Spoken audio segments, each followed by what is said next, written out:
Okay, test 1 2 3. Can you hear me? Can you hear me? Everybody let me know. We've changed a lot. We've changed a lot with the setup. So some things probably aren't going to work. So we need your help today determining if we've screwed everything up or not. It looks like everything's going okay right now.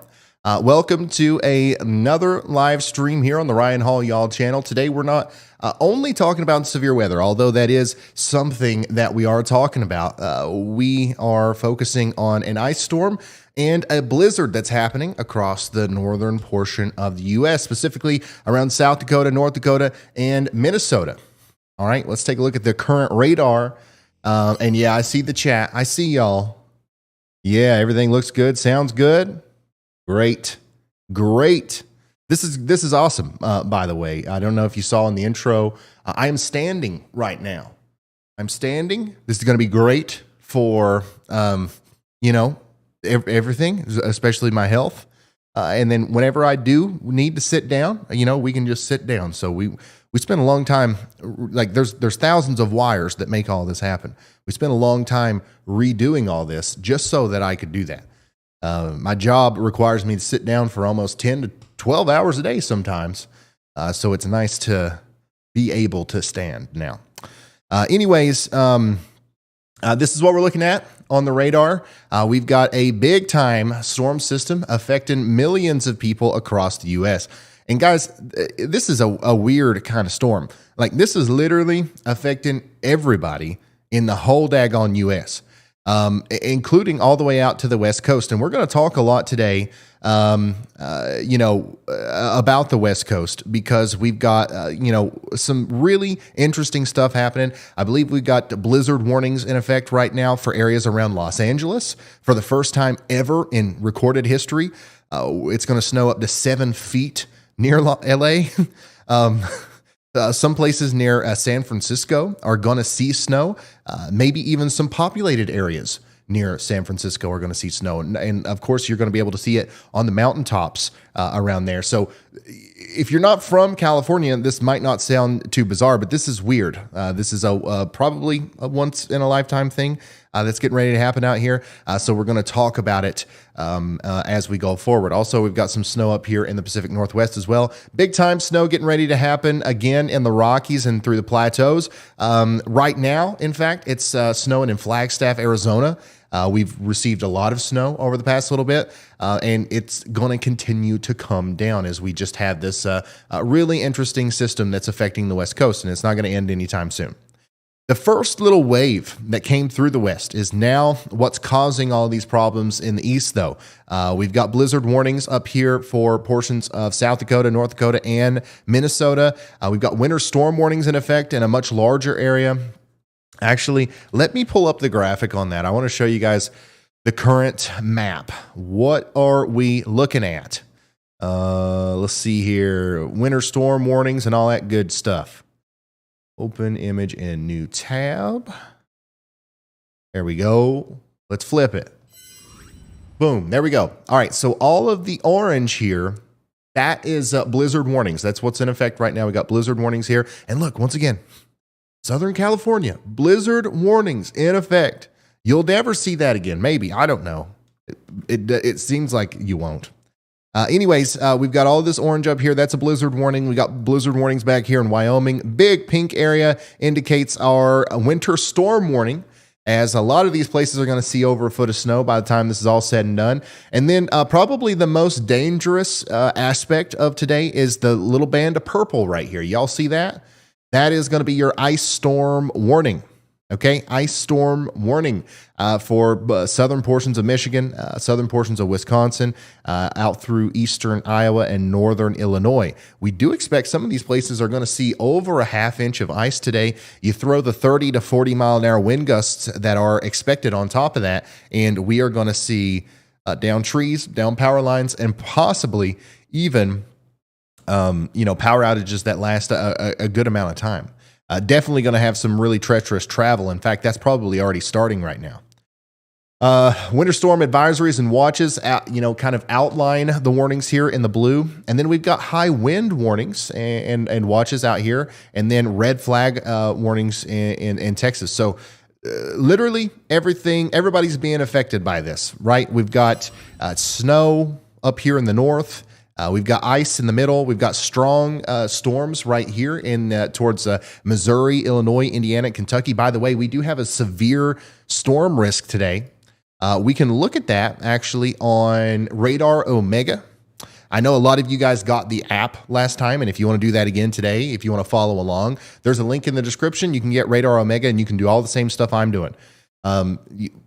We broadcast the weather to like 1 million people, every day almost, and we use Radar Omega to do it. And you can have the same tools as me. It's in the App Store. You can have it on your phone. So I think normally, if somebody's out there broadcasting the weather and using like these really intricate tools to make sure that it's understandable and it's useful and it's reliable and everything, you're paying like $100,000 a month or something to some big company. But we can have it now for $8. That's why I love the future that we're currently living in. Anyways, what was I going to say? What in the world was I talking about? Oh yeah, severe weather. We do have a risk. 4.6 million people are under a slight risk of severe weather today. That's going to be St. Louis, Springfield, Illinois, Decatur, Illinois, St. Charles, and St. Peters. Basically, everybody in the yellow there has got a chance today of some severe weather. What kind? What are we looking at? What are we looking at? Any naders? Any tornadoes today? Well, look at this. We do have a 2% probability of potentially seeing tornadoes in the green shaded area there today. That's going to be a 2%, probability of seeing a tornado within 25 miles of any given point within that risk area. It's low, but it's much higher than the 0% that it usually is. If you got clear sunny skies and no wind shear or whatsoever. So what else? What is this driven by though? It looks to me like it is definitely wind. Okay. So we got a 15% chance of, damaging wind here. And then also a very small chance of some hail up here in, Illinois and Indiana. So that's what our severe weather breakdown is looking like today. Once again, viewing all this in Radar Omega, very simple, very easy to do. And, the link for that is in the description. So, what else can we do in Radar Omega right now? First of all, we do have a storm chaser. Looks like he's online. There he is, Brett Adair in the drive-through at Steak and Shake. Buddy, let's ask him what he got there. Let's hope he gets back to us. Oh, Brett, are you chasing milkshakes today? What'd you get down there at the Steak and Shake? But yeah, you can pull up his live camera in the app there too. 49.7 degrees where he is right now, north and east of Indianapolis. He's going to be traveling up, I believe, to southern Michigan to give us a view of the ice storm today, which is going to be interesting. So also, if we come back over here to this radar, let's take a look at what's going on right now. We have some gusty showers and a couple thunderstorms moving through Little Rock. That's going to continue to move east towards Memphis. Nothing crazy expected there. Once again, we got that 2% probability of maybe seeing a tornado, but I mean, it is what it is. And then up here, we actually do have a severe thunderstorm warning just to the west of St. Louis. This is where the storms are getting a little bit more gnarly.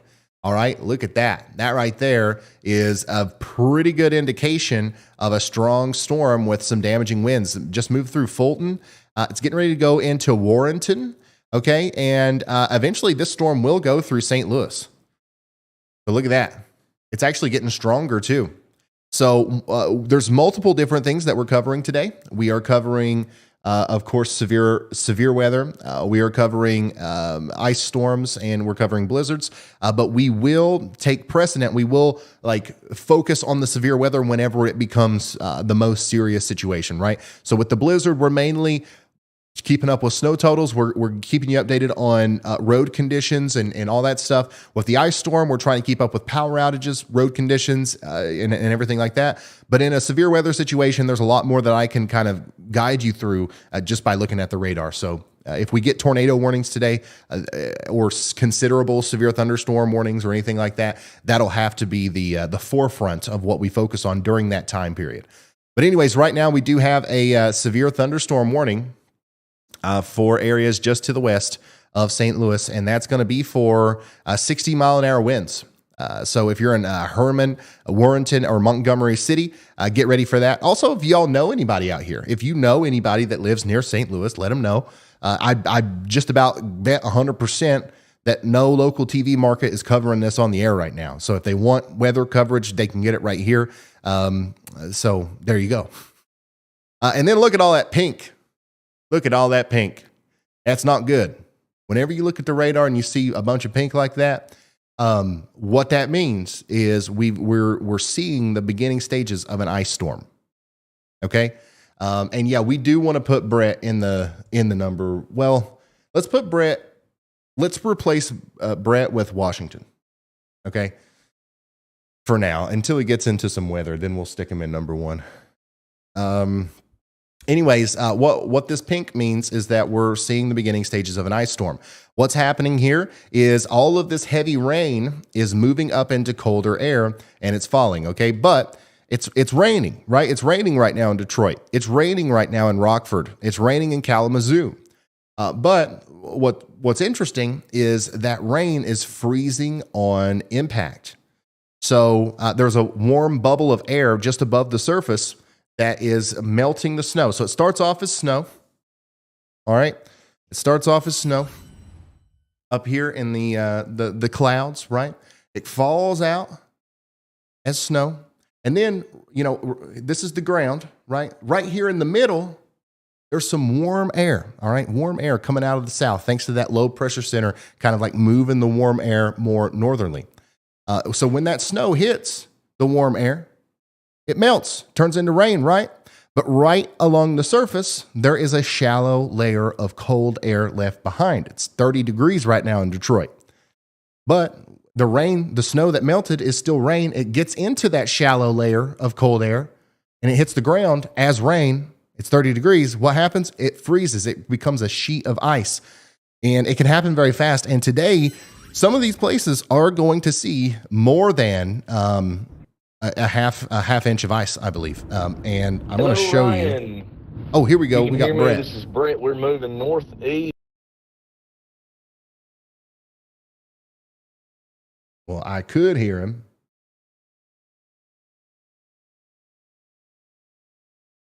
What's going on here? My chaser thing ain't working. Can you see if you can get Brett up on the screen here? No, not that way. Yeah. Anyways, Brett tried to come through. Let's see what he got to say.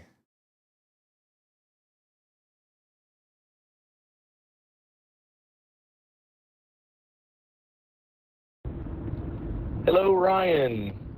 If you can hear me, this is Brett. We're moving northeast. Huh. We'll have to, I'm going to work on that while Andy says something. I believe Andy's wanting to talk. Ryan, hello. Hopefully you can hear me. Yeah, I can hear you. Andy, keep talking. We found our technical difficulty, and I'm going to fix it very quickly. Of course. Yeah. Well, I'm glad it wasn't me this morning because, I was stuck in bed with a stomach ache until right now. I was actually just going to add on. Guys. I know you can't see me right now, but I'm here. I promise. I'm in Minneapolis right now, so I'll be here. Hopefully, not losing power to the blizzard as it comes in a few hours. So expect live updates from me. But what I was going to add on is that the freezing rain is falling. And, it's going through that warm bubble of snow and melting and then reaching the surface and freezing on impact. But in addition to that, even more interesting is that there's winds driving it.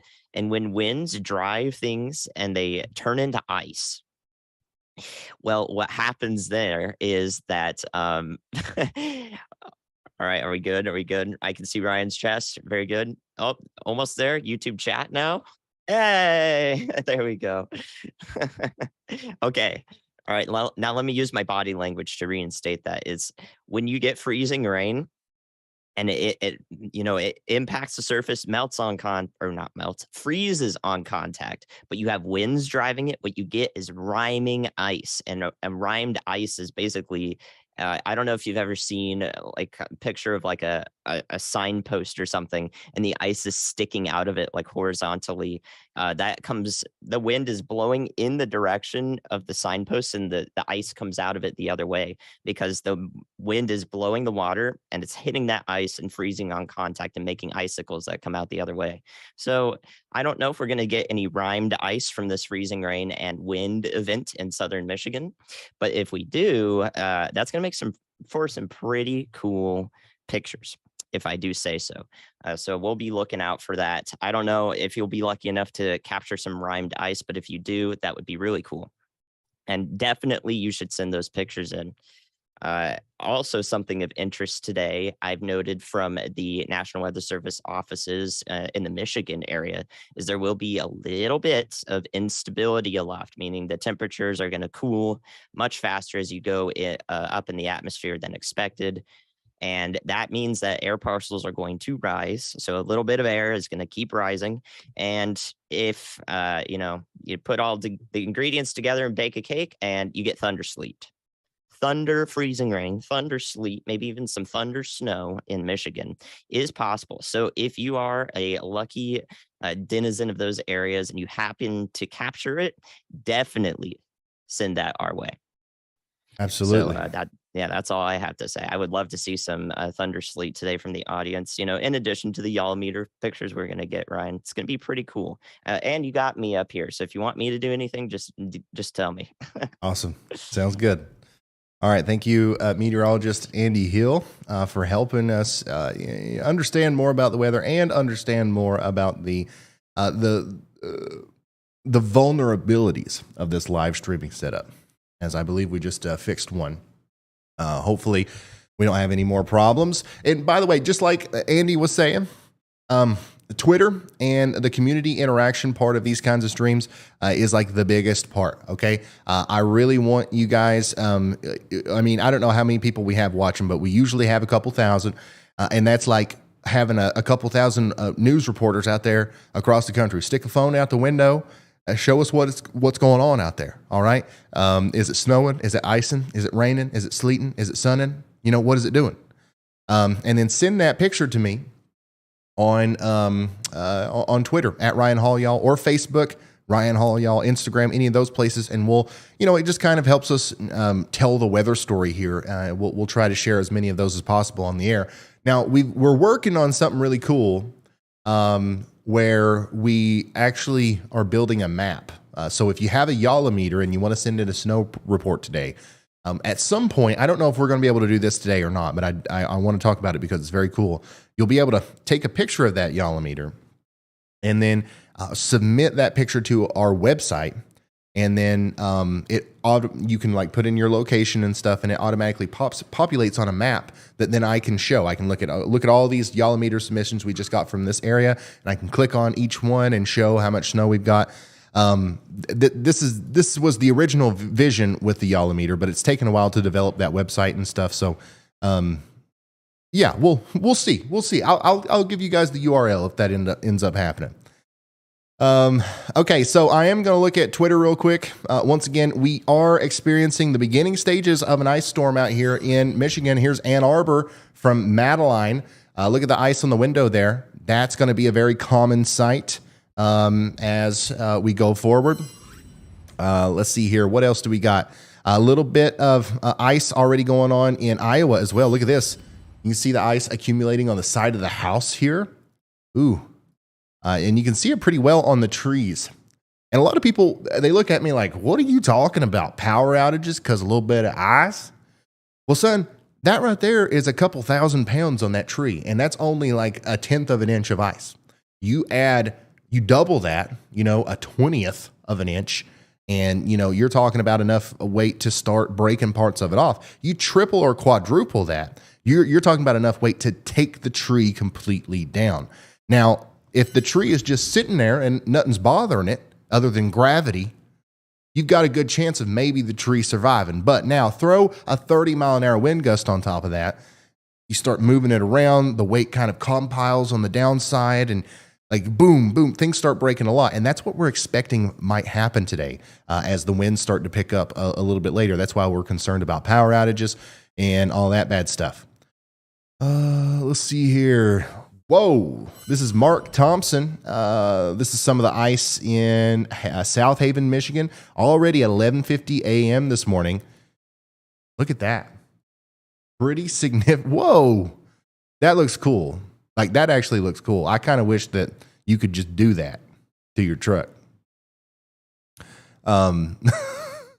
But yeah, I mean, you can see very clearly the ice is already accumulating there in Michigan. And we're at the beginning of this. I think that we're going to see some more rain. We're going to see some more of it freeze.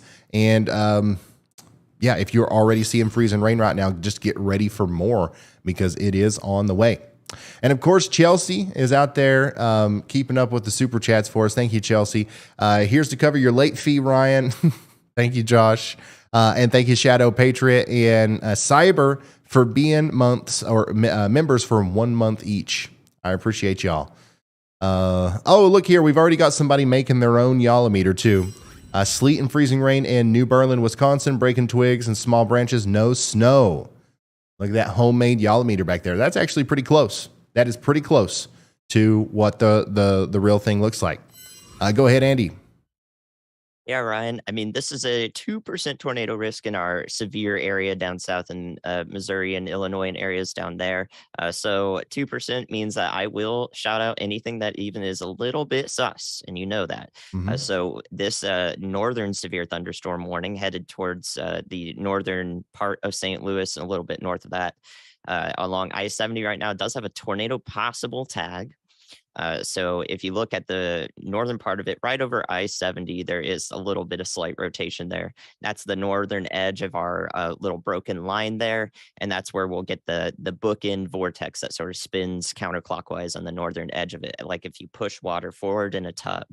So that's what we're seeing there, a very weak instance of it, but a noteworthy one, a trend that we see all the time nonetheless. So there's your tornado possible severe thunderstorm, hoping that nothing happens with it. Absolutely. And thank you, Andy, for drawing our attention down here. This kind of severe weather setup is one that normally we wouldn't go live for if there wasn't already an ice storm and a blizzard going on as well. But as we saw yesterday, these kinds of marginal to slight risk days can definitely still produce. I think we might have had a brief tornado yesterday in New Jersey, February 21st. How about that?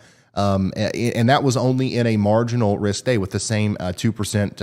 I don't even know if there was a 2% probability or not from the SPC, but that kind of stuff can happen. And in fact, you know, as somebody who looks at this stuff all the time, looking at the parameters from yesterday and today, as these storms make it closer to Illinois, the environment is actually a little bit more favorable today than it was yesterday for tornadoes. It's still not extremely volatile or anything like that, but it's definitely something that we have to watch.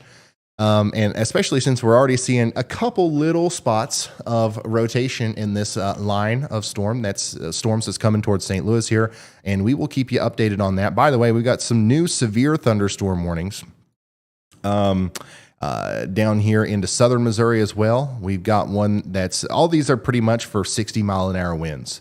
That's what we're getting warned for here. So I-44 all the way up towards Union in Missouri. Same thing, I-70 between Montgomery City and Wentzville in Missouri. You guys are getting ready to get hit by a really quick wall of rain and wind gusting at around 60 miles per hour.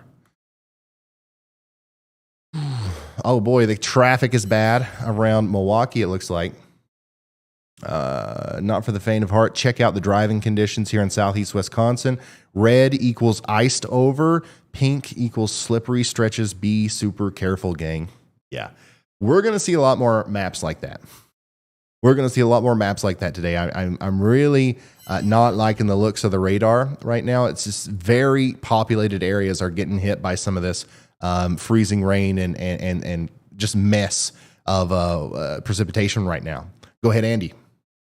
All right, Ryan, I have your verification. There was no 2% tornado risk in the New Jersey area yesterday for that tornado that happened. However, there was an area outlined by NATOcast for, I think there was a small 5% risk area from NATOcast, basically right on the money. It also was 3% at other times. So NATOcast nailing the environment there, a meager environment, as we know, but one that was very conditional. I think that's why the SBC didn't exactly highlight that area.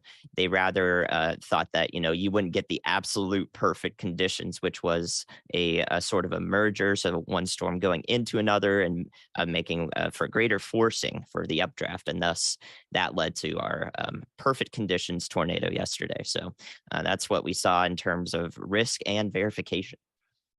Awesome. And thank you, Andy, for bringing up NATOcast, because I do want to show that for today. And we might as well. This is the latest NATOcast, the 14Z update there. You can see that it actually paints a 5% probability today in portions of Illinois.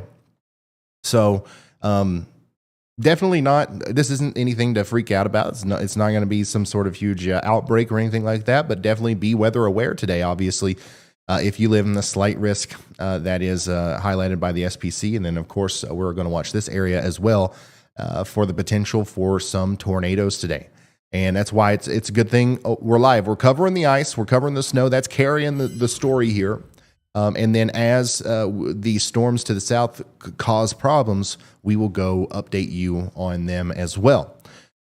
Severe weather has been the main driving force of our weather coverage for the past year. I couldn't tell you the last time we did a full-on winter storm coverage. It was definitely last year, probably in January or February.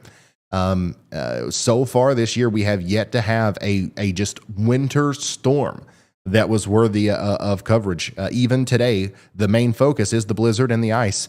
But we're probably going to be constantly pulled to the south to cover the severe weather associated with this as well. Here we are in Minnesota. We're waiting on the snow to begin in Sauk Rapids, Minnesota. And it will. I know a lot of people are kind of confused about the setup. I know a lot of places in Minnesota got like 3, 4, 5 inches of snow. And then, right now there's a little bit of a lull in activity. In some places, the sun is even out in portions of Minnesota and Wisconsin. Don't worry, that snow is going to come back. And this little break in the middle was always supposed to happen. I think it's going to last a tiny little bit longer than what was originally forecast. But the heavy snow and the eventual blizzard is still on the books here, especially in western Minnesota and portions of South Dakota. Let's see here. And yeah, thanks. If you want to send a snow report as well, you can do that through pics@ryanhallyall.com. If you don't have social media, if you don't want to use social media, that is an option for you.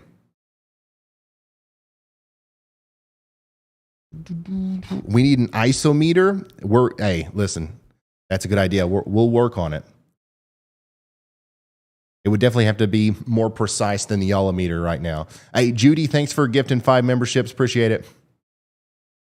If you're just now tuning in, we are covering this massive winter storm that's bringing significant snow and ice to a good chunk of the northern portion of the states.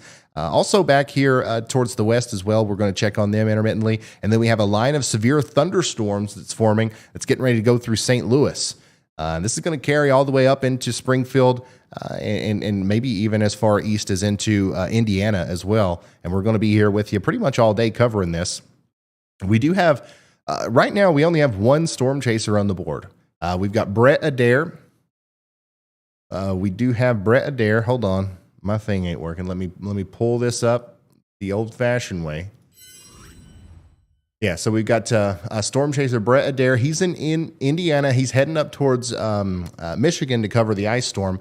But the rest of our live cams pretty much are brought to you by Virtual RAILFAN.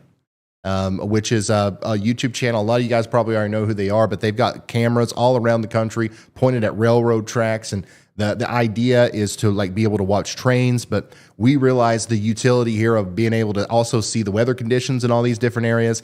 So we've kind of we're working with them. We asked them. We said, "Hey, can we use these cameras?" And they said, "Yeah, son. Whatever we can do to help." So if you guys want to subscribe to Virtual RailFan, huge network of cameras. There's a link to in the description for them as well, to their awesome YouTube channel.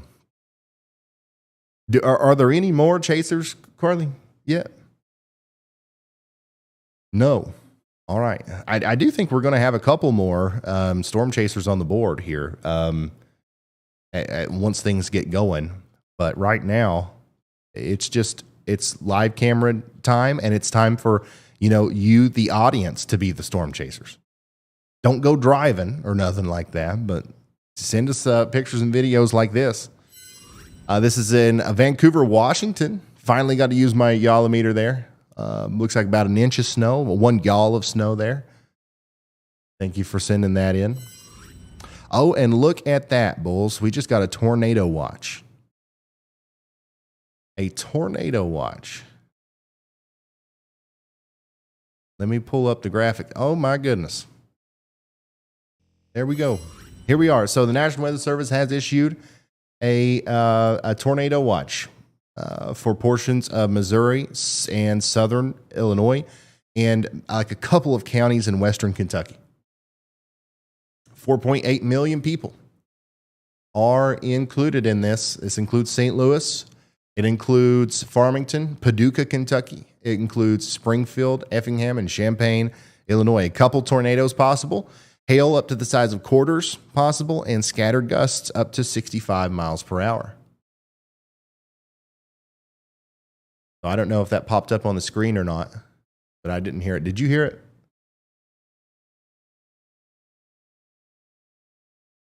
But yeah, that is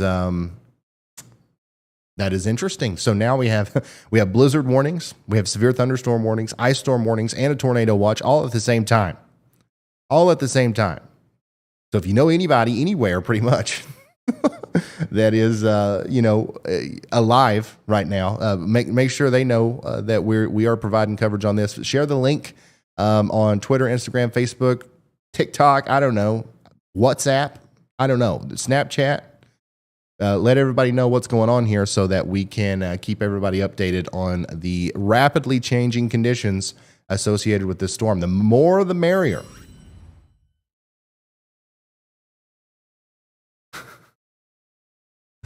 Everybody's freaking out. Wait, what? Isn't this supposed to be a blizzard stream? Listen, the tornadoes had to show up. It's 2023.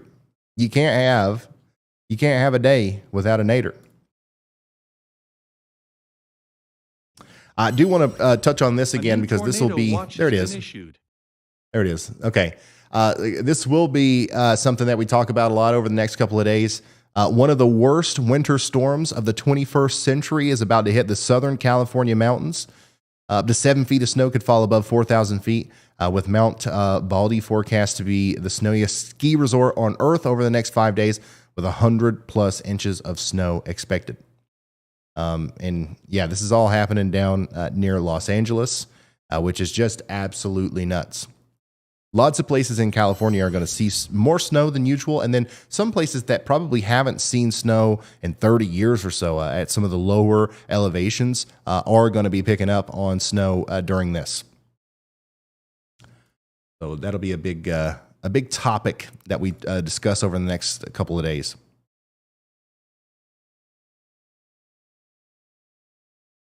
So if you're just now tuning in, we do have a tornado watch that was issued. And we're going to be providing updates on that as time goes on. We're also going to keep you updated on these severe thunderstorms that are moving through.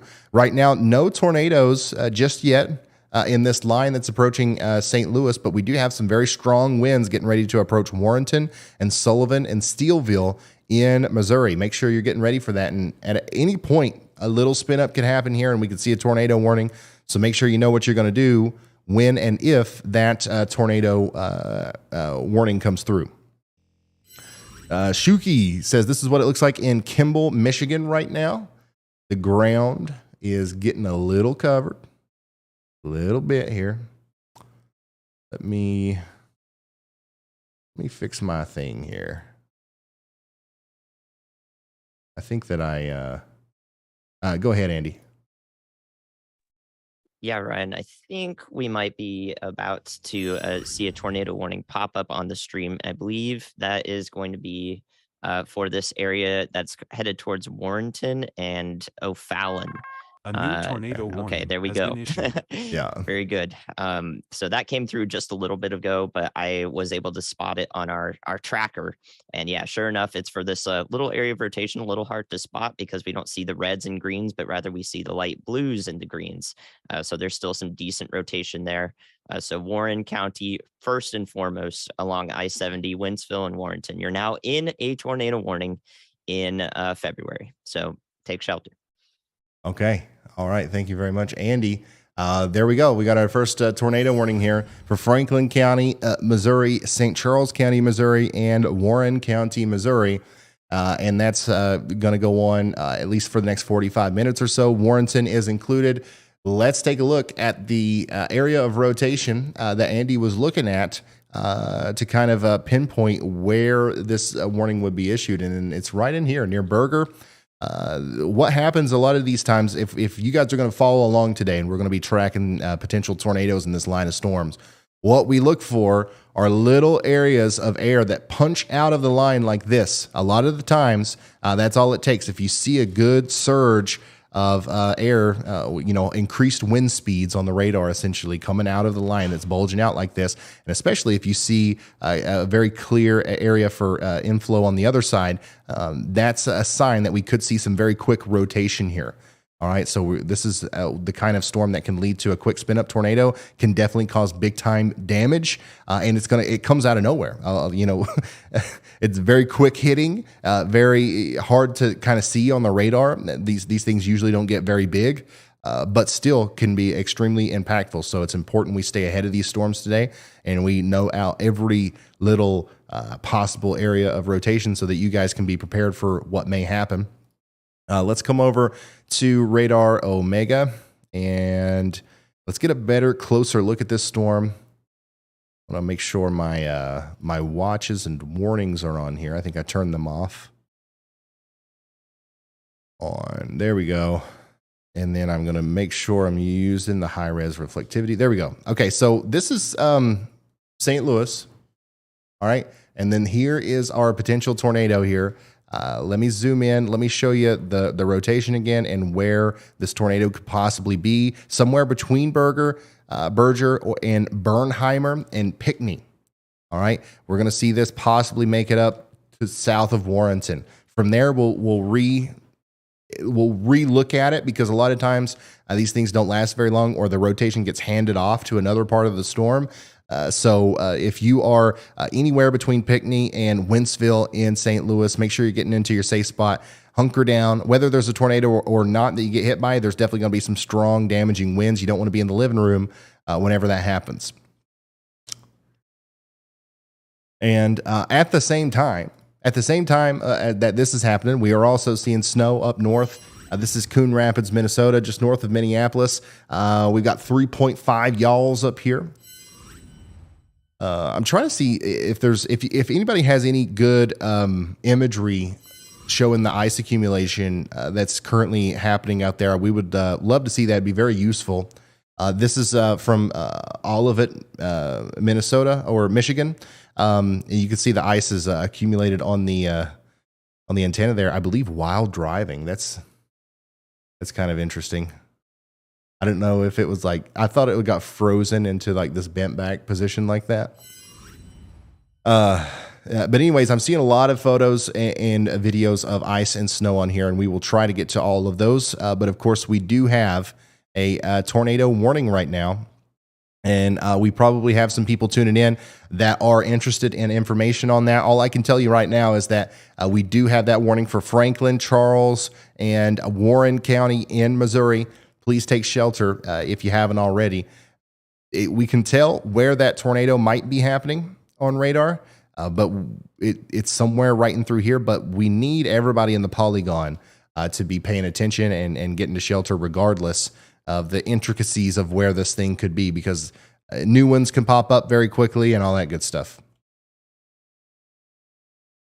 Yeah, definitely some strong winds in that line too. The tea leaf says Fort Wayne, Indiana. Here, it looks like Mother Nature is trying to reclaim the swamp to our south. What? Let's see here. Maria says, Maria sent a super sticker. Thank you so much. NATO says, I'm in school. I'm hoping school is ended early. I'm living in the Northwest. NATO Storm, pay attention to the class, man. What are you doing? You're in school just watching the weather stream? Or is the whole class watching? Let's see here.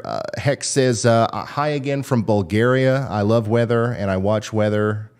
And I've watched weather since I was a kid like you. I am trying to do the same thing in Europe that you are doing. I feel good for doing it. Continue with what you're doing. Hey, man, you're going to kill it. Europe needs a weather YouTube person, I think. I don't know if they have one or not. We definitely, I think we're going to start Andy up a channel here soon, and he's going to touch on European weather from time to time. But having a dedicated European dude, I don't know if that's already out there or not, but like if it's not, definitely do it. You're going to be great. Radar is showing ice and sleet in northern Illinois, but it's just a really cold rain right now. It's right at 32 degrees. Awesome, Frank. Yeah, put that one up. Put that one in place of Kearney, Nebraska. The one that you just posted in the chat there. Put that in place of Kearney, Nebraska.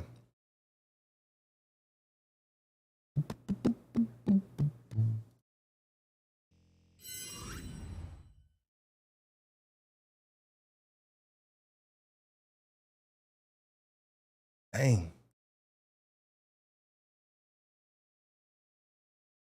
I'm having big time problems. Are you seeing this?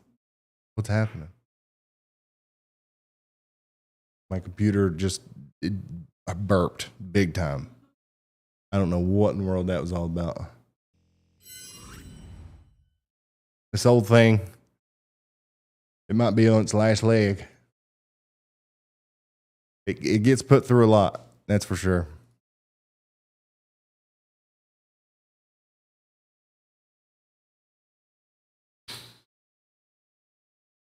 See here.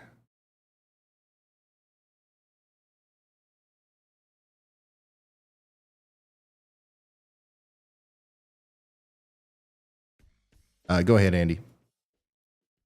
Yeah, Ryan, I've been looking at some forecasting material, looking at several things actually. But the first thing I wanted to send along to you was this ice storm impact graphic, the Sperry-Pilz Ice Accumulation Index. And basically what this, in nerdy terms, that's what you say. But in y'all terms, what we're going to say is that we may be bordering on a sort of a perhaps a category 2 here of ice damage index, and maybe even 3 for isolated instances. So I sent along that graphic if you want to pull it up, or if your computer is breaking, we'll show it in a bit.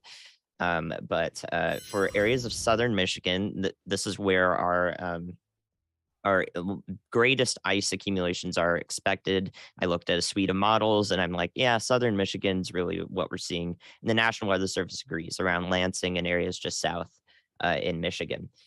You could see ice damage index of 2 or 3. This graphic focuses on infrastructure. So we've got some, utility interruptions expected and perhaps 24-hour power outages. But in the very worst case, we could reach ice damage index 3 for some areas south of Lansing, and that's because we have the winds.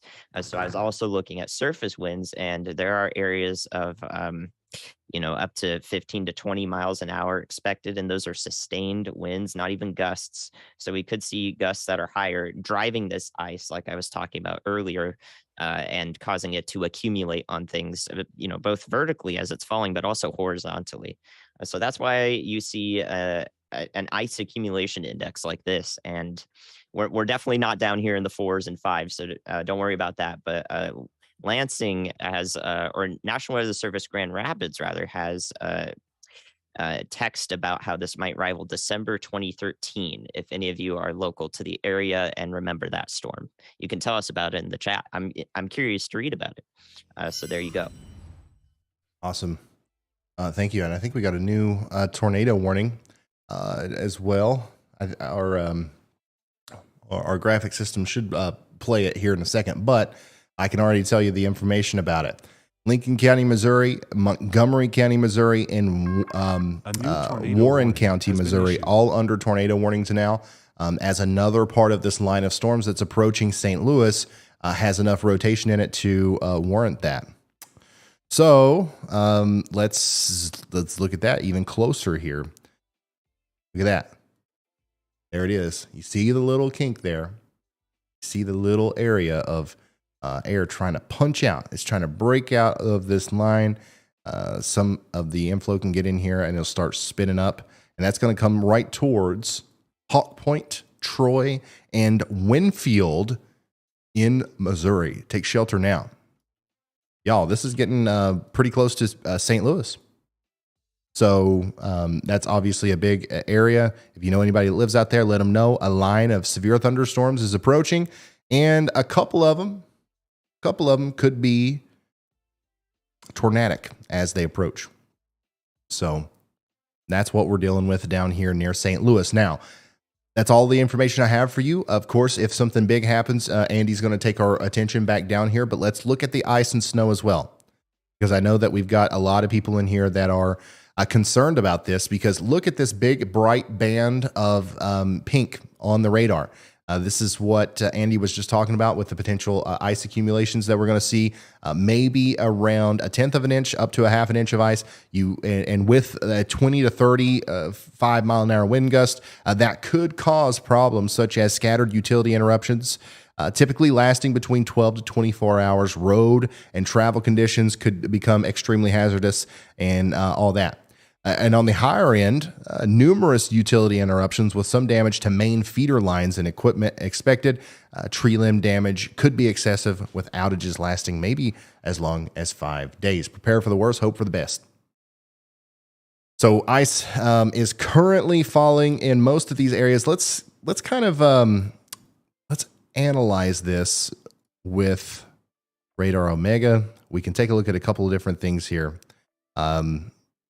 That'll help us see where the ice is falling currently. Winter weather radar. Now, these radars are not always 100% right with their placement of where it's freezing, raining, where it's sleeting, where it's snowing and stuff. That's why it's so important you guys send us reports. If the radar shows something different than what's actually going on in your hometown, send us a picture. And we'll show that here. But according to Radar Omega, everybody in the pink here is seeing some sort of mixed precipitation. A lot of this is sleet. A lot of it's freezing rain. Milwaukee, Chicago even, Rockford, getting in on some of that mixed precipitation right now. You can see how it's pretty heavy between Muskegon and Kalamazoo in Michigan. Also in Detroit right now, some really heavy rain coming down, possibly in the form of sleet or freezing rain. And that's even going as far east as into northern portions of Pennsylvania right now, with some freezing rain going on there. And of course, that goes all the way over to Scranton as well. So if you are seeing any ice accretion or sleet or snow or anything like that, please send us a picture at Ryan Hall Y'all on Twitter, and we will start compiling all those reports. Of course, also seeing some of that action back here in eastern Iowa as well. So lots of things happening here. One of the big snow bands that's going to be responsible for a lot of the heavy snow accumulation today is starting to really ramp up back here south of Minneapolis. So this area between La Crosse, Oshkosh, and St. Paul in St. Louis or Minnesota and Wisconsin, that area of snow is going to grow exponentially over the next couple of hours, and this is what's going to drop a lot of our snow accumulation over the next little bit. And I think I got a... How about it, Ryan? Yeah, okay. Hey, Brett. Yeah, I hear you loud and clear. That first update you sent, it cut out, and I forgot to get back to you because we got interrupted by a tornado warning over there. How's it going, man? Let's Brett there. Let me see if I can get my chaser thing to work now. Shoot. We're traveling northbound up Interstate 69. We're almost to Fort Wayne, Indiana. Seem to be cutting out a little bit. We're almost to Fort Wayne, Indiana. We've dropped about 20 degrees on the drive. Okay. Down to about 33 degrees across much of the region. Continuing northbound, headed up into the ice, up into Michigan. But we should start seeing some of that ice as Northeast Indiana had quite a bit this morning, and it looks like we've got those thunderstorms back over Indiana and Missouri. They're going to continue to push up into the region, so we're going to see.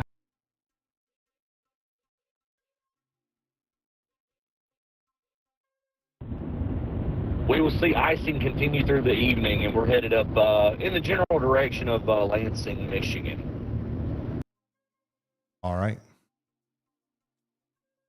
All right, so there you go. You heard it there from Brett, and where he's going to keep us updated throughout the day. Where's Bryce?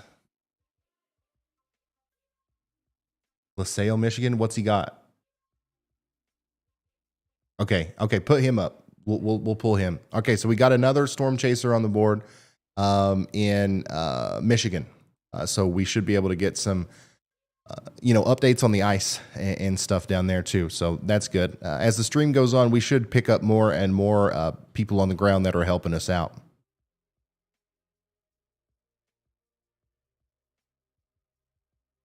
Also, if you guys find anything newsworthy on Twitter, tag me in it, like road closures, even like school closures. I don't know, like anything that you think would be interesting to show here that might be relevant to the people who are watching, who are looking for information. I will gladly relay that. You just got to help me find it.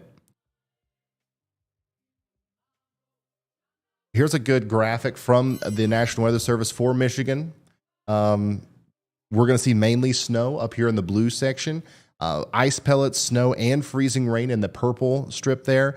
Mostly freezing rain and icing in the pink, and then mainly rain and some freezing rain down there in the green to the south. So Kalamazoo, Lansing, Flint, Grand Rapids, Detroit, you guys are kind of in the hot zone for potentially seeing an ice storm. Snow, sleet, and freezing rain are going to continue to impact the state. Power outages are likely near and south of I-96. Gusty winds and ice could result in extended outages, and difficult travel is obviously going to be a problem as well. So that's what's happening here. The greatest impact will be icing that develops on trees and power lines.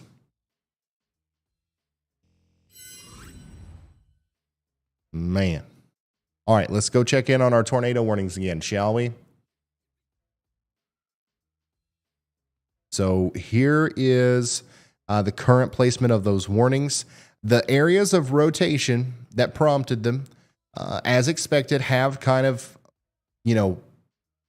dissipated, I guess, but we're still under a tornado warning in Troy and Winfield, Missouri, so we want to take shelter. But look at this. We might have something else trying to happen down here near New Haven. We might have something else trying to happen up here near Hawk Point. This is going to be a cyclical event. We're going to see a ton of tornado warnings today, guys. And pretty much if you're out in front of this line of storms at any point today, you want to make sure that you're prepared and you know what you're going to do when that warning does inevitably come through. If you're one of the people that ends up being in an actual tornado in this situation, you want to be prepared. You want to know, you don't want to be surprised by it because these things are moving fast. All right, what do we got going on here on Twitter? Laurie says, hi, Ryan. I like watching you on YouTube. You're better than our local weather. I'm in Illinois in the tornado watch, so I'm watching you today. Awesome. I'm glad. I'm humbled. I'm honored. And hopefully we do a good job for you. That's our whole goal, is to make sure that, once again, you're not scared, but rather prepared. Ice is accumulating in Ann Arbor. Look at that. There you go. You can pretty much use the altimeter as an isometer if you want. It catches ice. It's a feature that we don't even list on the website. It does hold ice. You can see here how little ice that is, but still, that's enough to really cause some problems on the roads and potentially on some of the smaller tree limbs there.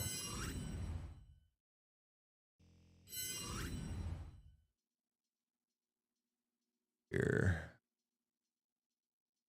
Trying to figure out. There we go. Go ahead, Andy.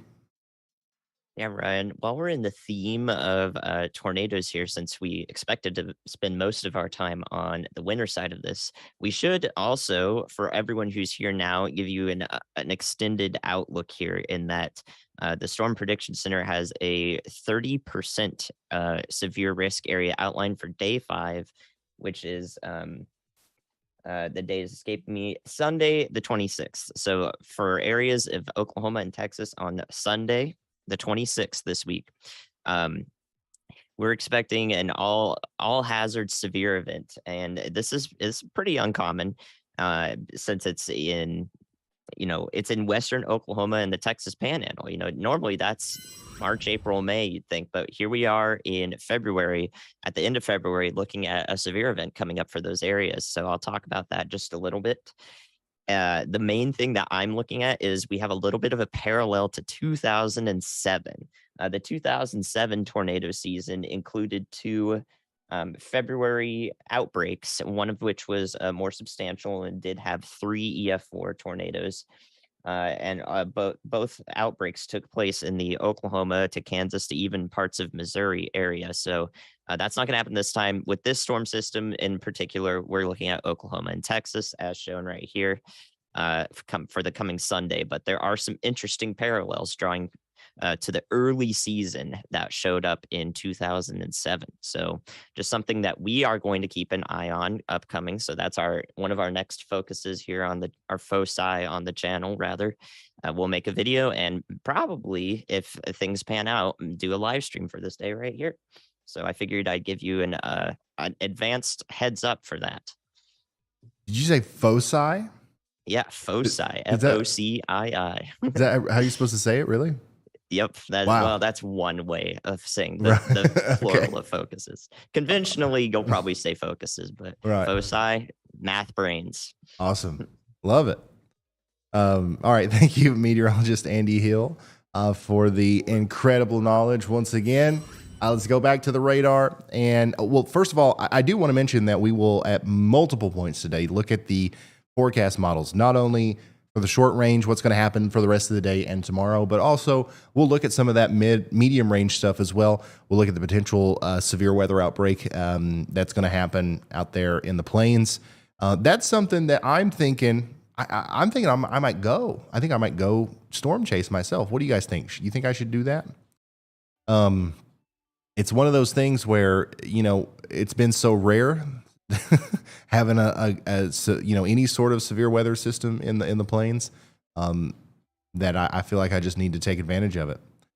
But anyways, we'll take a look at that here in a second. But first, I do want to update you on our tornado warnings here. Just to the west of St. Louis, we have a tornado warning that's continuing for Lincoln County, Missouri, and then we also have that one for St. Charles and Warren County in Missouri.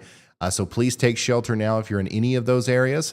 And then that is pretty much, we haven't had a new warning in a minute, but I do think that's going to change. I think as this storm continues to push off to the east, there will be several areas of rotation that have to be watched, and we'll see new warnings all the way up in through Illinois today. Let's see.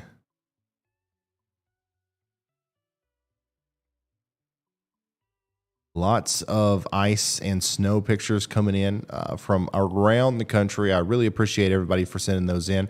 Remember, if you have a Yalo meter, please send us a picture of you measuring the snow as well. I don't care if you got 5 feet of snow. I don't care if you got an inch of snow. I don't care if there's one snowflake. I don't care if you're measuring the mud, to be honest. We want to just get as many Yalo meter submissions as possible. That's why we made them. So if you have a report, if you have a Yalo meter, please send us a picture. Pics at RyanHallYall.com, Twitter at RyanHallYall, Facebook, Instagram, any of those places, and you will be entered to win $1,000 today. like Tupperware here. We're putting you in the pot, and at the end of the stream or around the middle of the stream or something, we're just going to like put everybody that sent in a picture like this together and pick one, and we're going to be like, wow, you won $1,000, and we're going to send it to you. So that's a very fun thing. Thank you to everybody who's got a Yala meter. Let's see here. What is that?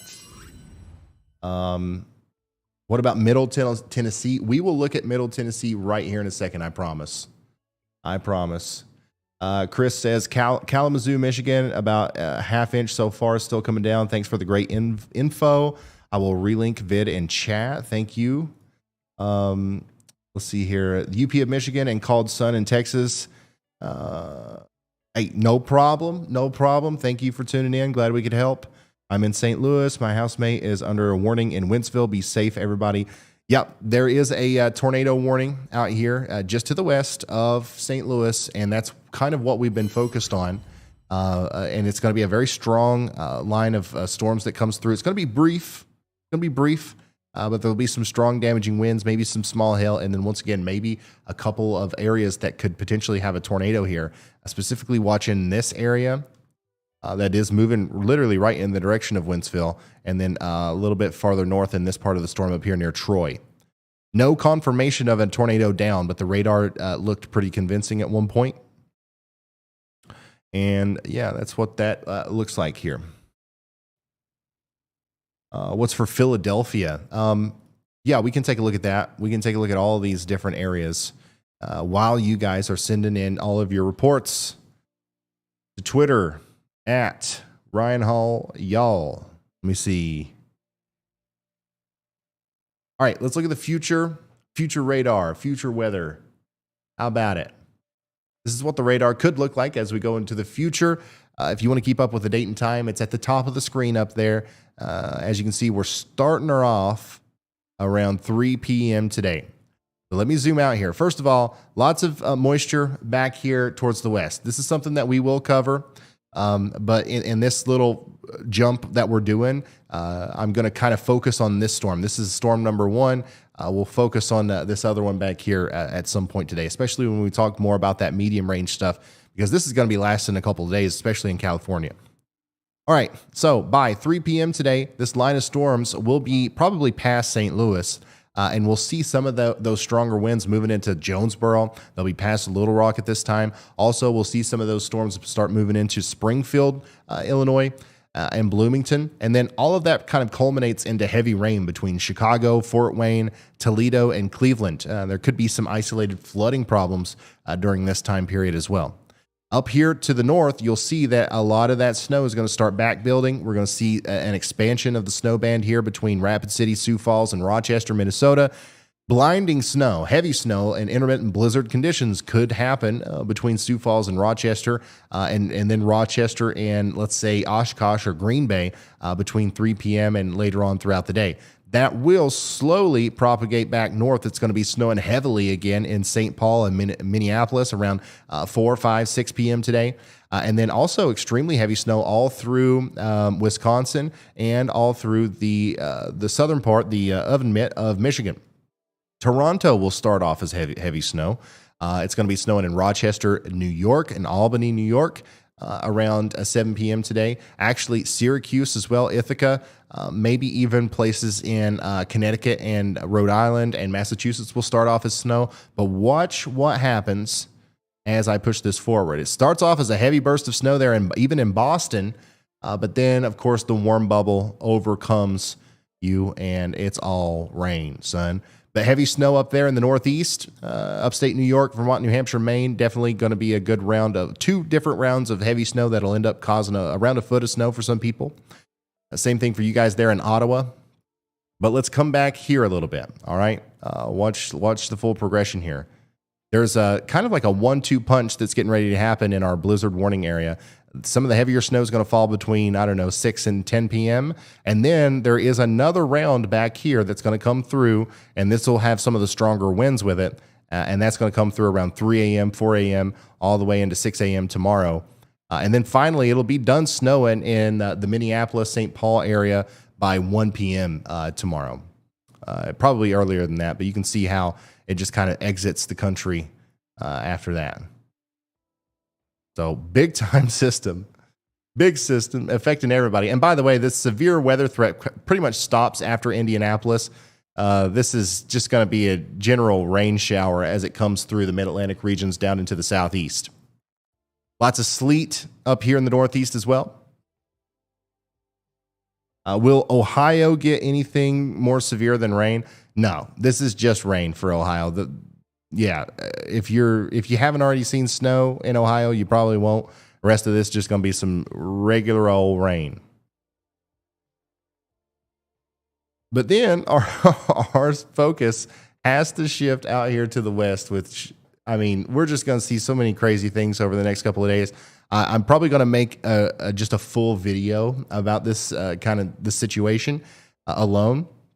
But I'm a lot of places in California are about to see some really intense snow, obviously in the higher elevations, but even some places where people actually live that haven't seen snow in a while, around San Francisco, Sacramento, and even in and around the Los Angeles areas, where 7 feet of snow is possible in the mountains around Los Angeles. We already have 6 inches of snow in Farmington, Minnesota. And it's still coming. It's getting ready to come down there again. We'll definitely add at least 6 more inches on top of that, if not much more.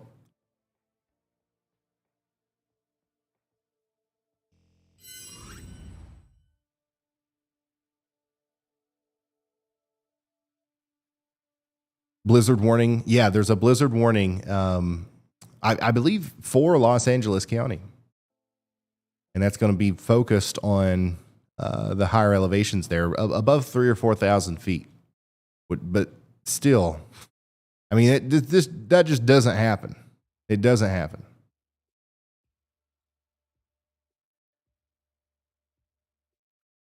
Ice is accumulating on power lines in Elgin, Illinois. You can hear the branches break like plastic in the wind.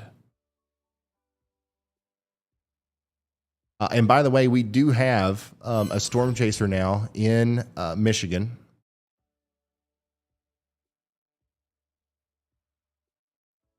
So that's good. We got Bryce Shelton there. Let's see if we can't get a hold of him, see what's up. Hey, Bryce, we're live on YouTube. We've got you pulled up here. Just looking for an update. What are you looking for today? What's your plan? What are you seeing? And yeah, just let us know what's up.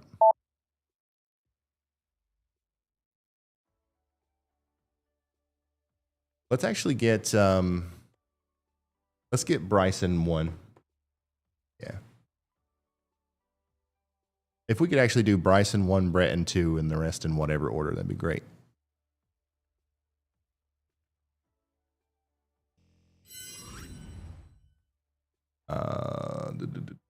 I love you, Ryan, but I hate seeing my area on your screen. Well, you're different than everybody else. Everybody else gets mad at me whenever I don't focus on their area. But Cameron's got the right idea. If I'm not always talking about your town, your city, your state, it's good news. Because my job, I take time off. My weekends are whatever days it's not storming. Like, I don't talk about the weather. I don't get on here and talk about how it's going to be sunny and 75. That's why every time you see a video from me, it's bad news. It's like, wow, this guy's always just talking about like bad weather. Well, it's because I only talk about the weather when it's bad. I just think that your weather app does a pretty good job of telling you about like the high and low temperatures and whether or not it's going to be cloudy. You don't need me for that. When there's more nuance, when there's more things happening than just that, that's when I need to show up. So yeah, like people are like, what about Georgia? Like right now, people are asking like, what about Georgia? Well, it's like really nice. It's a great day. Go outside. That's all I have to say about it. If I'm not focused on your area intensely, that's usually a good sign. But thank you so much for the support there, Cameron. And thank you, Charlotte, for becoming a member. Lisa, you as well. I'm in St. Charles, Missouri. It's getting humid and windy, and the clouds are rolling, and it's 78 degrees. I'm in Flagstaff. We've gotten over 100 inches already. It is snowing like crazy in Flagstaff. We had a camera up earlier, and that's just really impressive. what's the red by Davenport, Iowa? That's going to be your freezing rain or sleet. I'll get a little bit more detailed on that next time we go back to the radar. But all that bright pink and red that you see on that part of the radar is just simply ice or freezing rain or sleet, and I'll break that down for you whenever we go back. We live in Maine, and we already have almost a foot on the ground. We're going to get another foot. I wish I had a yolometer. I wish you did too. That'd be the perfect use case for it.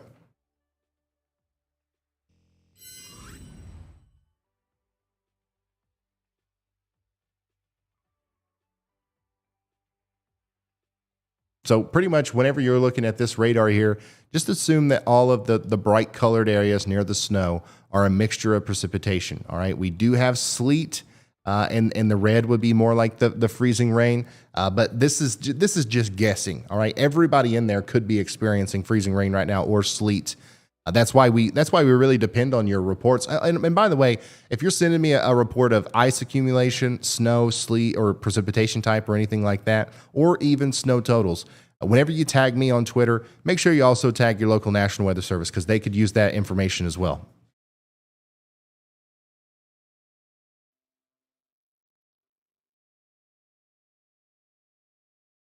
It's getting hot in here, and you want to know why? It's because it's 80 degrees outside of the studio, right? Outside of the weather house. I'm in Eastern Kentucky. It's 80 degrees here. There's a blizzard warning in Minnesota. There's a tornado watch in St. Louis. There's a blizzard warning in Los Angeles.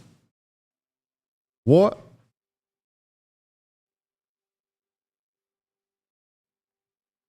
Did I mention it's February 22nd?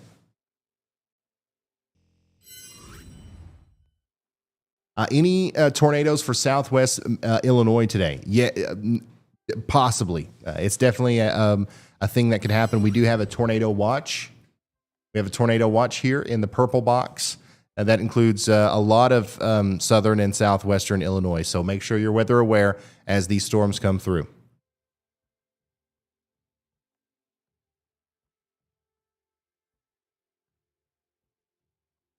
Ice is starting to pile up here in South Haven, Michigan, and it's still early. Yep, you will see more than that. And once that first little glaze gets put down, it kind of becomes easier for more snow to kind of pile up on top of that. Or ice, sorry.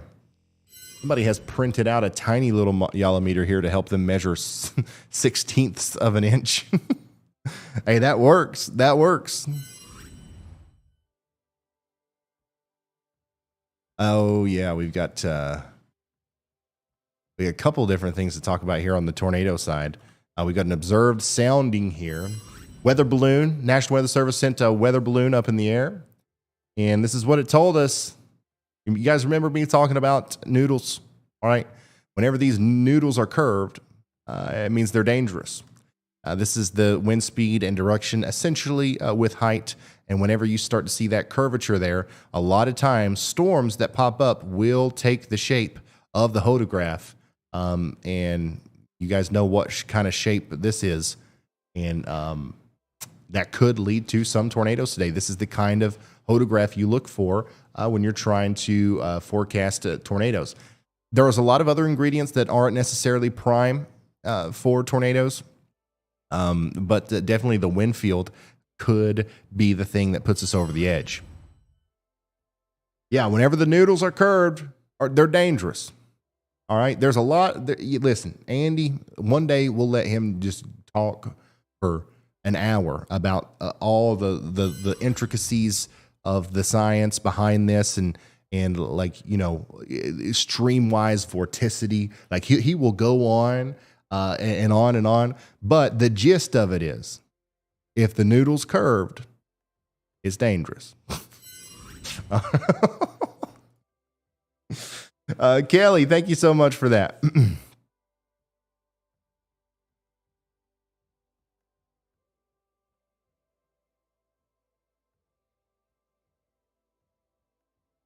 Oh, okay. That wasn't observed balloon sounding. Well, okay. But that's how, that's what it simulates that. Go ahead, Andy. Yeah, Ryan. I think we just had, or we're about to have that new tornado warning pop through, and that is a huge warning that is just encompassing the northern part of this line. I don't even see any particular, uh, velocity signatures there that would prompt one of the smaller, more A new focused warnings. tornado I warning think has this is been a issued. blanket, shelter in place warning for Lincoln County in Missouri. So there we go. There it is. Um, should be what you would heed. So make sure you get in your tornado safe spots in Old Monroe, Winfield, Foley, and Ellsbury in Lincoln County in Missouri. And eventually that will pass over to Calhoun County in Illinois. So that just popped up there right when I was going to do my talking point here, which is on the winner side of things. I sent it in the stream text. What we're looking at here when Ryan pulls that up is something called frontogenesis. So frontogenesis is basically at this specified layer in the atmosphere, which is about 2 miles up. That's the one we're looking at right here. The temperatures are coming together. So it's colder here, warmer here, and they are moving closer together. So it's compacting those, we call them isotherms. So those colder temperatures are getting closer to warmer temperatures, and that means that fronts are going to be more powerful. So because of that, we look at this specific layer in the atmosphere. That is going to tell us where the snow is going to develop. So when you look at those future radars, you're like, oh man, why is the snow just, going like this way up north? It's because it's following this area of frontogenesis. That's what's going to support our snow growth. So you can see, looking at this, we have those blues and greens right next to me, well south of where the purple, which is the frontogenesis, is outlined at this layer in the atmosphere. So those blues and greens are going to move up into that purple. Simply put, that's a good way to look at the science behind the progression of the snow as our low pressure moves. All right. Thank you very much, meteorologist Andy Hill. Let's take a closer look at that tornado warning, and we'll go back to the snow. This is the newest one that just popped up there for St. Charles County, Missouri. If we look at the rotation, the velocity here, once again, like Andy was saying, not anything in particular to point out. This is just a Ellsbury, Winfield, Foley. This is the kind of storm that can very quickly produce a tornado, so we want to get to shelter. That's the message behind this.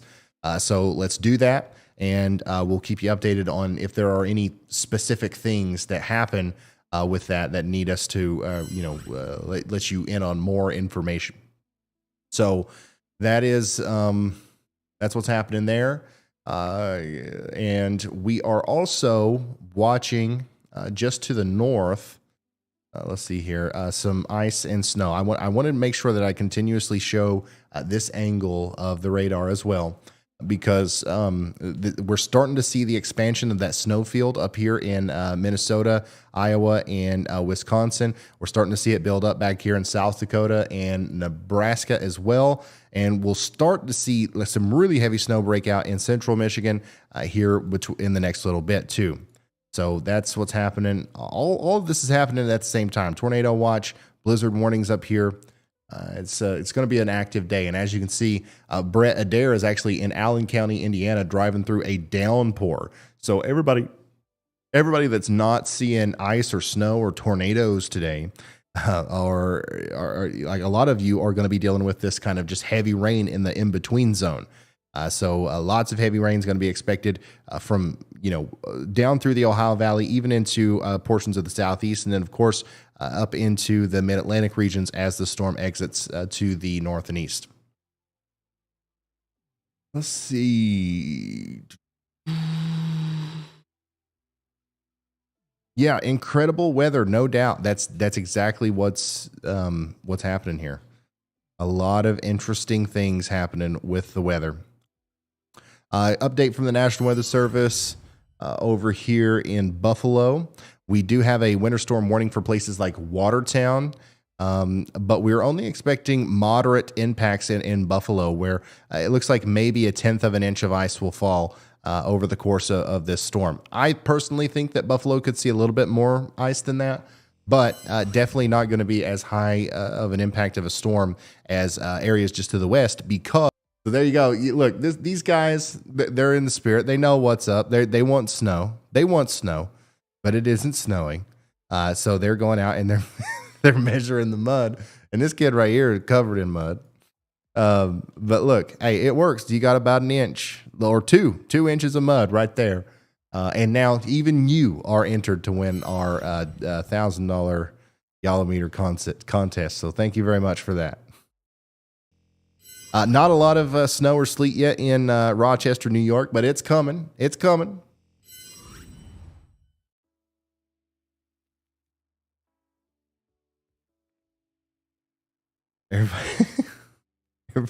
Everybody loves mud.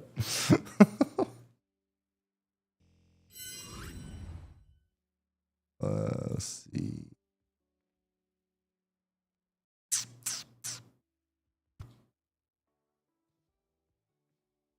I'm just looking to see if there's any information on, because I've seen some people in chat talk about certain roads being closed, but I'm not seeing any like official sources to share that.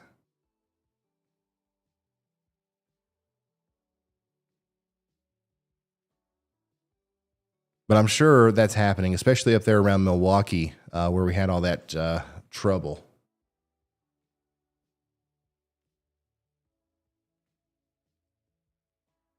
It's just a dusting in Rochester, New York. It's windy in North Georgia, but beautiful. Yeah, same here. We've got a wind gust of 15 miles an hour here, and we are officially at 81.1 degrees. Gosh, what's our record? Can somebody look up like my area's record high for February 22nd? We gotta be close.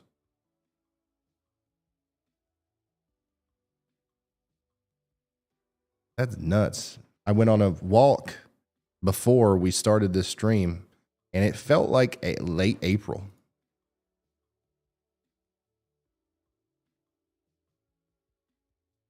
Here's a good visualization of where road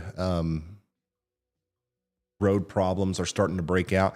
And you can see it lines up almost perfectly. Oops, what in the heck? It lines up almost perfectly with our oh, it's not going to let me use my thing. Anyways, it lines up almost perfectly with our gradient that we were looking at for our ice storm with the current areas where it's currently either freezing, raining, or sleeting, or a mixture of both. So right in through here, especially in and around Milwaukee right now. We're having a lot of traffic problems out there, for sure. We'll keep you updated on that as well. I expect that's going to get a lot worse.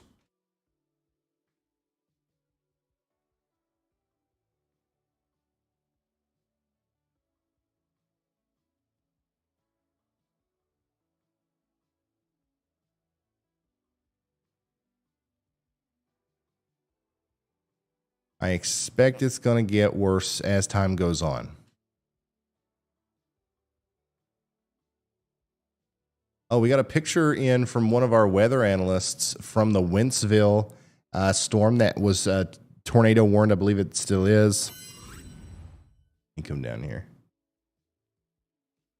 Yeah, so as it went by Wentzville, we had somewhat of a brief lowering here. And that's the storm that's getting ready to go into northern parts of St. Louis, St. Charles, O'Fallon, South Shore. All these places are getting ready to get hit by this storm. But there is no tornado warning now for St. Charles, the city. What we do have tornado warnings for is St. Charles County and Lincoln County in Missouri, and a little bit of Warren County. Just from looking at this picture, I can't tell you much about it. I don't know if it's an SLC, an actual lowering. I can't tell you much about it, but definitely something going on there at the base of that storm.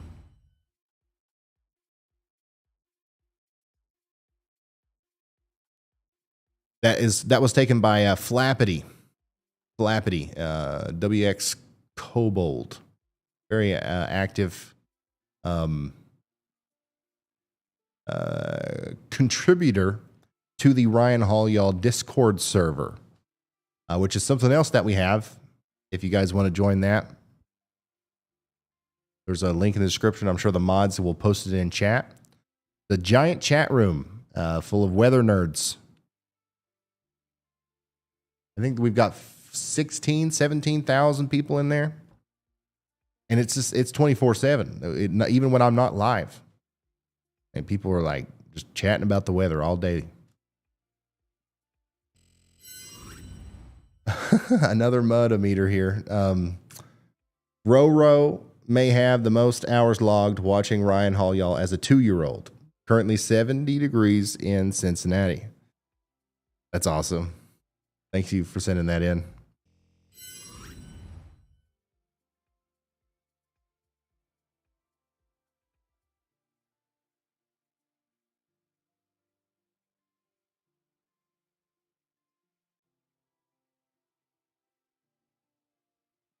Weather weenie.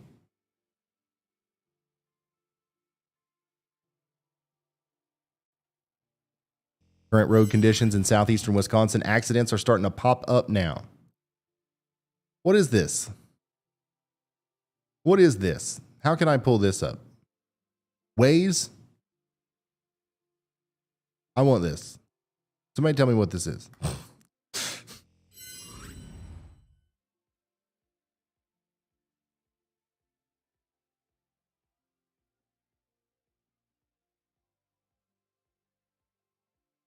Oh, another interesting photo of the storm that went by earlier.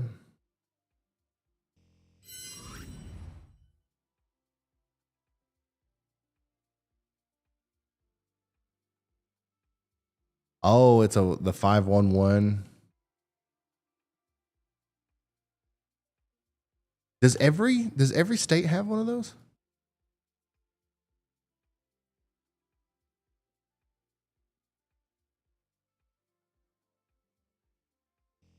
This is it?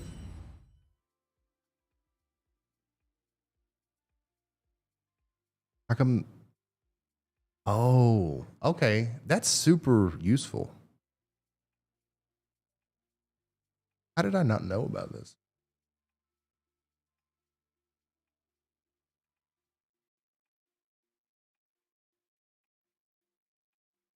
Whoa.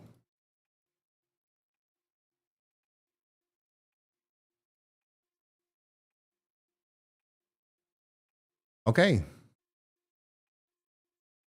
We also have 501 in Ontario. All right, well let's do the daggone thing, son. Let's open up 500 tabs here, and we'll monitor all the states.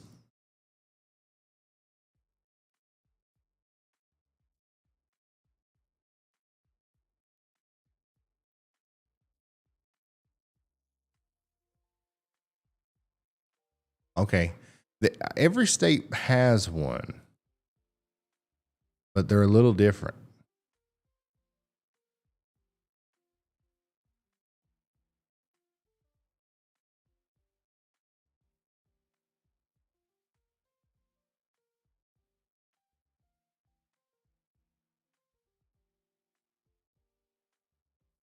They all look a little different.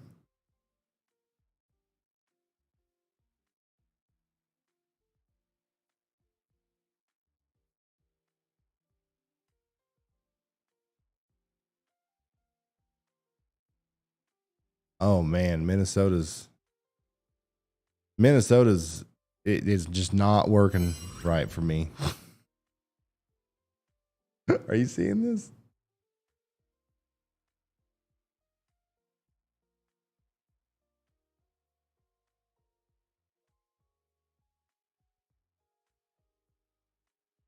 We'll get it. All right, so we do have Wisconsin and Michigan though, and I'll add Iowa to that list as well. But you can see pretty clearly here that we've got very congested roadways through a lot of southern Wisconsin. We've also got several reports of incidents coming in.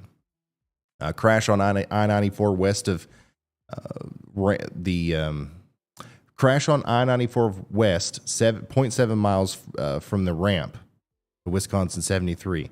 The right shoulder is blocked.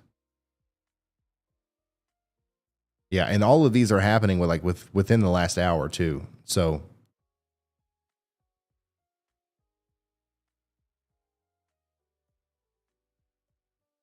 and you can tell just by looking at some of these pictures that the roads are in fact very slippery. Well, awesome. We'll keep an eye on this for sure, and obviously try to stay off the roads. Try to stay off the roads if you can. It's obviously a dangerous situation out there as we have just a ton of ice and snow and a mixture of rain and all this stuff happening at once, freezing at the surface. Malady says, happy snow day. Stay safe out there, everyone.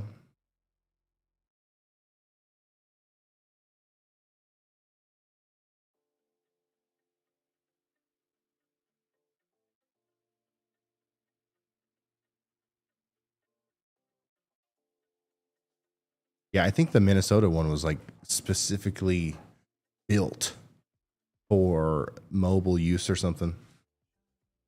We got 19 inches of snow in Sandy, Utah at 4,300 foot elevation. Wow. 19 inches. You see, that's what we're looking for by the end of the snowstorm somewhere out there in South Dakota or Minnesota or Michigan.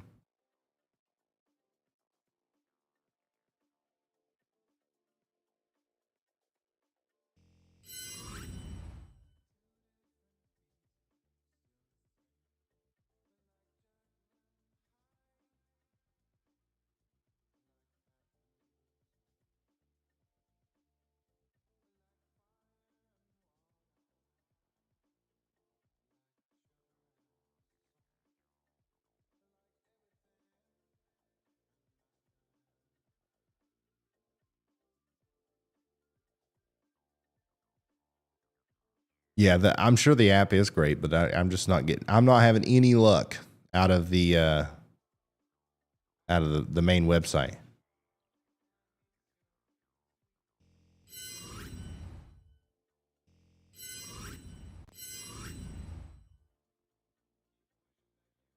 Yeah, we went through the short-term forecast earlier. I showed the future radar, and we went all the way through the next 36 hours or so.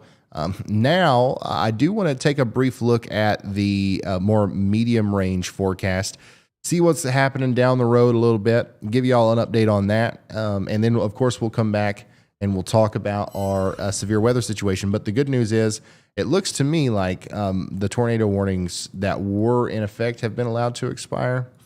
That I could be speaking too soon there, but definitely the severity of the situation along that line, as far as potential tornadoes go, has decreased a little bit. But we do expect that it might try to ramp back up as it gets closer to St. Louis. There's little divots like this that we're watching all up and down this line that might actually prompt the National Weather Service to issue new warnings here as we go forward. First of all, HRRR model is still painting close to an inch of ice for a lot of southern Michigan by the time this is all said and done. HRRR is notorious for being a little bit much on these kind of things, but definitely something that we have to watch out for. It is within the realm of possibility that somebody ends up seeing a lot of ice like that. 12Z GFS. Let's roll it. First of all, this storm right here is going to get out of our hair. And then once again, the focus, like out of the whole country on Friday, for example, out of everybody in the country, the most active weather is going to be happening in California, almost reserved completely for the state.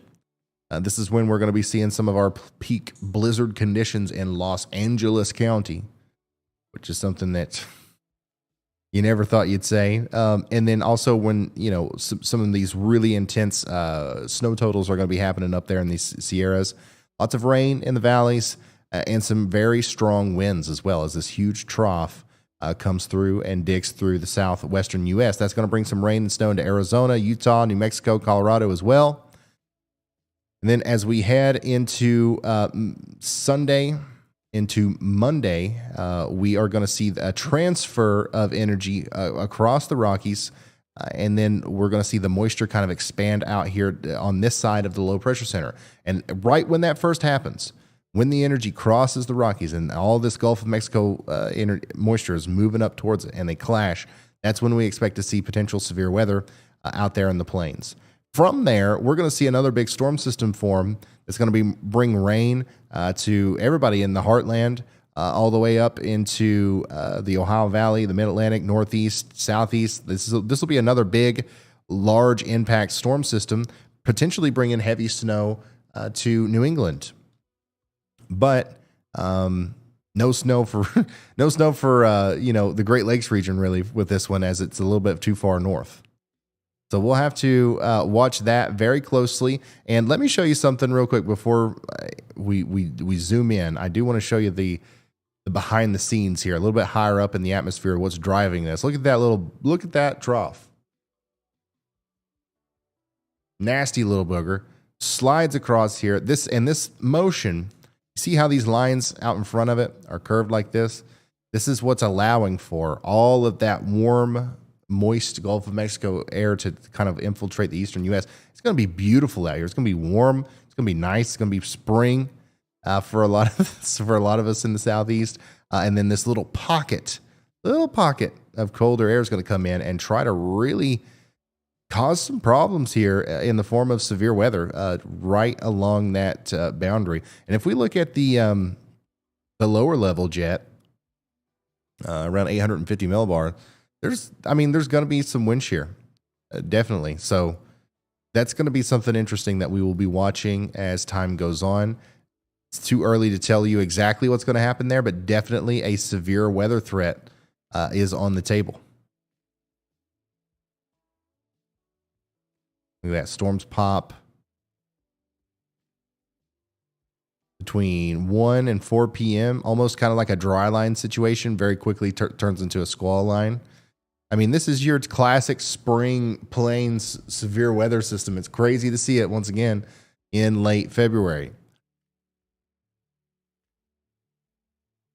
And then a lot of the moisture kind of dissipates before this is allowed to expand any further east. But I am watching, if there are storms that are capable of happening out here a little bit farther east, there's going to be a whole lot more wind shear. So we have to see, if this continues to be a problem in places like Missouri, Illinois, Kentucky, Tennessee, as that broken line of storms goes through, or if we see more thermodynamic support, we will definitely potentially have a severe weather situation that we have to watch over there as well. And yeah, temperatures.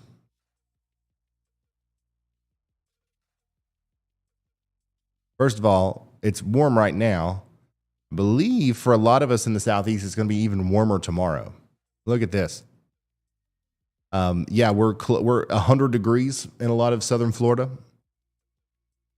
70s and 80s, way up into the Ohio Valley.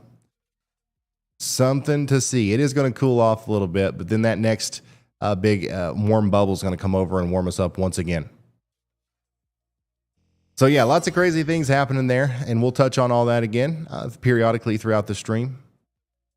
But this is what the trees look like right now in Stockton, Illinois, 10 miles from the Wisconsin border. I'm praying we don't lose power. Thanks for doing what you do. No problem. That's definitely bad. Like it's starting to get a little bit icy out there, if you know what I'm saying. You get a half an inch on top of that, you're definitely going to be looking at the potential to lose power, and that is possible because we are still in the beginning stages of this.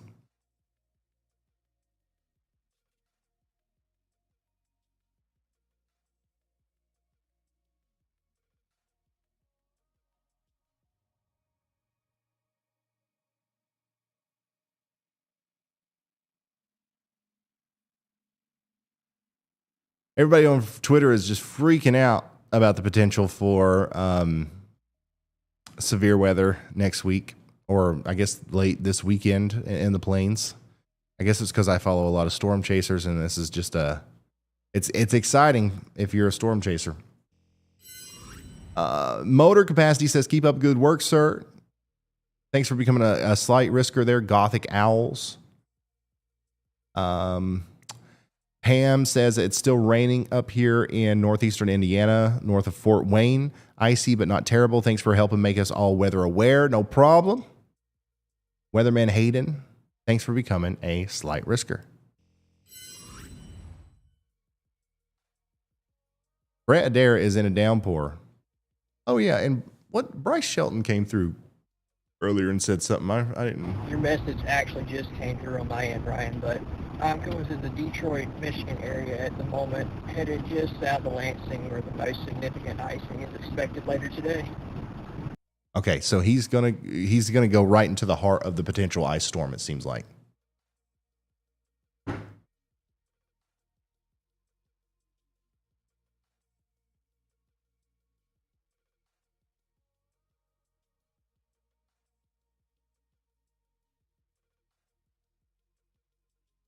It's 75 here in northeast Alabama.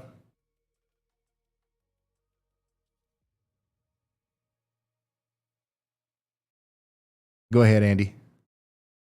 Hey, Ryan, I see this line of storms is going to come into St. Louis proper in just a few minutes here. It's going to take a little bit to get through, but while it does, it is going to produce 70-mile-an-hour wind gust was recorded in Wentzville, where we saw that picture from from one of our analysts, Flappity.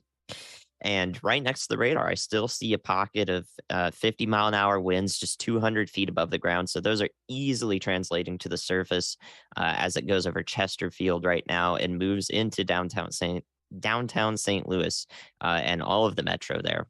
So you guys will see some pretty hefty gusts. I know that's what you're going to hear outside and what you're going to feel. So I'm letting you know right now to stay inside and grab a nice cup of hot chocolate. Awesome. Thank you, meteorologist Andy Hill. We've got a big line of storms getting ready to move through St. Louis. There is no severe thunderstorm warning for St. Louis right now, but I wouldn't be surprised if they issued one, especially for the southern side, as like Andy was saying, some really strong winds are getting ready to come through pretty much the whole city. So just be prepared for that as this continues to move off to the east. And we have to keep in mind that this storm has prompted several tornado warnings so far today, and it's not out of the question that it does it again here in St. Louis, because it's going to take a little bit for it to make it through the town, and at any point during its journey across the town, it could spin up another area of rotation, which there's a couple areas like this. We're watching this. We're watching a couple of different little kinks along this line as kind of suspicious looking areas, but nothing is warnable right now as far as tornado warnings go.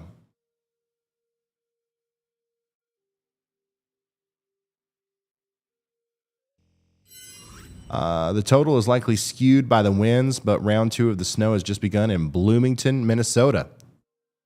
Yes, the snow, it should start picking up across a lot of Minnesota over the next little bit.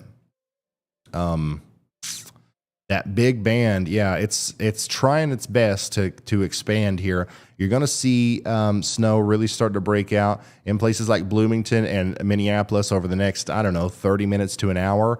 And it's going to get heavy. Like, it's already pretty heavy in like St. James down to Northfield, Rochester. But watch how quickly it's expanding too. I'm going to pull this out. Let's watch the last 30 frames of the radar here.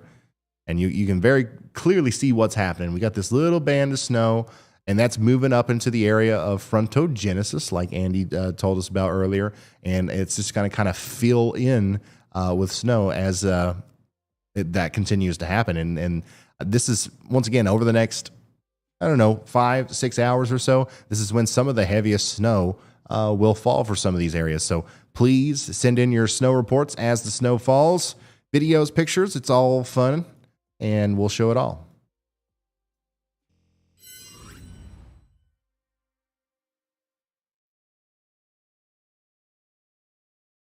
Melissa, thanks for being a member for 11 months. I hope y'all are ready for your milk sandwiches up there in the north. Hey, listen, I didn't see the first video or photo of a grocery store void of bread or milk. Now, whenever these big snowstorms come through the South, even sometimes in the east, the Northeast, you always hear about, you know, people going to the store and getting milk and bread. So I'm just assuming that what these people are doing is they're using that as ingredients to make food. And the only thing that you can do with that really is make milk sandwiches. I don't know if anybody's making milk sandwiches up there in the Minnesota, Wisconsin, Michigan area today. But if you are, I hope you're enjoying them. We love them down here in the South, apparently. What is this? What is that, like a coffee shop? It's a very nice whatever it is. But Fishback says only the best for Uptown Dallas, Texas. Honored to be on the screen there in that very fancy room.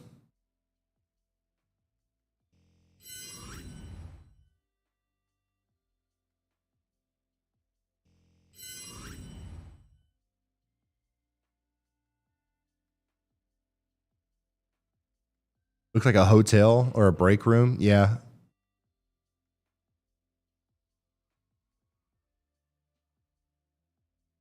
Josh said, wait, you're live? Yeah. We go live for snow. Honestly, we have had a big lack. It's been lacking here recently, the snow storms. So we're going to go live for this definitely. And also, this is just a pretty significant event overall. We're going to see some pretty impressive snow totals up there in South Dakota, Minnesota, and Wisconsin. We're also going to see potentially some, pretty bad problems with ice on in and around southern Michigan. And then we've got severe weather. We've got a tornado watch as well. So lots of stuff happening here.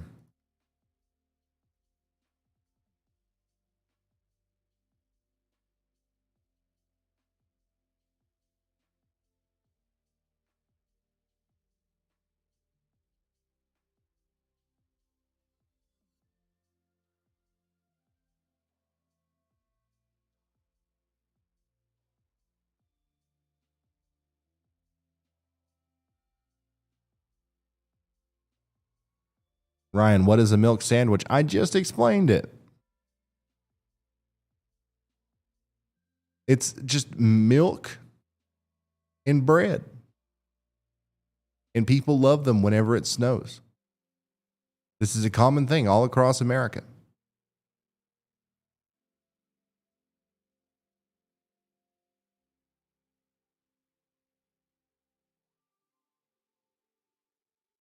Yeah, there are several places in Canada that will also experience probably some of the worst of this ice storm.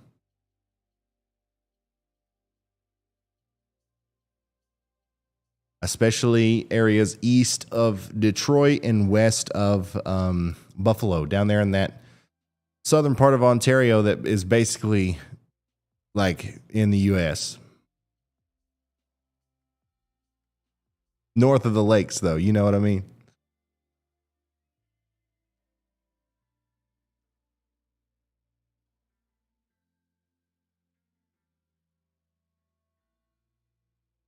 Anything for Louisiana? Nope, nothing interesting. Nothing interesting for Louisiana. Maybe a little bit of rain, a couple scattered thunderstorms that's happening right now. But for the most part, not much.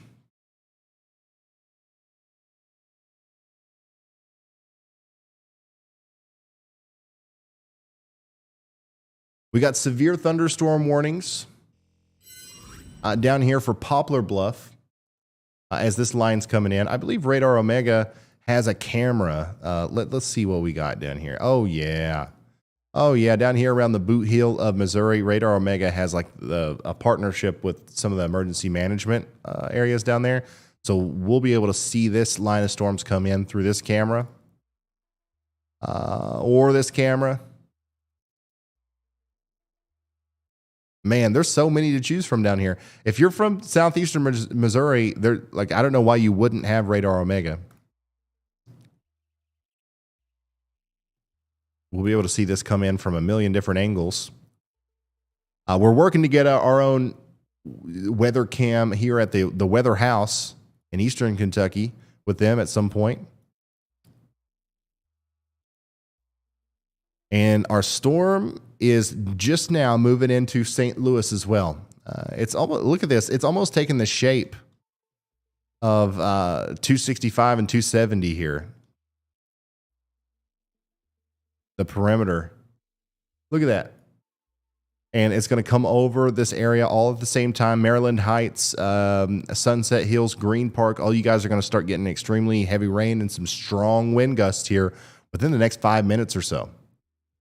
And when that happens, it's going to be over in like 10 minutes after that, or 20. So just brace for impact and we'll get through it.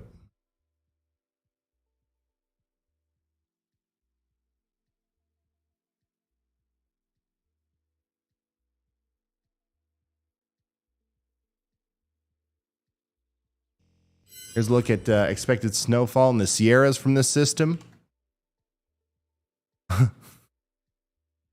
That is one heck of a gradient map.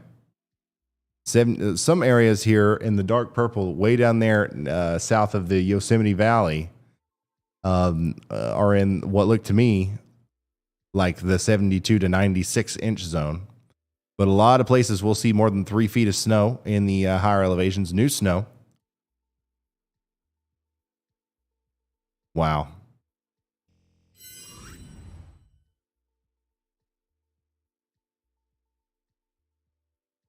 Somebody in chat said the storm split and the core of downtown St. Louis won't get anything. That's not necessarily true. Definitely still some strong winds all up and down this line.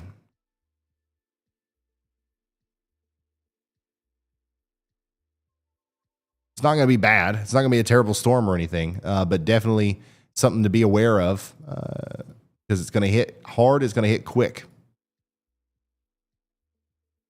Record heat coming into Orlando. Is it linked to the storms? It's essentially, yeah. Yeah. The heat that we're experiencing right now is linked to the storms. It's once again, it's 81 degrees here, which is nuts. You're going to see, let's look at Florida.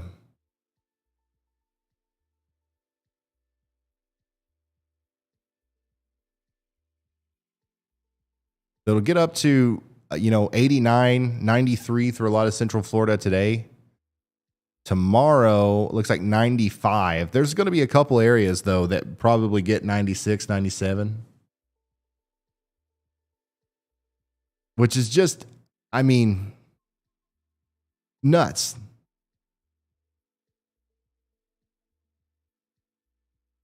A lot of areas set in the mid 70s up here in Kentucky. Lots of places in the 80s through eastern Texas into Louisiana, Mississippi, Alabama, Georgia, South Carolina, even as far north as Pennsylvania, 60s, 70s. It is going to be a brilliant, beautiful day for a lot of us tomorrow.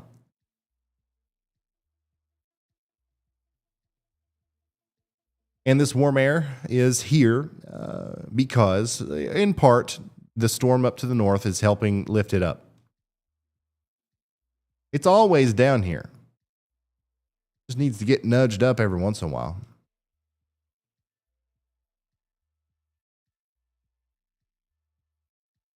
Yeah, I live over here.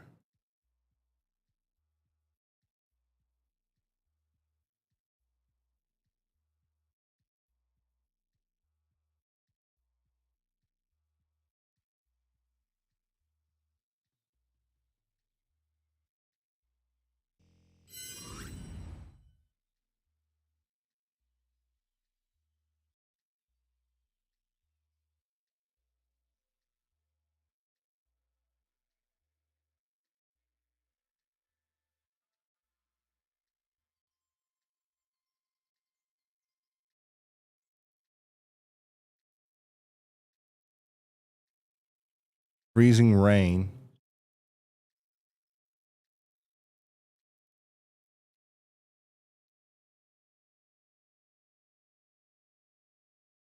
Sorry, just looking through Twitter, seeing if there's anything newsworthy here.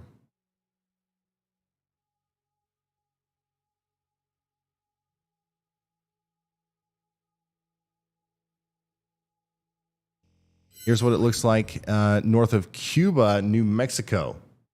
So Arizona and New Mexico are also some of these places that are seeing just wild weather out of this system. Flagstaff, Arizona. A lot of the higher elevations are getting blizzard conditions. And then, of course, just north of, Cuba, New Mexico. This is what it looks like right now.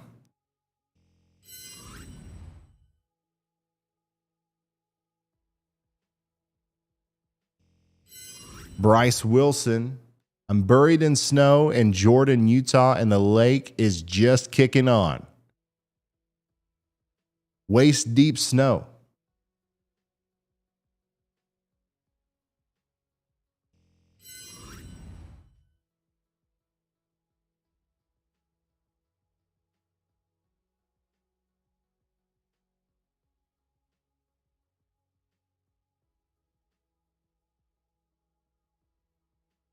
I'm keeping an eye on that St. Charles, St. Louis storm. What's the future track of it? It's just going to continue to pretty much go east, northeast. So it started really coming together back here. We've seen it traverse all the way up to St. Louis now. It's expanding a little bit. But yeah, it'll make it to Greenville. It's impossible to tell you exactly what it's going to look like when it gets there, but it will make it there.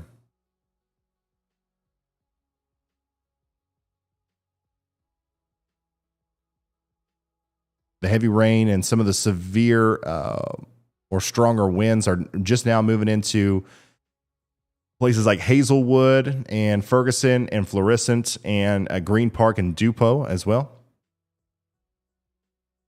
And we still have some severe thunderstorm warnings. Our only severe thunderstorm warnings right now actually are down here in southern portions of Missouri, where we're getting ready to see this storm come in through this camera near Poplar Bluff.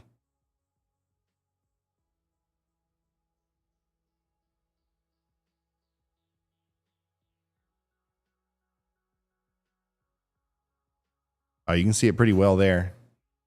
Look at how fast it's approaching. You see the little shelf cloud here? This is in the Radar Omega app. You can see very clearly it coming through. It looks like there's some water or something on the lens, but a new tornado watch has been issued.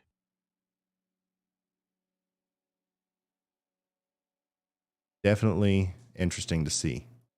71 degrees with a dew point of 58.9 there.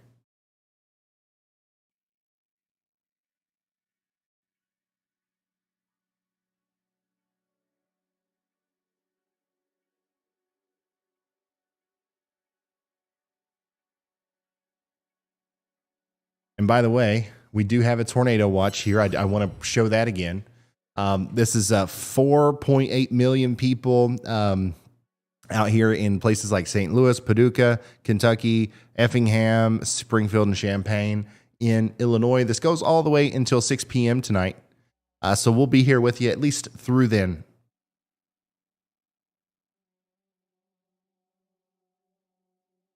Memphis, it's going to be great. Great weather in Memphis. There's probably going to be a little bit of a squall line come through here within the next couple of hours. But it's going to be, I don't think that we have too much to worry about there. It could make for some pretty cool cloud formations. If you want to go look at a cool cloud, go outside in about a couple hours.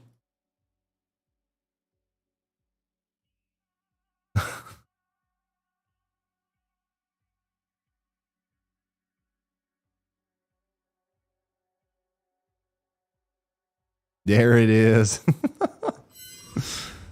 It's milk and bread time. He's got the milk and the bread and the shirt that says milk sandwich. I'm telling you guys, this is a craze. Milk sandwiches are the new hot chocolate. Like it's that kind of, like that's how much cultural influence it has.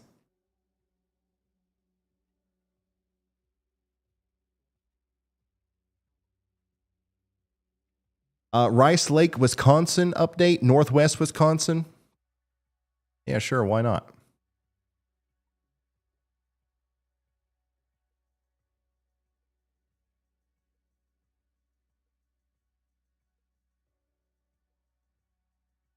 So currently in Rice Lake, we're seeing a big old bunch of nothing.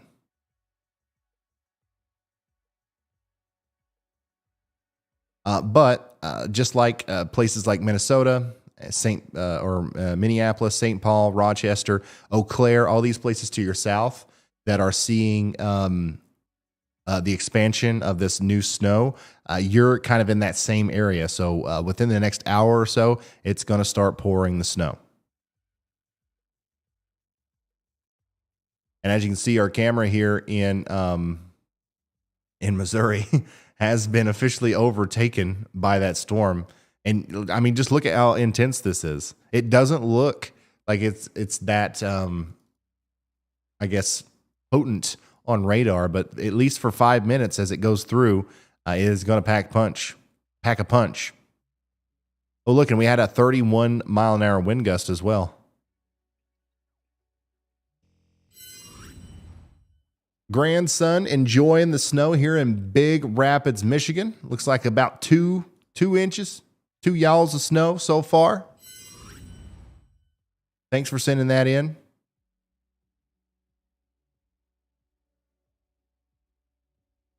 "75 degrees in Princeton, Kentucky."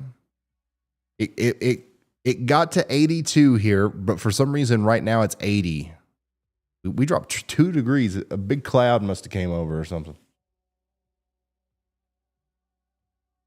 I don't know. I'm in a box. Like I have no idea if it's daylight, dark outside. We have no clue, do we, Carly?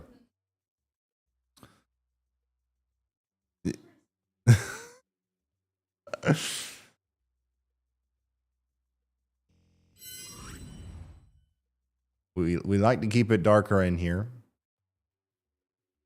because it just makes the video look better. It lets us control the lighting.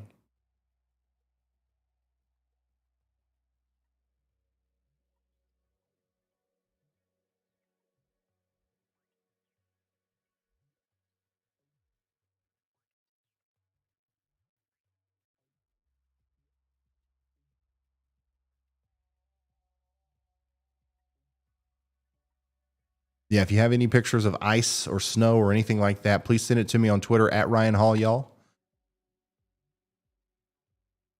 Help us tell the weather story here. And by the way, we got 3 storm chasers now. We got Bryce Shelton, who's in Michigan. We got Brett Adair in Indiana, and Brandon Clement in Minnesota. So we can start to see some of the deteriorating road conditions in Minnesota through Brandon's stream there.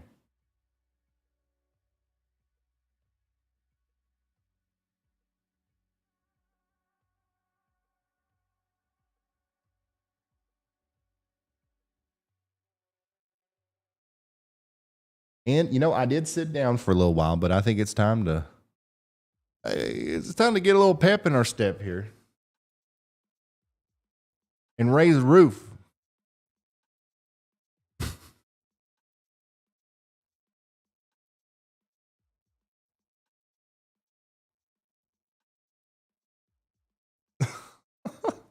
There we go. Also, we got to make sure we stay hydrated, right?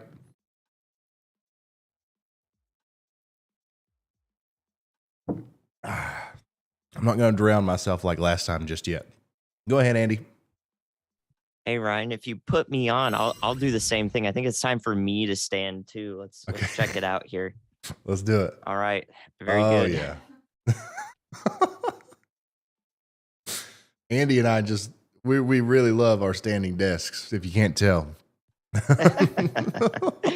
Perfect. I really wanted to do that. But also, I am like just south, like literally a mile north. Sorry, I'm just north of the snow band that's coming into the Twin Cities now. So I may take a second to vacate and give you well, I'm already live, but I'll give you a live update over there instead of here.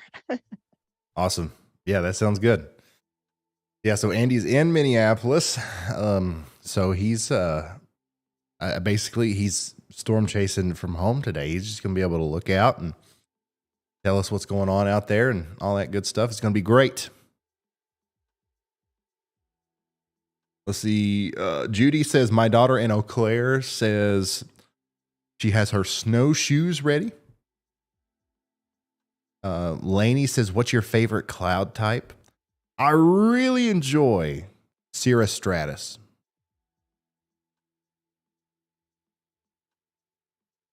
Every once in a while I can go for a regular cumulus. Of course, the stereotypical answer is cumulonimbus from people in my realm.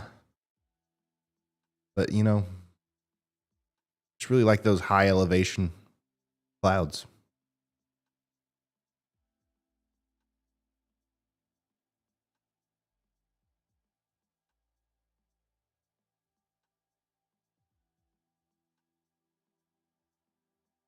Psycho, thanks for becoming a slight risker.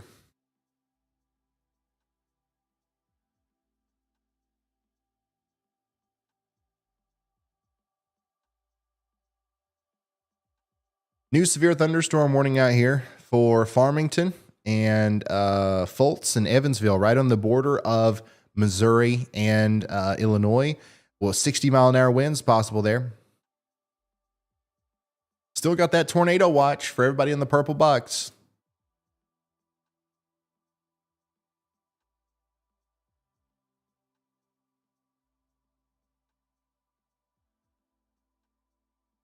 Jealous of the 80-degree weather. Yeah.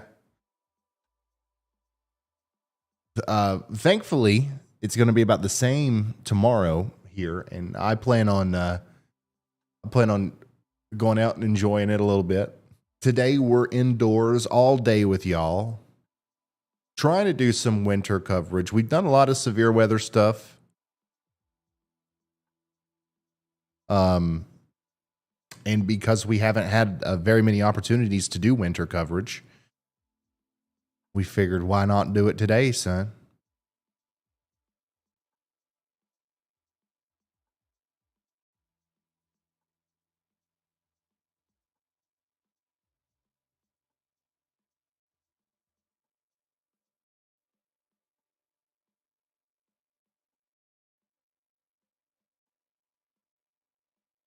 Oh, yeah, I want to show you guys the watches and warnings again.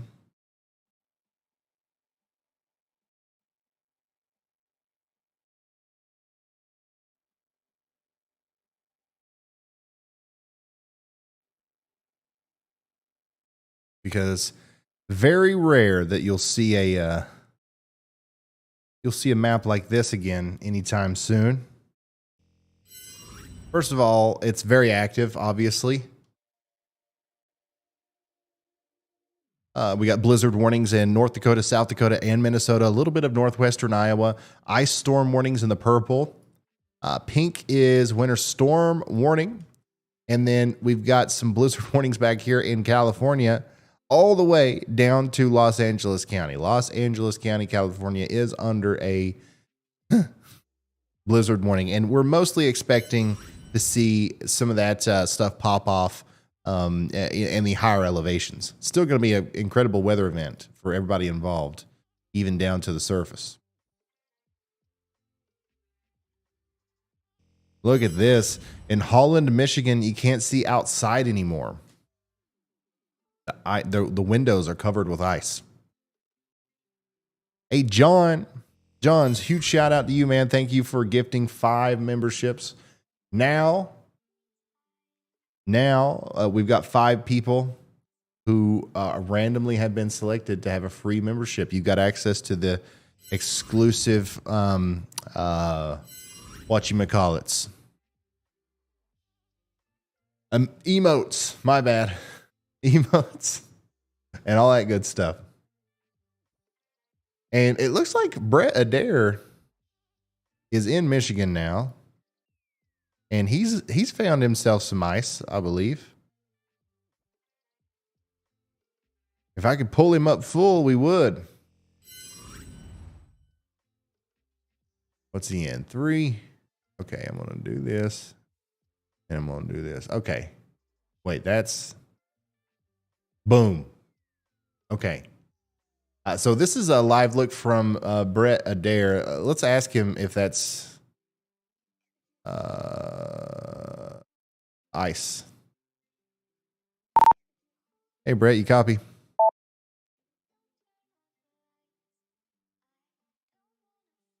I believe that's ice accumulated on the trees there. And this is right around the border of Indiana, Michigan, and Ohio.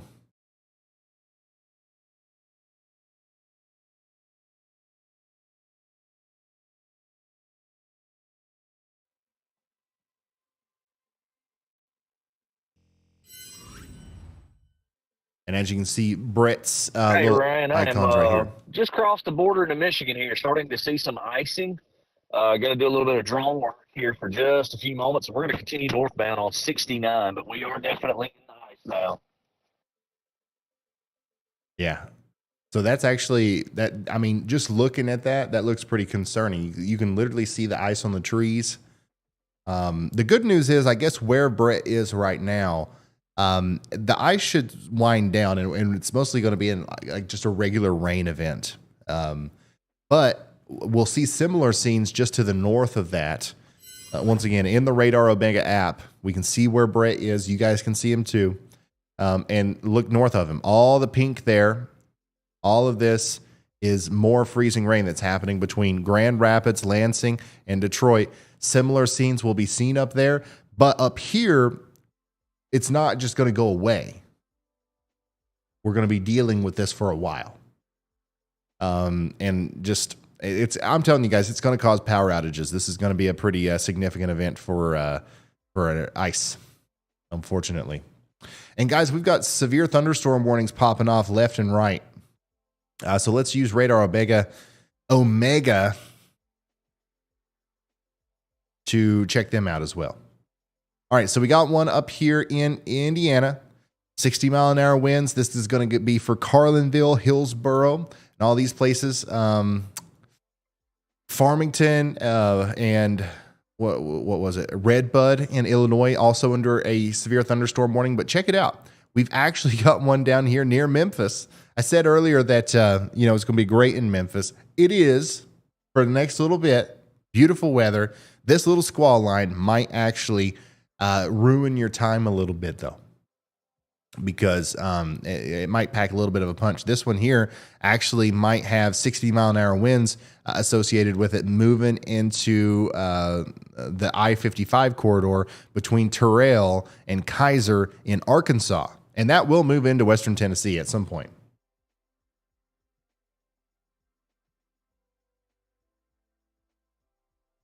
So pretty strong line of storms there.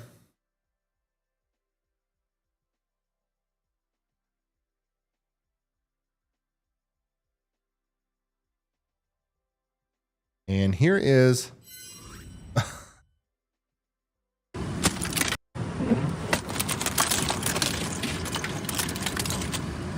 a very interesting video from Ames, Iowa. That's one way to get rid of the ice.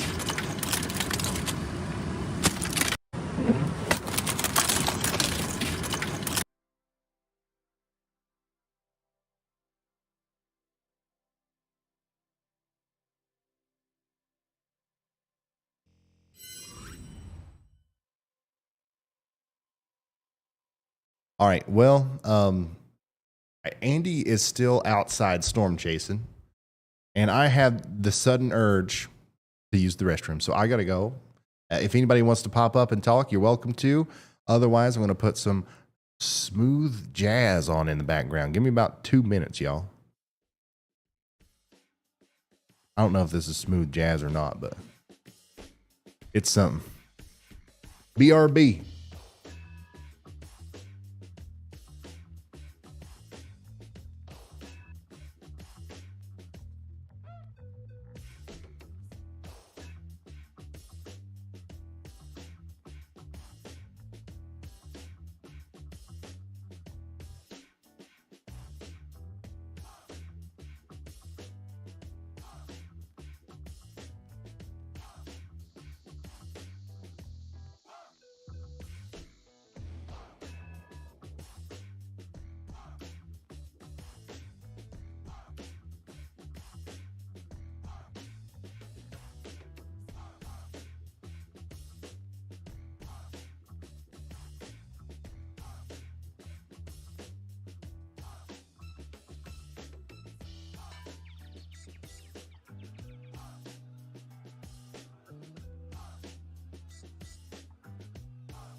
All right. That was not smooth jazz. It was funk. Funk. Let's refill.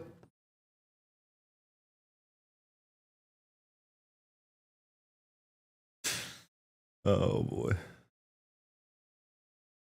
Okay. So if you are just now tuning in, we are talking about a blizzard and an ice storm and a tornado watch all at the same time. We've got a pretty dramatic weather event unfolding, but we are on the cusp of it. We're right at the beginning. So we're just kind of, waiting for the reports to come in. We're waiting for our storm chasers to wake up and join us.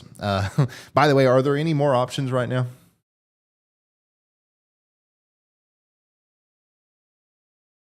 No. Okay. All right. And we're going to cover this all the way through at least the next 4 or 5 hours, and we're going to relay the forecast as we go. And it's just whenever we do these winter weather things, it's all about interactivity. You get snow, you get something interesting happening in your area, send us a picture or video, and we'll share that here. And it'll be a great time. But also, we got to keep you updated on these severe thunderstorm warnings that are ongoing out here along this line. Just north of Memphis in Arkansas, we do have a severe thunderstorm warning for places like Marked Tree. And then we also have a severe thunderstorm warning for Farmington and Redbud. And then also southeastern portions of St. Louis are now under a severe thunderstorm warning. This includes Belleville, Muskota, Smithton, Albers, Trenton, and Pierron in Illinois. So that's a big one. And also another big one up here that goes out towards Raymond and Blend or Belnd in Illinois as well. So you can see the National Weather Service, they keep issuing these big polygons here because this line of storms ain't going to go anywhere anytime soon. I mean, look at how far it's came. It's just going to keep going, and it'll potentially continue to gain strength as it goes. We have to start thinking about the potential for some isolated tornadoes along the northern extent of this line too. There's definitely a lot of indications that there's wind shear out there. There's enough spin in the atmosphere to maybe cause a tornado or two up here between Springfield, Taylorville, and Effingham today. So we are going to be watching that very closely.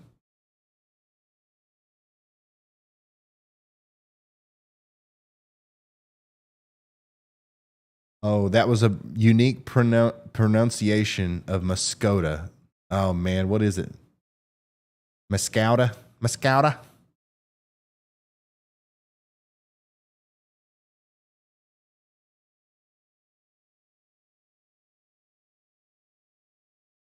It is a part of the experience watching Ryan Hall y'all stream. I will mispronounce your town name. There is no avoiding it. But I don't do it out of disrespect. Hey, listen, I'm doing my best. Current situation in downtown St. Louis from Amber. That's where the Cardinals play, I think. I've been there.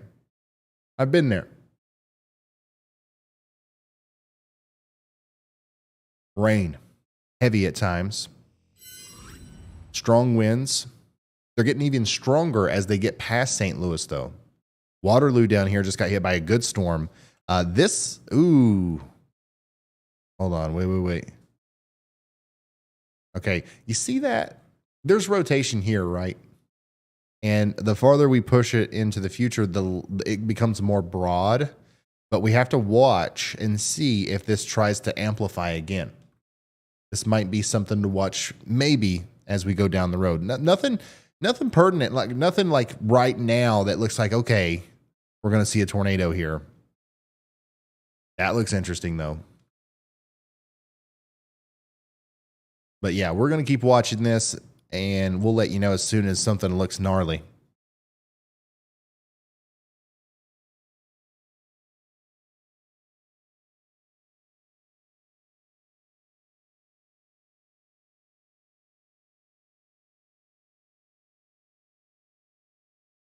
And we do have a slight risk of severe weather today in the yellow highlighted area.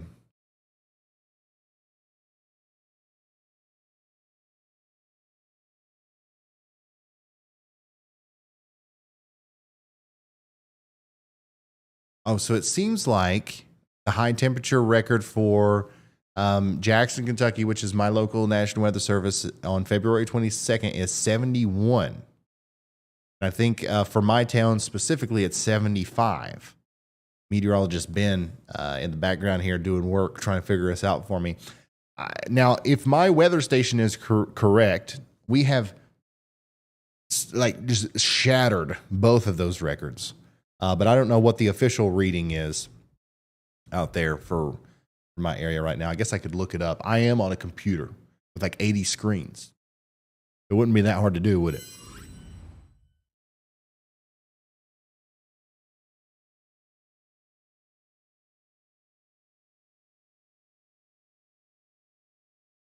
Okay, it's 79 according to the national. Yeah, so yeah, my stuff's exactly right. So boom.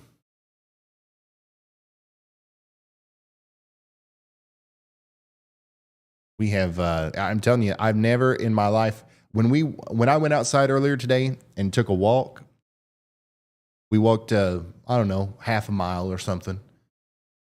Like it was literally mind-blowing. You know, normally you guys know how it is. In the winter, when it's a little bit warmer than usually, you're like, shoo, bulls, it's hard to believe it's February. Well, this was different. I was like, it was unbelievable that it was February. I don't even know how to explain it.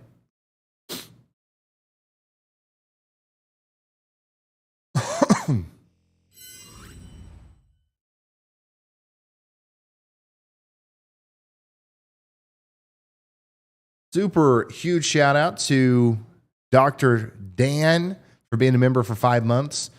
Thanks for keeping us informed. Ice is piling up in downriver in Michigan. By the way, Traverse City. I know Traverse. I say Traverse City because that makes sense, right? Like Traverse. That's how it's spelled. But every time I say it, everybody's like, wow, you sound like an idiot. It's Traverse City. Traverse City. And like, I promise you, I'm trying my best here. I'm trying my best to train myself to say it that way. But every time I read it, it's going to be hard for me to not say Traverse.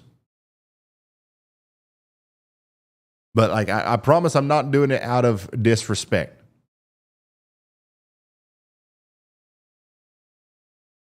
But thanks for the heads up. Hello, Ryan from Canada. I was wondering about north of I-75 from Toledo to Detroit, if you're able to see Canada. That area definitely looks like it's going to be hit pretty hard by the ice storm, unfortunately. I think you guys are going to get at least a half inch of ice out of this, and that'll cause some power outages and certainly some slick travel.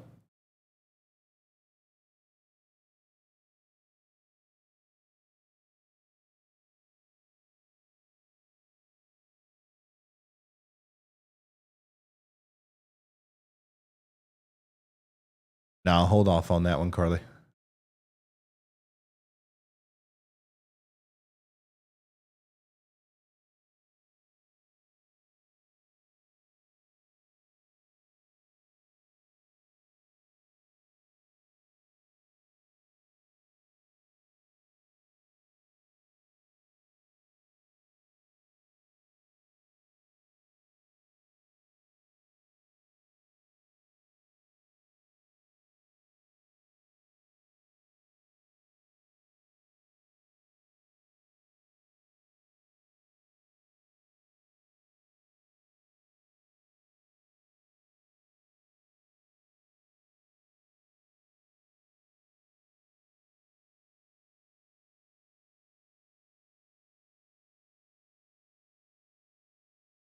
Yeah, the high temperature for today was also forecasted a little bit low here too.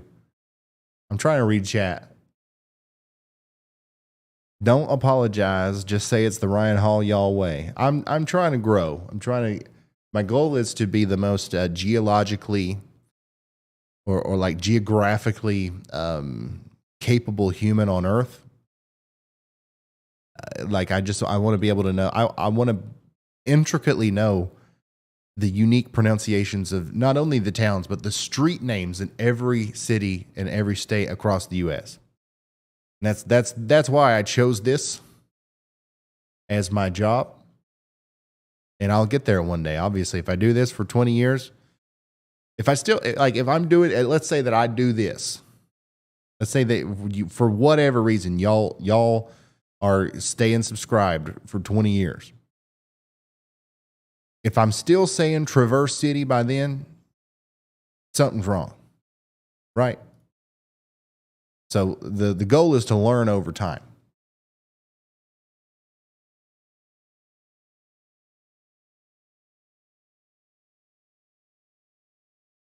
Let's get an update from a couple. Let's get an update from Bryce Shelton. Hey, Bryce, we're just making our rounds with the Storm Chasers here. Just wanting to see if you've seen anything new, anything different. What do you think you're going to run into here? When do you think prime time icing is going to take place in your location? Just give us the rundown, buddy.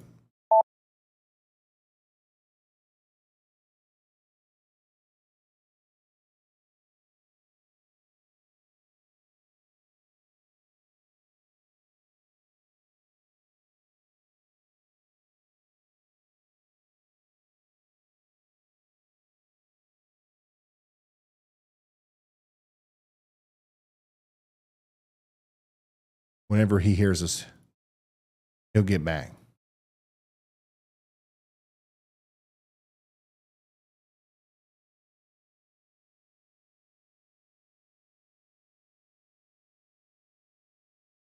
He'll get back with us.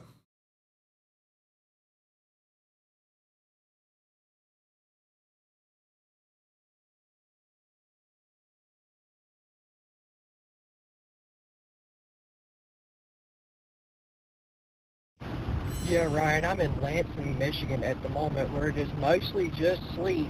We're headed south on Highway 127 towards Jackson, Michigan, and hopes to find a little bit more freezing rain down that way.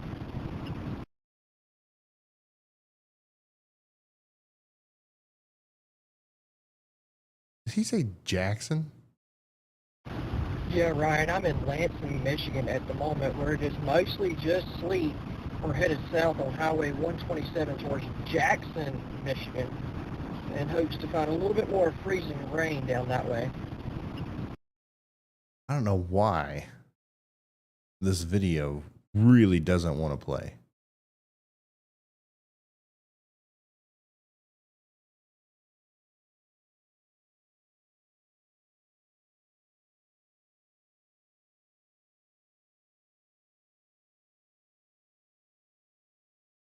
Dang. FedEx passing the plows, straddling 2 lanes before getting blasted by the semi truck. Well, yeah, that's a mess.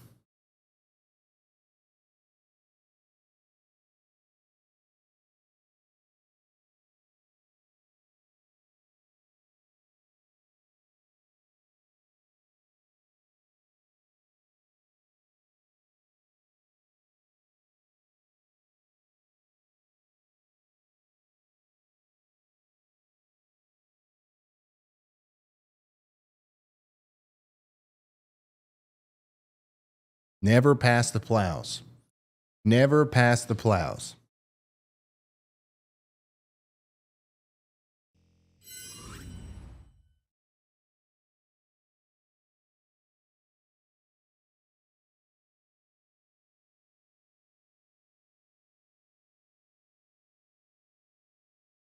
Never pass the plows.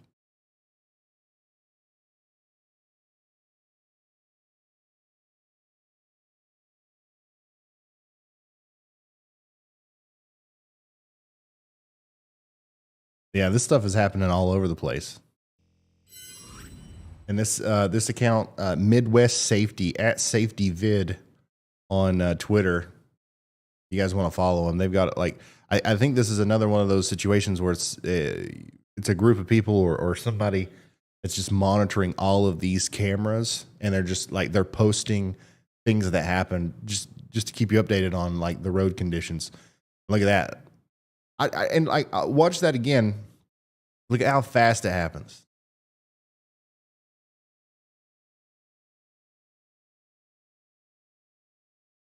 That's why it's important to stay off the roads. I don't know what's up with Twitter.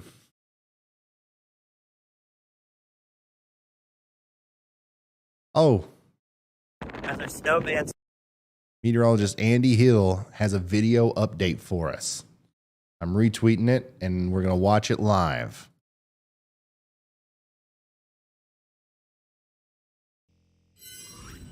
Y'all, meteorologist Andy here in the 35-mile-an-hour wind gusts as our snowman starts to fill in here in the South Metro. I'm near Apple Valley, Minnesota, and the big dendrites are falling now. Frontogenesis occurring overhead in the 850 to 700 millibar layer, and there goes our snow growth. Very efficient. So the only naders I'm going to see around here are snow natives. Yeah, that's enough time for me outside, guys. I'll see you back in on the stream. Y'all, meteorologist Andy awesome. here in the great reporting. Wind gusts. Great field report there from meteorologist Andy Hill. And you can see the snow is picking up. The winds are picking up out there in and around Minneapolis right now. Amazing.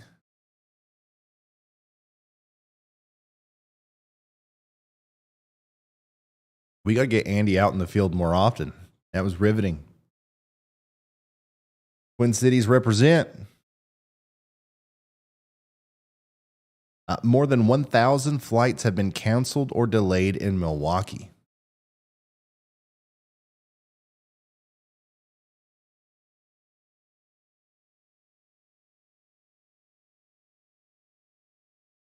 All flights in the sky. And this is your morning travel weather outlook. Today is going to be a day to exercise patience. There's quite a bit of weather out there that could. Do you guys cause know some the delays. FAA did this? We're here to assist and make sure you get through it. But let's review the conditions that are out there. Right now in the Northeast, you got some rainy conditions that are going to impact This guy's good. New York metro area and the Boston metro area.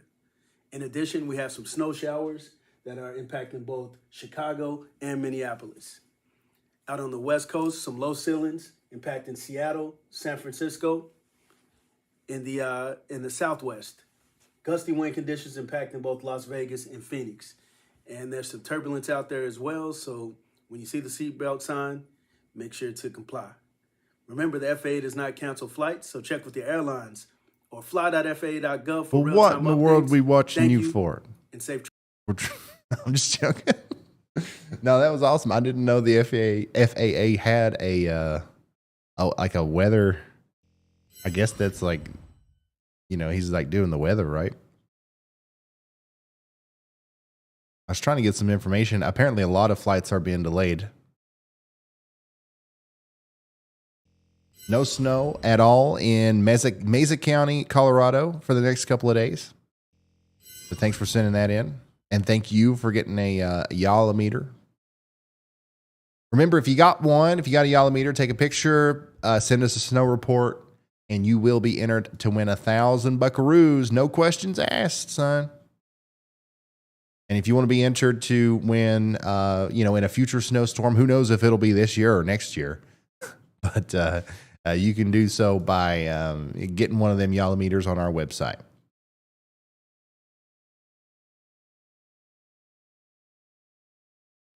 Cass says, "Hey Ryan, thank you for making weather interesting to watch. Is there any news on Sangamon County, Illinois? We see some rainfall and a tornado watch." Yeah, there's a pretty potent line of thunderstorms approaching, which is what we're looking at here. We are under a tornado watch, but there are currently no tornado warnings, and it's actually been a little bit since we've seen enough rotation in one of these storms to believe that there could be a tornado associated with it. So we're watching them. That's all I know to tell you, is that we've got a really strong line of storms coming. They could at any time produce a tornado. Just be hyper weather aware. But the good news is these are pretty small storms. So once they hit you, it'll rain really hard. The winds will gust for 5-10 minutes or so, and then slowly but surely the rain will taper. The winds will still last for a little while, but you know, it'll be a pretty normal experience after that initial rush of the front of the line. 73 and windy, very windy in the foothills of western South Carolina. I live in an RV and I hope it doesn't blow away. Well, me too. Maximum gust of 19 miles per hour so far today here in my neck of the woods.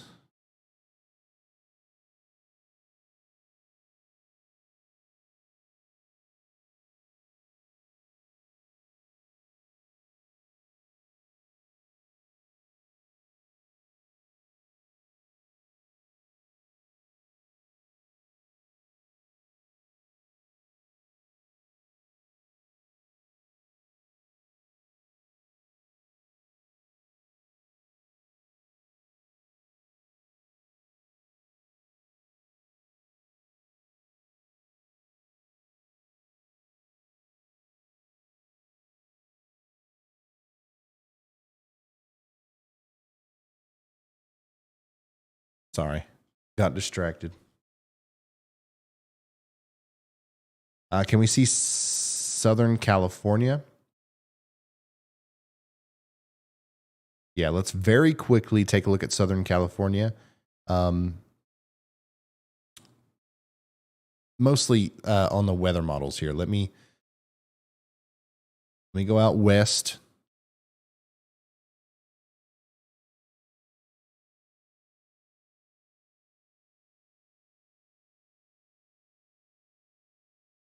And we can also take a look, just for fun, at some of the current radar imagery. Not a whole lot going on at this very moment. A little bit more activity up here in Northern California, but this is just the beginning of what's getting ready to happen here out west. A very interesting, a very potentially dangerous situation setting up for a lot of these places, as the storm of the century, I mean, quite literally, for a lot of these areas is underway. And I'll show you what I'm talking about. It's not going to be a widespread, like downtown Los Angeles getting a blizzard or anything like that. But still, the general intensity behind the storm overall is going to be notable for everybody involved. 11 a.m. Today. Let's see. Let's go out at 4 p.m. 4 p.m. today, we're going to start to see the heavy snow really start to break out across the Sierras. We're going to see it break out a little bit more along the western side of California as well. Some heavier rain intermittently will be falling between Eureka, San Francisco, and Los Angeles this evening. And then, as we go farther into the future, watch how that moisture just continues to get more and more potent. And you can see how whenever that rotating system kind of orients itself to where it's sending moisture onto the west coast of California directly from left to right, that's when things start to kind of blow up. That's when we start to see, snow showers in some low elevation areas. That's where we start to see some really heavy rain right along the coastline. And once again, some of the hilltops near San Francisco will be seeing snow around 10 p.m. And, you're going to be able to see it literally in downtown San Francisco, some of the white covered hilltops near you. as this is all said and done, which is not common. Also, some places, some populated areas, we're not talking about like thousands of feet up in the air here, or like places where people don't live. Some populated areas between Santa Rosa, Sacramento, and San Francisco will see measurable snow, more than likely, as this system passes through. Some of these places for the first time in a very long time. And speaking of the first time in a very long time, Los Angeles. Los Angeles County, I believe, is under a blizzard warning, as some of the mountaintops near the area, especially above 3,000 and 4,000 feet, are expected to see 5 to 7 feet of snow. Blizzard conditions. And once again, in the valleys, this is going to be a really heavy rain, strong winds, but just something that you really don't see very often happening down here in California. And of course, that energy is going to move on off to the east and cause problems in Nevada, also in Arizona, New Mexico, southern Utah as well. And that's something that we'll be talking about, obviously, over and over again as we continue to make videos about this system in the near future. I want to show you this tweet again. One of the worst winter storms of the 21st century is about to hit the Southern California mountains. Up to 7 feet of snow could fall above 4,000 feet, with Mount Baldy forecast to be the snowiest ski resort on Earth over the next 5 days, with 100 inches of snow expected or more.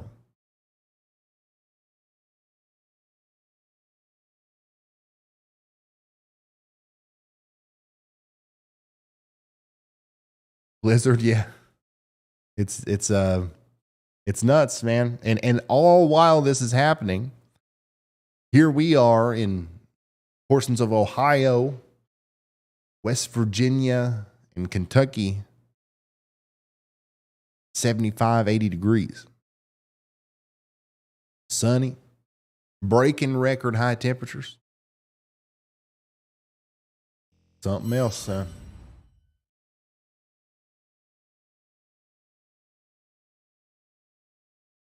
No, the orange lights are not working.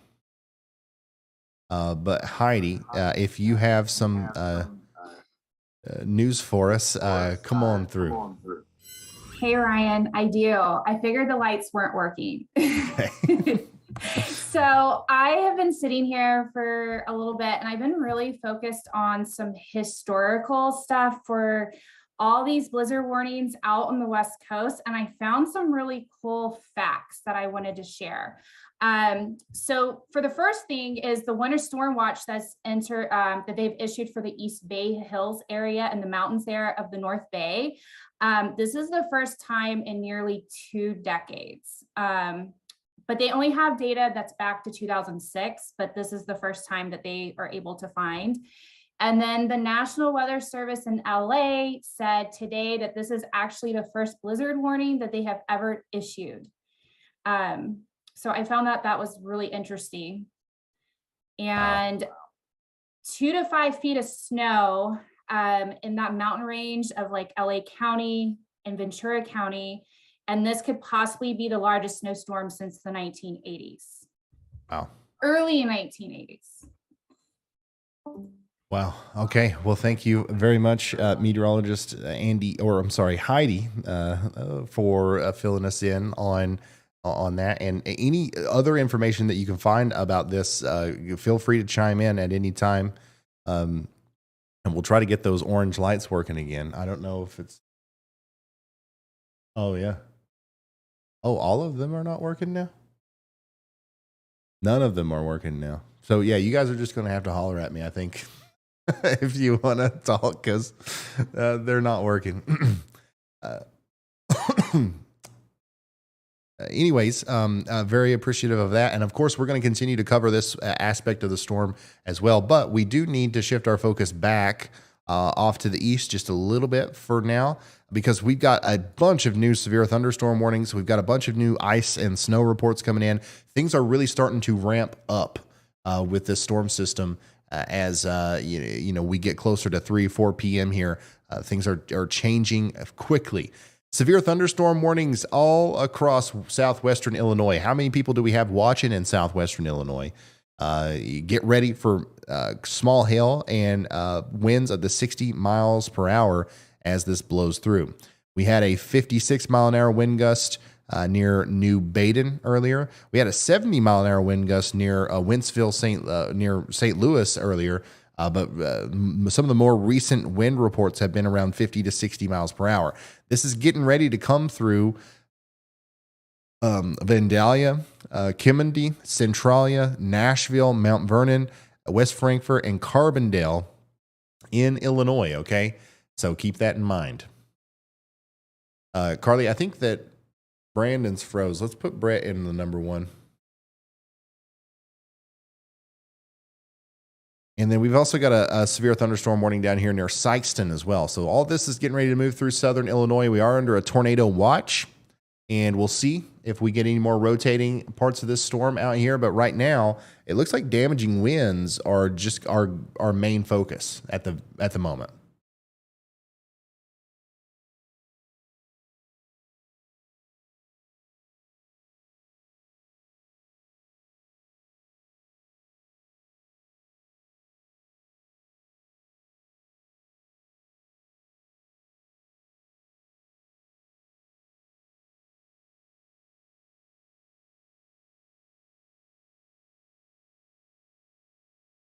Yeah, so that's where all of our severe thunderstorm warnings are. We do have some storms making it all the way down into Memphis. Memphis, you're getting ready to get a big burst of wind. And then right after that, you're going to get some rain. It's really not going to be much. Same thing all the way down through portions of Arkansas and Louisiana. These are just intermittent showers, thunderstorms, regular garden variety stuff. And then the real dangerous stuff is starting to pop up here in southern Michigan, southern Wisconsin, portions of Iowa, all the way out there through southern Ontario as well. So once again, this area in southern Canada, just to the east of Detroit, is getting in on some big time freezing rain right now near Chatham. So make sure you guys are also ready for potential power outages. If you've got ice accumulation out there, please send us pictures at Ryan Hall, y'all. It's starting to pile up in Camden, Michigan. Look at that. It's starting. We're starting to see it become somewhat significant whenever it starts looking like this. It's still not there yet, but just imagine the amount of weight that's on these trees. You throw on some extra wind gusts, and they're coming down. Also, you can see it's clearly accumulating on the power lines as well. This is this could end up being a bad situation. So make sure you watch this. Make sure you're prepared for a power outage. And if in a worst case scenario where we do see some higher ice accumulations, we see more trees falling down, some power outages in situations like this could last up to 3, 4, 5 days. So make sure you're prepared for that. Make sure you've done whatever you need to do to make sure you're going to be able to handle that, I guess.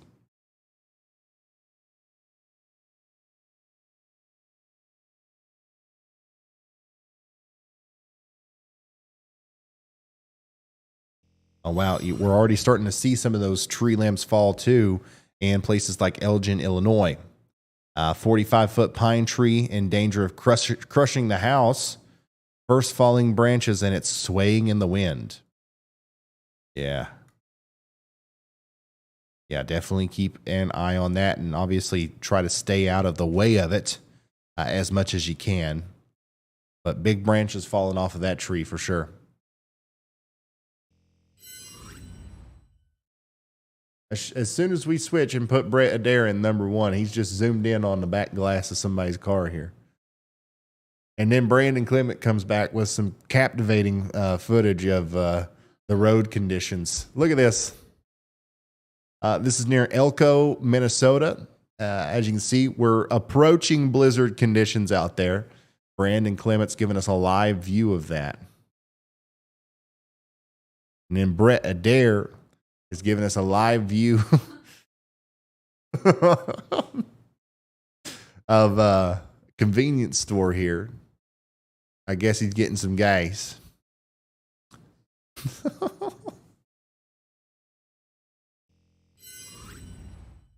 So the blizzard is officially underway.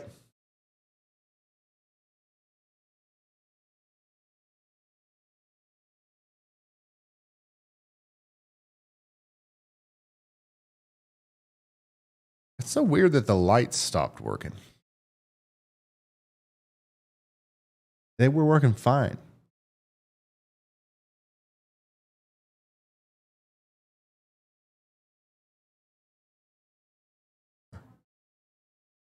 You can try it.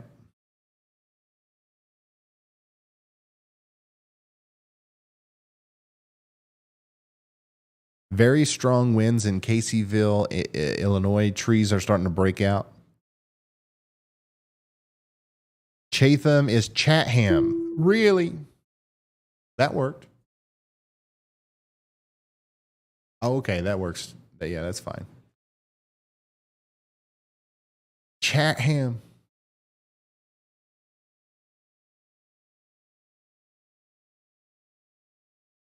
I mean, I'll call it that if y'all want me to.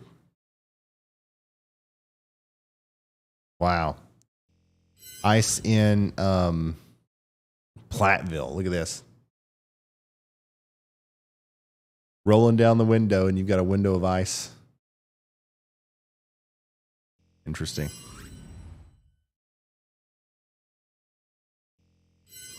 It looks like Quincy, Illinois is in the clear almost. Yeah. Yeah, for the most part, yeah, it's moving off to your east. For sure. Can you give us an update on Fort Wayne, Indiana? Fort Wayne, Indiana, there's really not much I can say about what's going on there. It's just going to get a little bit warmer for the rest of the day. It'll rain some more later this evening, but it's not going to be anything incredible. Just most of the dangerous weather, I guess, in terms of snow and ice is happening to your north. And most of the dangerous weather in terms of severe weather is happening to your south and west. So you're just in the middle of the dangerous weather sandwich, but like you're in the part that's good. Like you don't have to worry about it too much.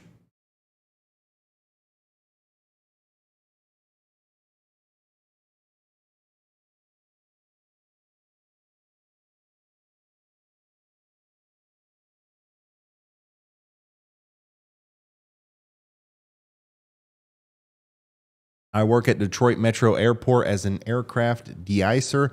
The flights are being canceled because de-icing fluid is useless against freezing rain. Planes have to sit and wait for improved conditions.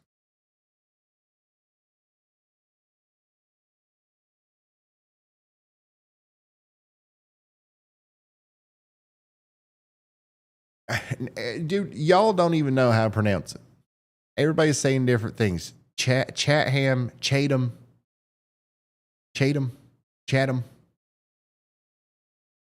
That sea town. What I'm going to call it.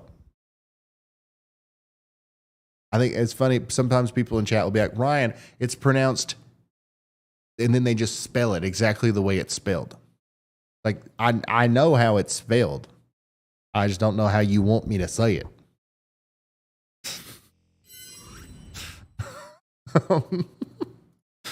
Ice is covering cars out here in Michigan. Look at that.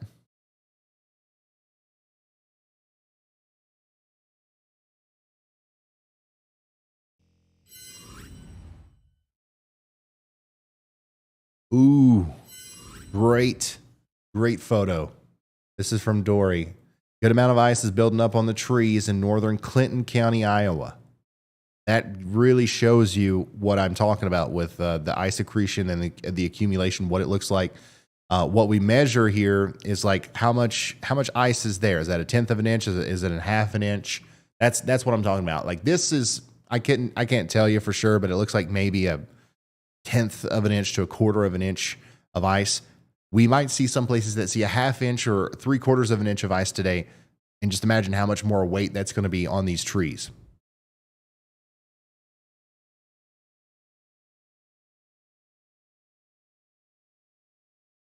I'm going to retweet that one.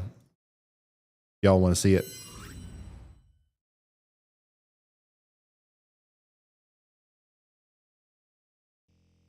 It's still all sleet there in near Lansing, near Mason. The ice storm is starting to head up north towards him. This is Bryce.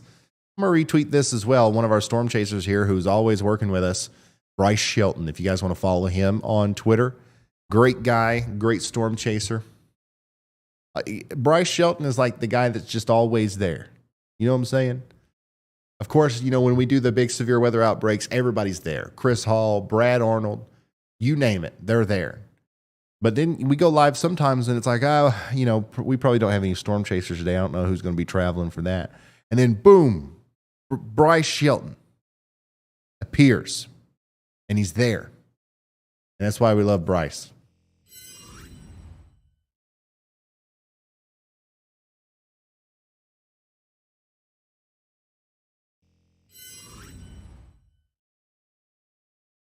Another shot. This guy tried to push the ice out and it just all fell in his seat. Sorry.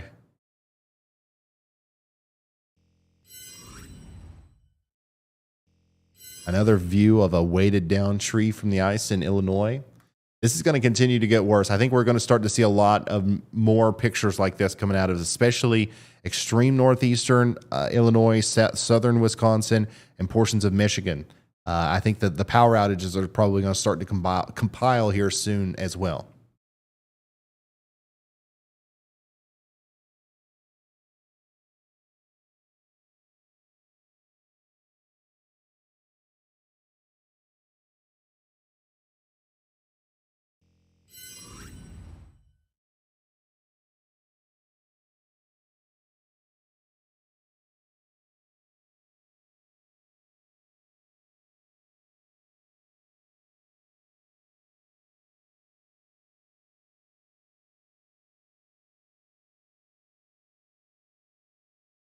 Gotta stay hydrated.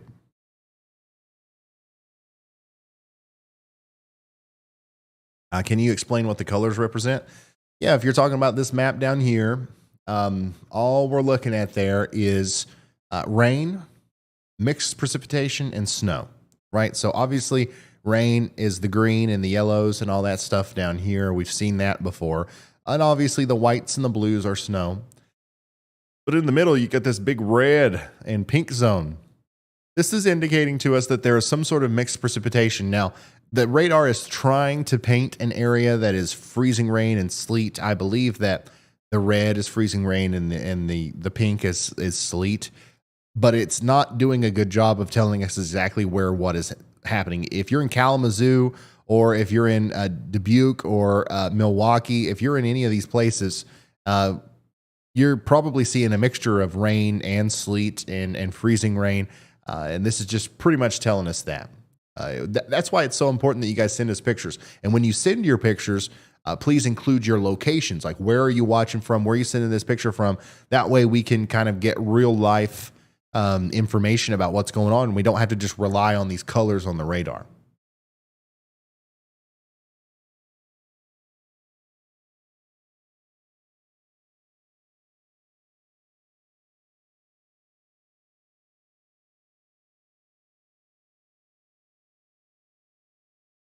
Somebody in chat said, now we've just got a behind your head cam. No more Carly cam. Carly, show them what's up.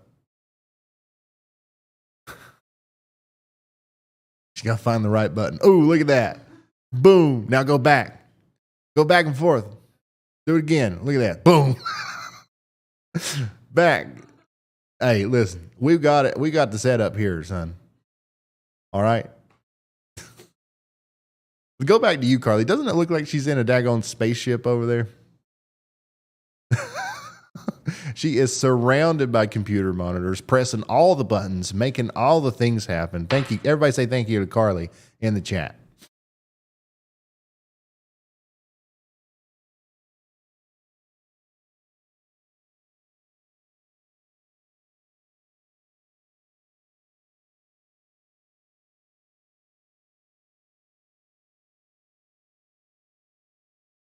This is a picture from southeastern Michigan currently.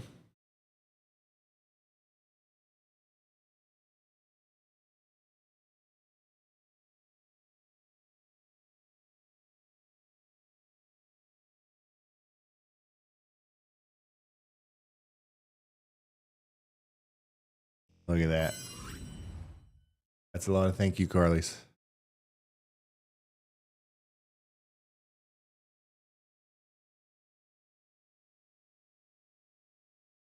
How tall are you? I think I'm 6'3" or 6'4". I ain't checked in a while. Does that change? That's something that changes. I think that like I would just be shorter if anything. So I'm probably 6'3".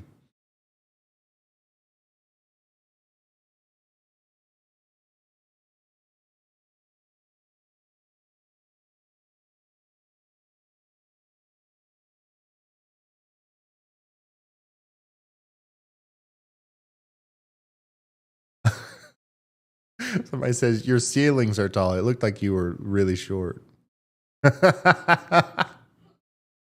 Yeah. Yeah. Yeah, I know. And also, this is like this desk is a conference table. So like it, it's a little skewed. That's too funny. That's too funny.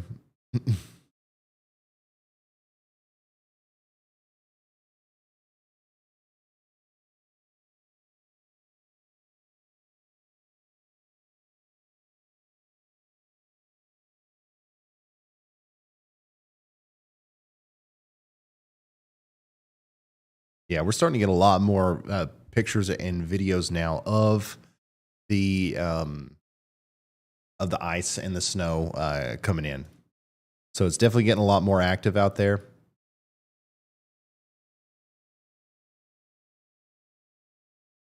Also, the road conditions out here in Wisconsin are just getting worse and worse. Definitely a lot more accidents coming in. A lot of different accident reports coming in. There's a crash on Interstate 4194 North at 7 Mile Road. The left shoulder is blocked. Yeah, a lot of different incidents reports starting to come in through Wisconsin. Stay off the roads, y'all, if you can. Ice-covered roads all the way through southern Wisconsin, as you can see. Michigan also having some problems out here. Total closures in a couple different places, partial closures throughout the state.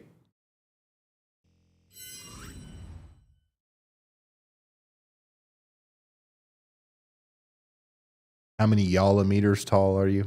I don't know. We'll have to get one.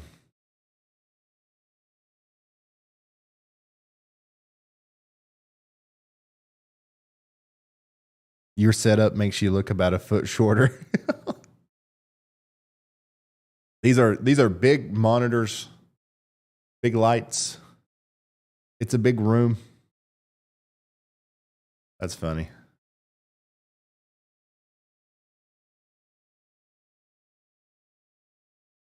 Here's a live look from storm chaser Brandon Clement with Live Storms Media in Elko, Minnesota, where it is snowing heavily right now. The blizzard, once again, is ramping up. The ice storm is ramping up. It's all ramping up. Let's take a look at some of the radar up close for some of these areas. Let's start back here in South Dakota and work our way east. So basically on this one, the blue is going to indicate to us where it is snowing, and the darker the blue gets, the heavier the snow is, right? So we're seeing some heavier snow down here near Lakefield right now in southwestern Minnesota, a big pocket of heavy snow back here north of Mitchell. If I play this, you'll see that this is, it's kind of continuing to form together. I think this area of snow is probably going to expand as it continues to go north. And we'll probably see some heavy snow here soon in Brookings, Huron, and Watertown over the next little bit. Let's go down to the Des Moines radar and see what's going on down there. If you're in Des Moines, everything's pretty much fine right now. Not a lot going on. But if you look off to the north and east near Ames, Marshalltown, Waterloo, Waverly, Mason City, all the way over to Dubuque, Cedar Rapids, and Davenport, we've got a bunch of freezing rain and sleet happening. We've gotten a bunch of pictures and videos from you guys of that accumulation. So That's still happening. It does look like it's going to try to let up a little bit, but look, this is new precipitation that's forming back here, and new problems that will be happening as we go through the afternoon and evening, and this continues to compile. So watch how you see all the new convection there. You see how new bands of precipitation are forming around Des Moines. All of that is kind of getting lofted up into this heavy band of snow that's now coming together in southeastern Minnesota. Look at this. Just over the last little bit, it's exploded here. And now we're seeing really heavy snow from Worthington all the way up into Red Wing and near Chippewa Falls in Wisconsin. And then, of course, in the middle there, we've got the Twin Cities Metro, which right now at this very moment, I do believe it's snowing pretty hard in Minneapolis, but that's nothing compared to what's getting ready to happen probably within the next 30 minutes or so, as this big chunk of heavy snow is going to move right up into the city, and that's when things are going to start happening. That's when you're going to start measuring the snow, son. Okay, we got a little bit of a late start to our blizzard here, but it is in full force, I believe, as we go forward, and these heavy snow bands start to ramp up. And I want to emphasize that this is only going to get more intense. All that moisture to the south, all that new convection that we saw in Iowa is going to kind of just throw itself into these snow bands and make them more intense as we go forward. That's why we think Eau Claire, Chippewa Falls, St. Paul, Minneapolis, Rochester, all you guys are going to probably see a foot of snow or much more than that by the time this is all said and done.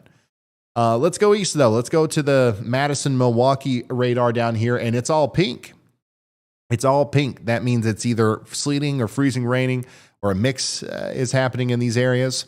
So Madison, Kenosha, even down to Chicago and DeKalb, you guys are experiencing some problems right now, and they're not going to go away anytime soon. The only thing that I can say is that the rain-snow line or the rain-ice line is lifting off to the north a little bit. So Chicago, you're going to be all rain here soon. If you've had any problems with sleet or freezing rain, that's going to change. It's going to warm up. But if you're right in through here, it's Ice Town, baby. That's it. And you got to prepare for a legit ice storm over the next little bit. Moving on over into Michigan, okay, we've got ice in Muskegon all the way down through Lansing and Detroit. And then, of course, right around Kalamazoo here, we're starting to see it switch over to all rain. That'll be happening throughout the day. The main areas we have to watch for a real ice storm today in Michigan is going to be right through here. Holland, Lansing, Clinton Township, Flint. You guys are under the gun for some ice. Same thing for you guys in Canada. How many Canadians do we have watching today? Canadians. It's snowing really hard right now, just to the west of Toronto near Kitchener and Hamilton, but that turns into a real ice threat down there in Chatham, Kent. Chatham and Dredson and Ridgetown. Okay? So that is what's happening there, and that's going to continue to be an ice problem as we go forward. Power outages are possible in Canada as well. Same thing over here towards Buffalo, but it's going to be more intermittent over here. We're only going to be talking about, 15-mile-an-hour winds at best. So we're talking about maybe isolated power outages in this area, minor impacts, but still up to a quarter inch of ice. Up to a quarter inch of ice is possible. And you can see that gradient over here in Pennsylvania and New York as well. And it's getting ready to start snowing in Albany. So there you go. Could see some ice accumulation in northeastern Pennsylvania, but it's not looking like it's going to be a whole lot just yet. And of course, here's our severe thunderstorm warnings in Illinois. I'll tell you what, guys, staying hydrated is great. It's awesome. I love it. It's one of my favorite things. But it is like interfering with my ability to stream here. I got to go again. Give me just a second. I'm going to put on some smooth jazz.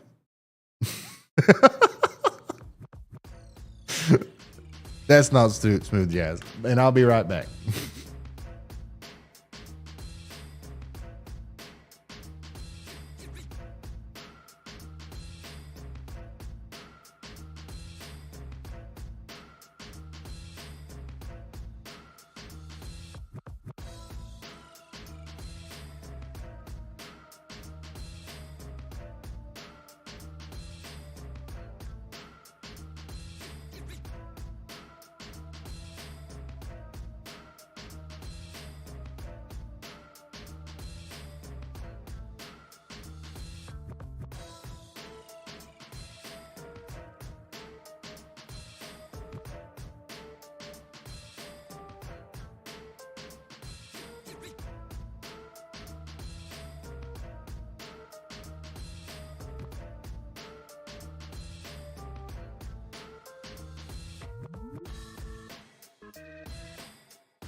All right.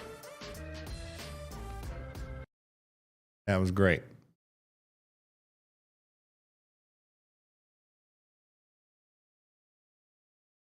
Let's do it all over again.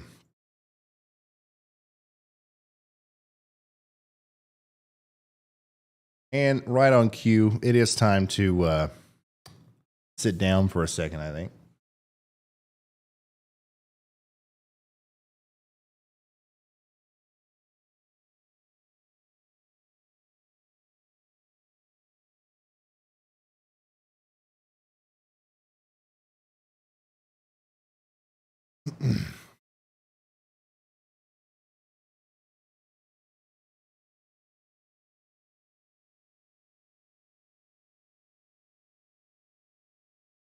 Chatham. Carly, will you look it up? Will you tell me how to pronounce that right? These people keep clowning on me. Canada.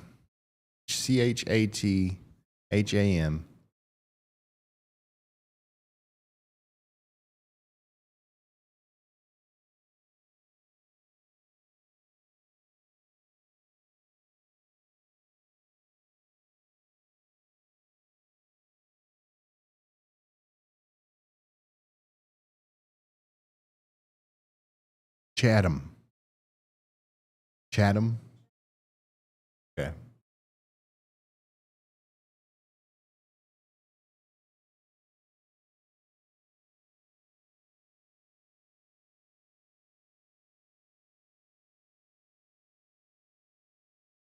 And it's Chippewa Falls.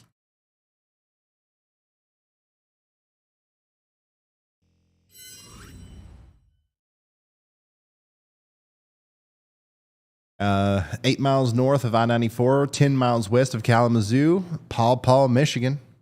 Rain is coming directly from the east.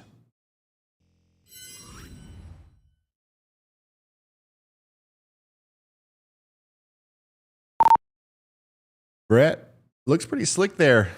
Are the roads bad, or are things still all right where you are?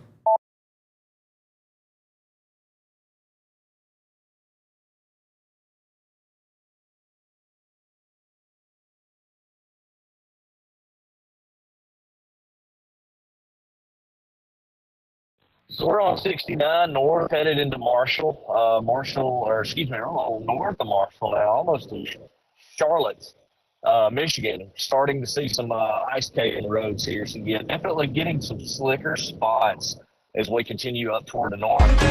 We've seen a transition to some sleet here as well versus all freezing ground at the moment. Okay, so that's an update from Brett Adair. As you can see, the roads are looking pretty gnarly there. Brandon Clement's got a great view of some of the heavier snow that's fallen. We got an awesome video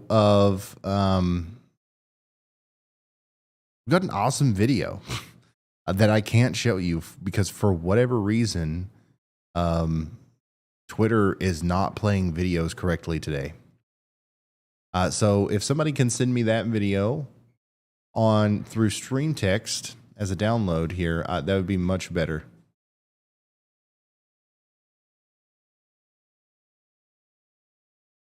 I say that and now it starts working. I'll show you all here in a minute.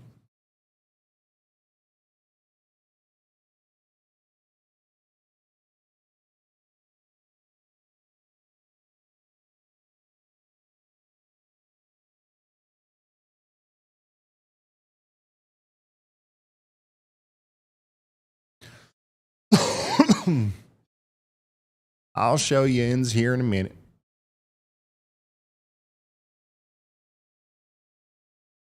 If you're just now tuning in, we're doing live coverage on this ice storm and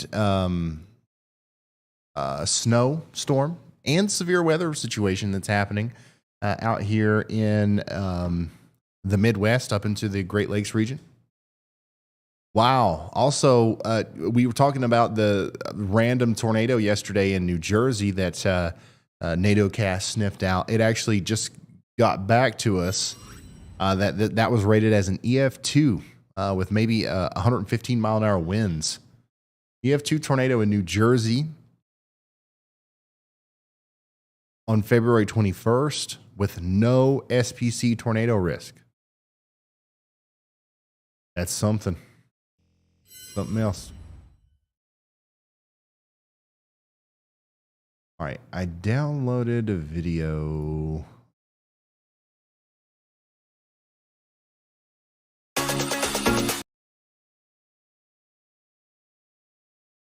So my editor sent this to me. If you guys are interested, I know we've got a lot of members. A lot of people just became members today. Something that we're doing now on the channel once a month is we're doing State of the Y'alls, right? So like the team here at the Weather House, like they go around and we do like they do fun stuff to show you like what's going on here. What are our plans? How are we advancing? How are we making things better? What are we doing? And it's just a fun little thing. And this is like a preview for it.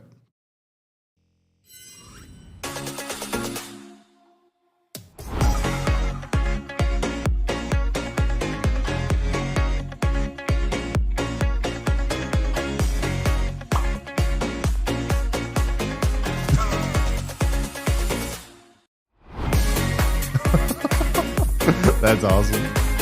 That's great. Great work. Yeah, we had so a lot of our team obviously works remote. We got a lot of people that, are like in Minnesota, Tennessee, wherever. And a few of them, Riley, Sam, and Luke decided to drive all the way down here to the middle of nowhere, Kentucky, to hang out with us for a couple of days. And we showed them around, and it'll be fun. We'll watch that together, I think on Friday as a members only thing. Yeah, there's so many people who are members. Like we want to do something for you. You know what I mean?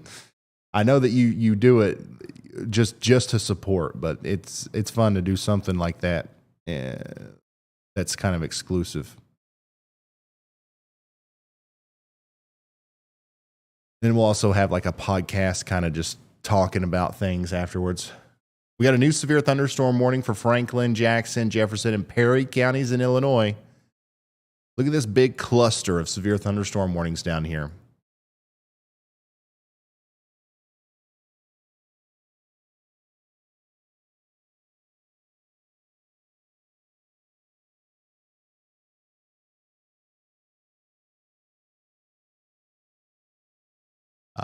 Pana, Illinois, you're getting ready to get in on the pretty intense thunderstorm. We're looking at 60 mile an hour winds, maybe moving all the way up to Sullivan, Illinois. Vandalia, you're a couple minutes away from 60 mile an hour winds as well. This is going to hit the I-57 corridor between Mount Vernon and Effingham within the next 15, 20 minutes. Centralia is getting ready to get hit. Cesar and West Franklin, or West Frankfort, is getting ready to get some 60 mile an hour winds as well, all the way down to Vienna and Bardwell in western Kentucky. So this area of strong storms is not letting up. It's continuing to look concerning and dangerous as it moves off to the east. Still no more kind of additional tornadic, attributes to this just yet. We're watching it closely. There is still that tornado watch, but right now this is mainly a severe thunderstorm thing, and we're starting to get some really interesting reports in for wind. So back here near Cape, back here near the southeastern Missouri, we had a 60 mile an hour wind gust.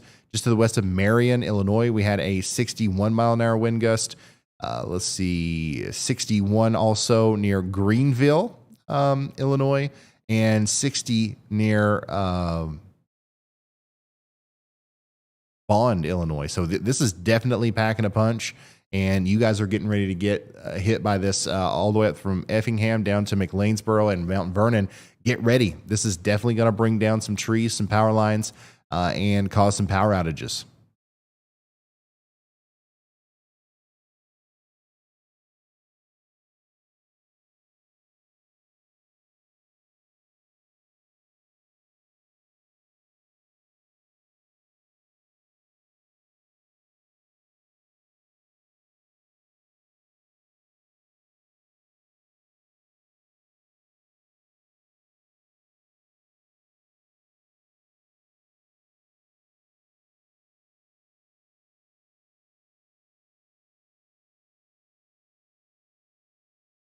Let's see here. Y'all know Paul Farrow up there in Waukesha County. He says, today I declared a state of emergency due to hazardous road and weather conditions and announced that all non-essential Waukesha County operations are closed. Whoa, all non-essential, I hope I'm saying that right, Waukesha County operations are closed effective at 2:30 p.m. County offices will reopen tomorrow at 8 a.m.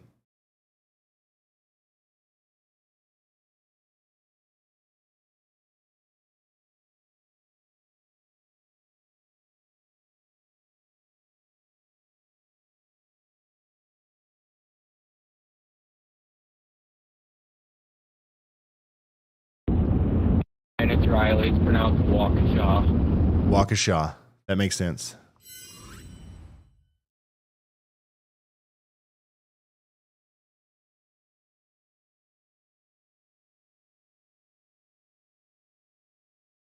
So that's what's going on up there. Major problems unfolding here in southern Wisconsin and Michigan. Make sure you guys continue to send me your ice and snow reports at Ryan Hall Y'all on Twitter. Ice is accumulating out here near Kalamazoo.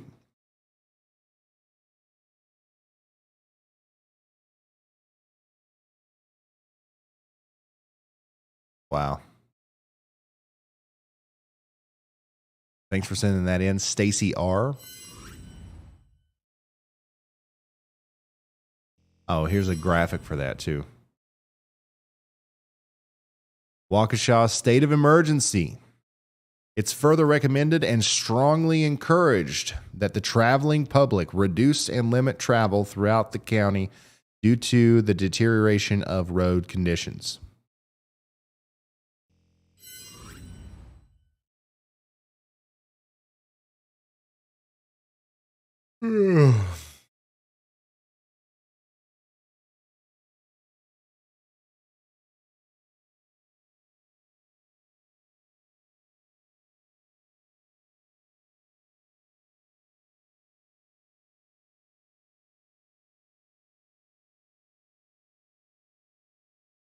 Yeah, and the wind is crazy in a lot of these places, all the way up and down, in even in front of the cold front, non-thunderstorm winds starting to bust out.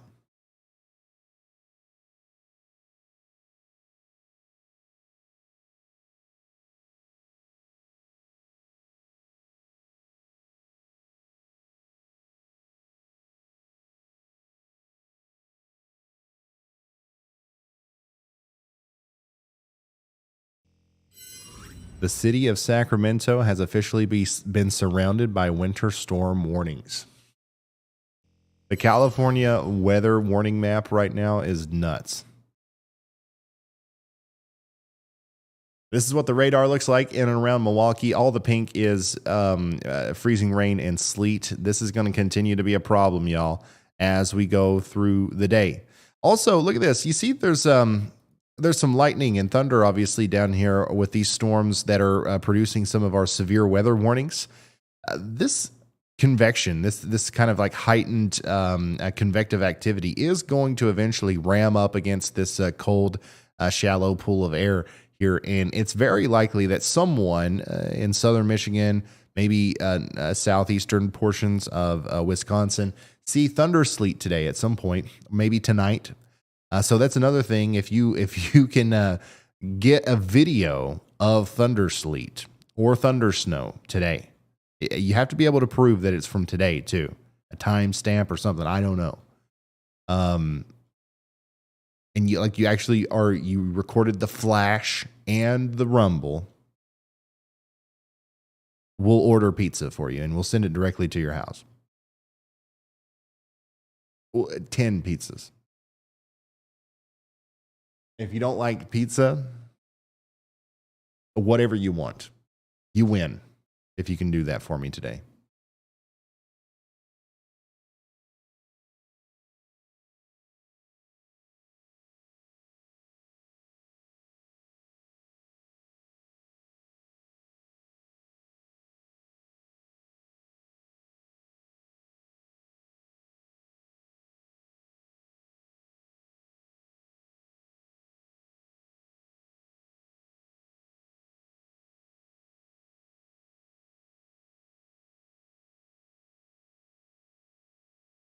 It does look like there's a little bit of a warm bubble here. Does anybody live near South Bend, Elkhart, Three Rivers, Coldwater, or LaGrange? If so, let us know.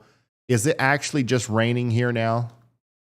Are we no longer seeing freezing rain? And then also, if you are, let's say that you're in Jackson, Michigan, is it raining there? Or is it snowing? I'm sorry. Or is it freezing on impact? Are you having ice, sleet, or anything like that? Just to give us some verification on the radar here. Same thing. If let's say, are you in Chicago? Are you in Rockford? What are the conditions like where you are? Milwaukee, Madison. I'm interested in that area too. I know we've been getting a lot of reports from the general Lansing and Grand Rapids area, but I haven't seen much of anything for some of these other places. So send us reports. Just let us know what's going on. I'm in South Bend and it's just raining. Okay.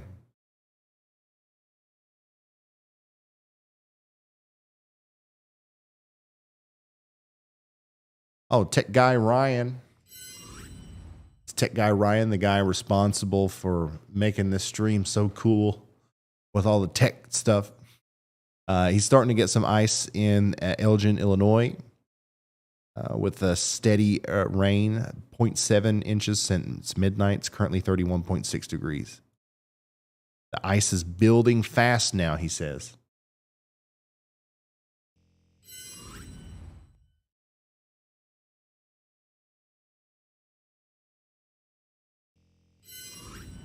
Look at that. It's just raining, but freezing on impact.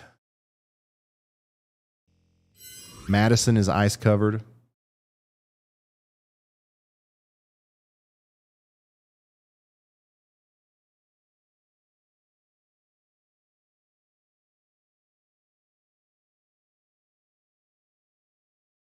Oh no.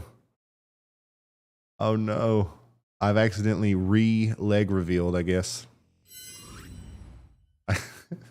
People are sending me screenshots of my legs. How did you? Oh, yeah. I guess you can see a little bit of one of them down there under the table. Man, I was holding that. I was holding that one for 2 million subscribers too.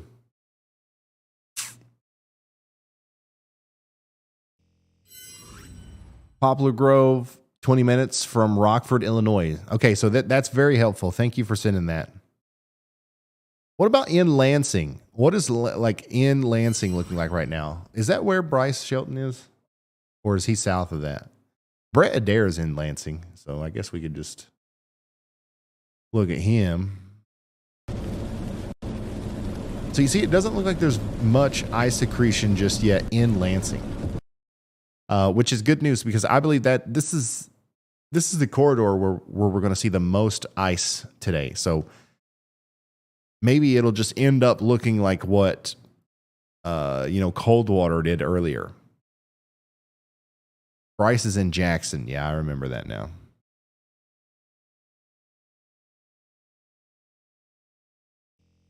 Got 5 yalls of snow in southeastern Minnesota, and more is on the way. Yes, much more. Much more. Thanks for sending that in. Beautiful Yallometer. Love the rainbow. Sheboygan, Wisconsin, taking around noon today. It's about 3 yalls, 3 inches of snow there.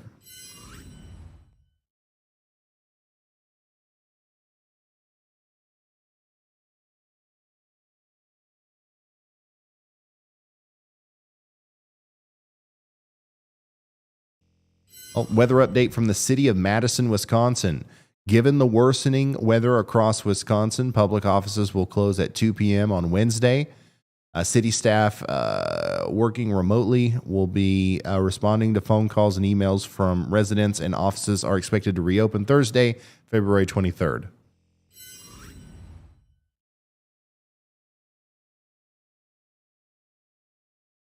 No ice in Chicago, only in the northern suburbs. Oh, here we go. This is Rockford, Illinois.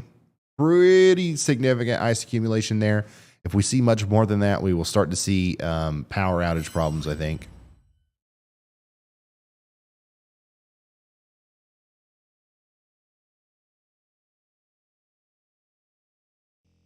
And right now, we're not seeing much of a problem with power outages. We've only got 14,000 people without power in Michigan right now.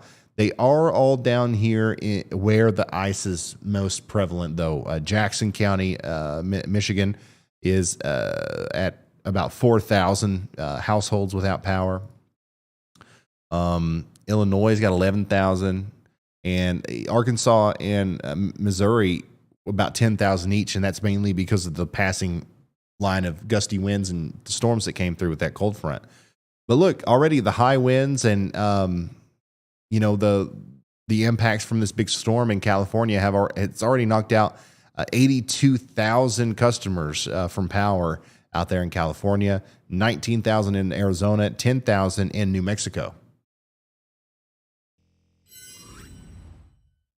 So this is going to become way more active here soon out west. With one of the biggest winter storms that's happened in a lot of our lifetimes is getting ready to go through some areas there.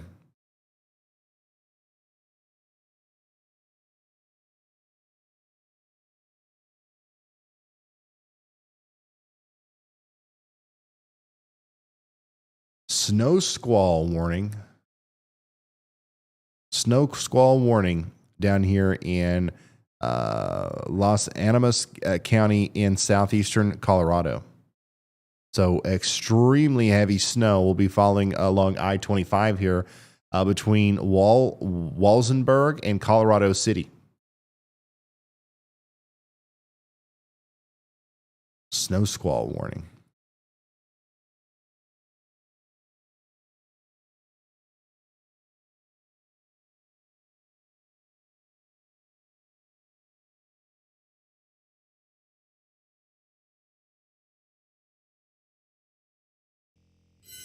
Madison, Wisconsin is 30 degrees, sleeting and freezing on impact. SKMEL has been a member for 12 months, a true OG there. Hey, Ryan, keep up the good work. I'm proud to be a member for 1 year now. No accumulating snow here in Southwest Connecticut. Trash winter. Oh, and you can call me SK. All right, that's what I'll do. SK's been hanging around since we actually had a winter back there in Connecticut last year. Freezing rain in Elburn, Illinois. Freezing rain and sheets of ice everywhere in DeKalb, Illinois. DeKalb. No ice in Chicago, only for the northern suburbs. And P-Fair became a slight risker. Thank you so much.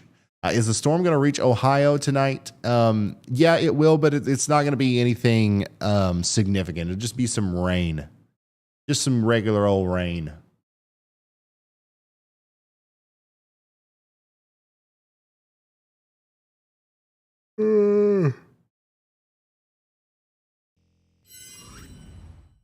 MDOT is starting to close roads in Michigan.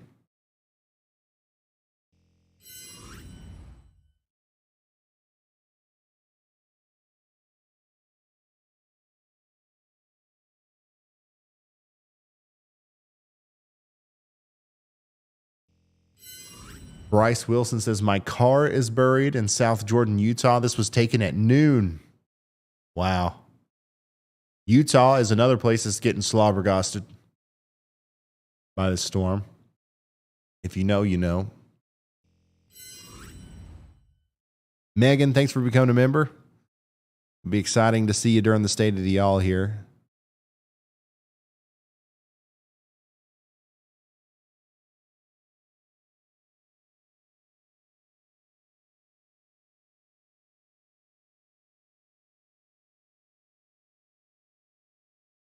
What's going on with the polar vortex? It has started to fall apart. We did have a sudden stratospheric warming event, and we will figure out what the impacts or the consequences of that are going to be in March, more than likely down here.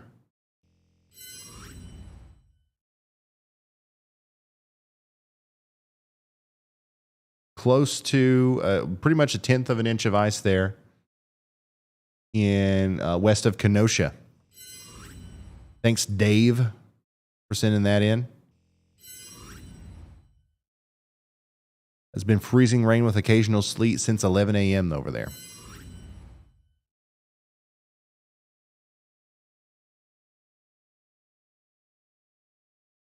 Ryan says, thanks for your great coverage of this massive storm system. Well, thank you very much. I'm trying my best. During a storm like this, it's hard to not make anybody feel left out because there's so many different things to cover. Can't really focus on it all at once.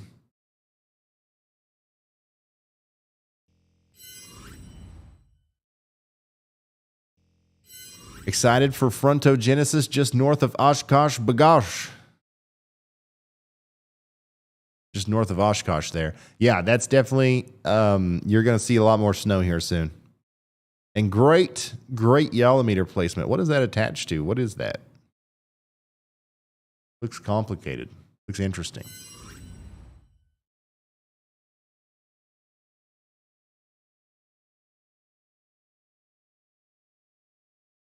I think something broke on our warning system. We've just got a yellow bar floating there.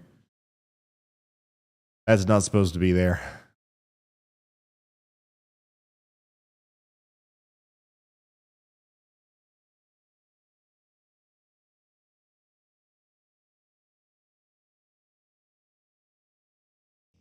Lots of ice on the branches of the trees.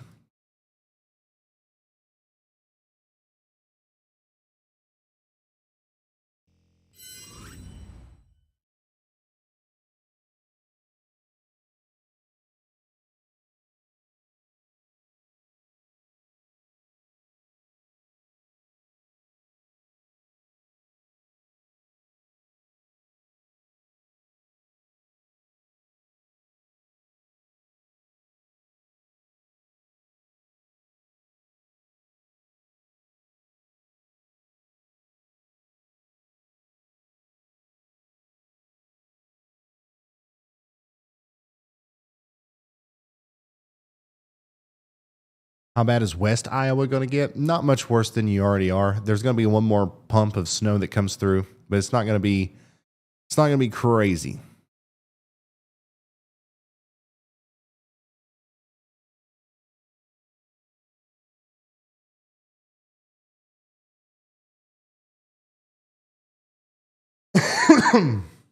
Oh no. The new euro just dropped. I gotta see what's going on here. By the way, for you guys that don't know, after this storm system, our focus shifts obviously to the big storm system that's impacting California, and the one that will continue to impact California and the southwestern U.S. Look at this. Just incredibly nasty looking trough here. That's going to go across the Rockies into the Great Plains and potentially bring us some severe weather somewhere in this area. Right now, it's looking like a slam dunk, I guess, for the plains in like western Texas and Oklahoma. But I believe the euro here is a little bit. It's a little displaced. It's got some different information than the GFS than we looked at earlier.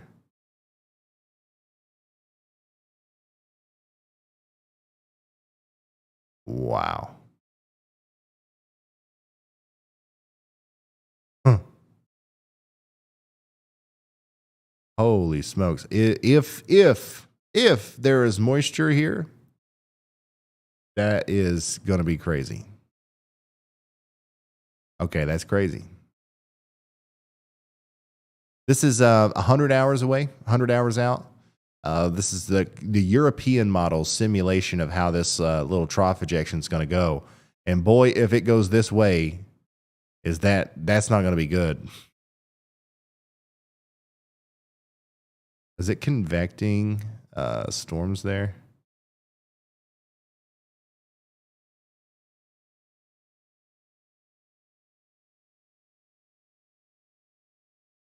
I don't know what to expect from that, but this is definitely going to be a crazy storm to track. We've seen this happen a couple of times though, where we get these 100 hours out, we get these, tornado outbreak of the decade kind of situations, and then that kind of winds down as new data comes in. But anytime something like this shows up, you have to watch it. You have to pay attention to it. You have to treat it with respect, and then of course we'll cover it here until we feel like we no longer need to.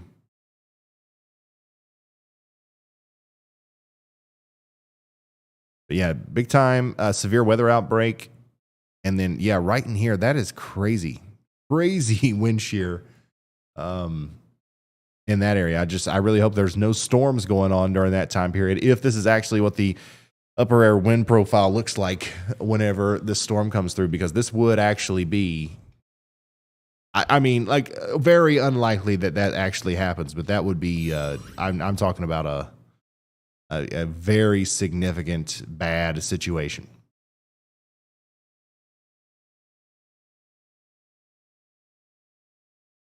That area just needs a break, man. Stop it. Stop it with the severe weather down there.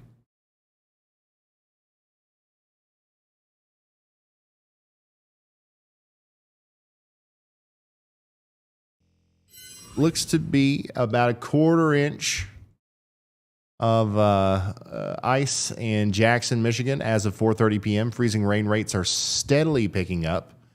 Things might really start going downhill this evening as far as the potential of power outages and tree damage. It's another report from Bryce Shelton there.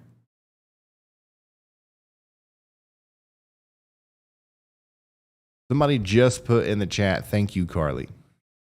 How are they an hour behind? I see that all the time. Like, sometimes I'll be like eating a fish sandwich or something, and then we'll move on. It'll be like 2 hours later, we're talking about something completely different, and I look at chat and somebody's like, "How's that fish sandwich, Ryan?" That's what's happening, right? Like, somehow they paused or something, and they're behind.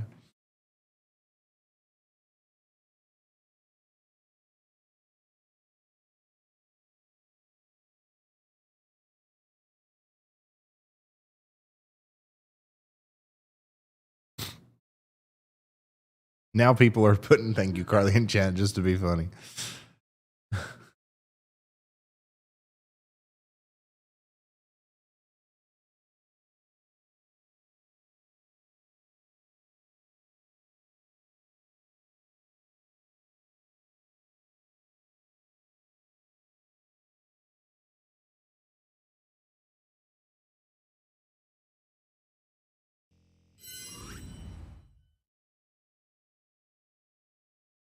Looks like our storm chasers are starting to get into some more treacherous road conditions here. Brandon Clement near Lakeville, Minnesota, with some big time accumulation starting to happen there. Brett Adair's in Iowa County, Michigan, where things are definitely going downhill. Where is he exactly here? Let me see his. Yeah, he's north and west of Lansing. This area is going to get pretty tore up, I think, from ice by the time this is all said and done. And then, of course, we got Bryce Shelton, who's watching the ice start to accumulate there in Jackson County, Michigan.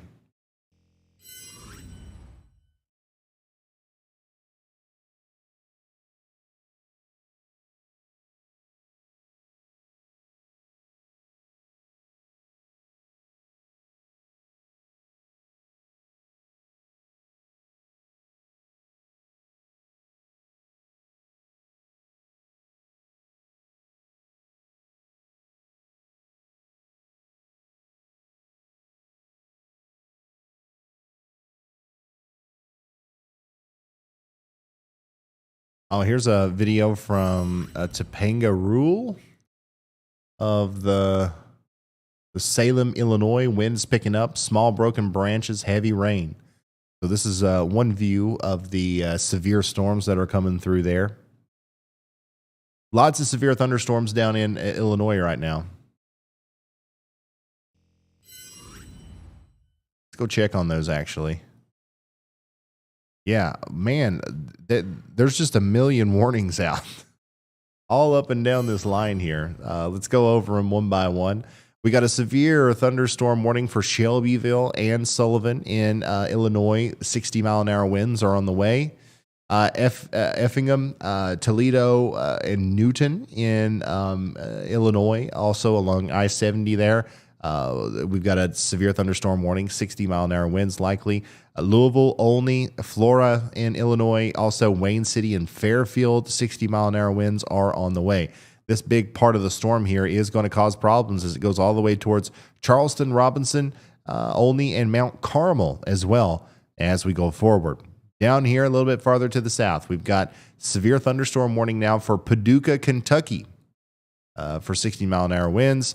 Mayfield, Kentucky is under a severe thunderstorm warning. And Clinton and Hickman in Kentucky are also under a severe thunderstorm warning. So this whole line here is starting to pack a punch as it continues to move off to the east. Now, these storms will be out of the tornado watch here soon. So I would say the National Weather Service will allow for the tornado watch to expire, and they'll probably issue a skinny severe thunderstorm watch. I'm not sure. We'll see what happens. But I don't see any signs of this line just dying out here in the next 5 minutes or anything. So definitely need something for areas just east of there.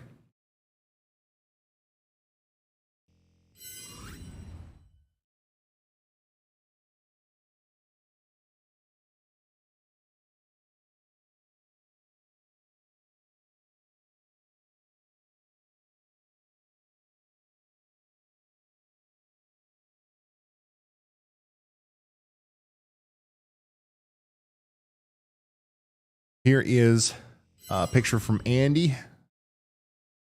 Andy's got about 7.5 yalls there, or close to 7, 6.5, 7 yalls of snow. And he is, and that's since Tuesday afternoon. And obviously it's pouring snow right now. And let's take a look at the radar loop over Lakeville, south of Minneapolis.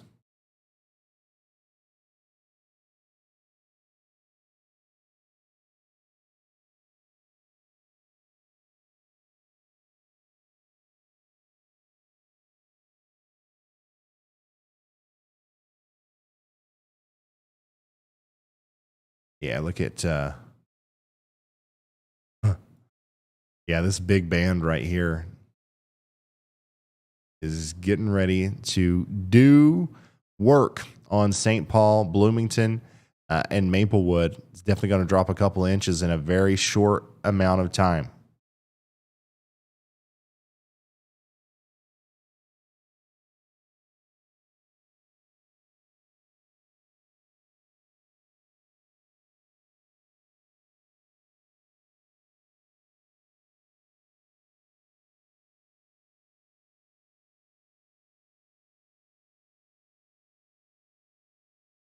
We've got about 4 yalls in Rochester, Minnesota, coming down pretty good. National Weather Service is only calling for 4 more inches in Rochester.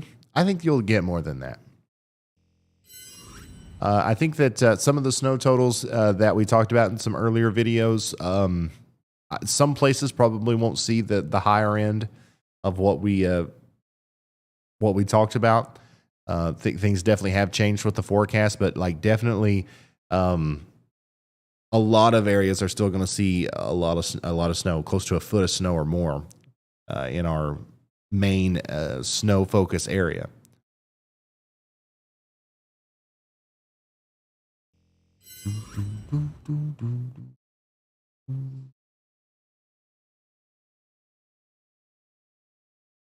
Still 80 degrees outside the weather house here. Cold inside though.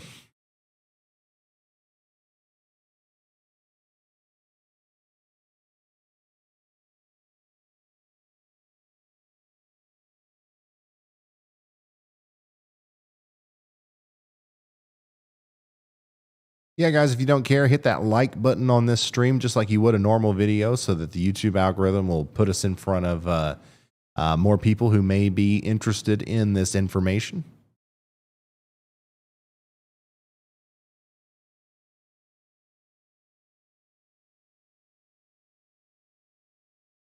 We're going to be here with you for the next couple of hours as we continue to do coverage on this major winter storm, blizzard, ice storm, all of the above, severe thunderstorm outbreak. It's all happening today. Not as much happening as some of our, tornado outbreaks, but that's good. These are my favorite kinds of streams right here. Ryan says the power is flickering a little bit up there in Elgin, Illinois. Are these storms rotating or just regular thunderstorms in Illinois? So there is a little bit of rotation, all right, in some of the storms, but it's very small. It's very slight. The main threat with this is definitely going to be the straight line damaging winds. We're not really looking at much of a tornadic threat anymore. It's still there. The possibility is still there, but it's not huge.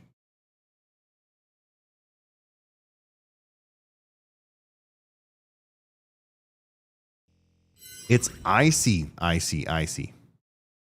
near Deerfield, Illinois. Oops. Doug, thanks for becoming a member.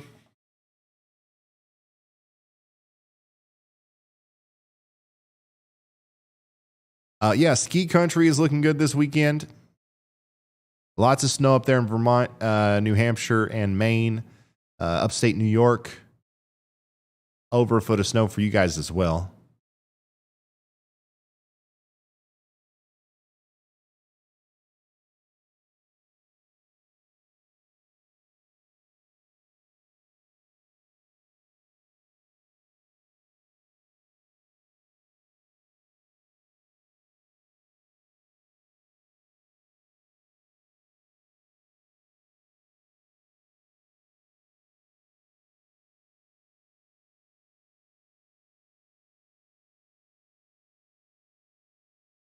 What's for supper?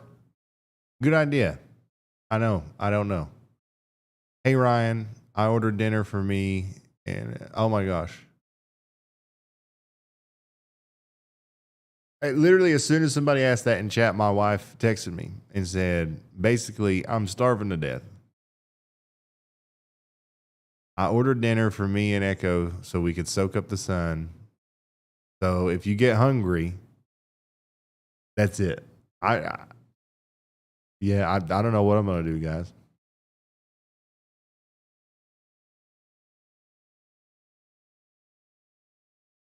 Definitely not ordering pizza.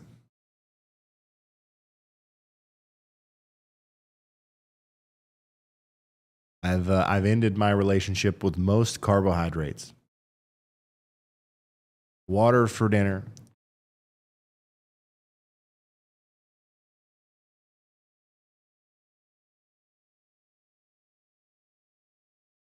Now, reading that made me hungry, though. Thanks a lot, guys. I was sitting here focused on the snow. Now I'm starving to death.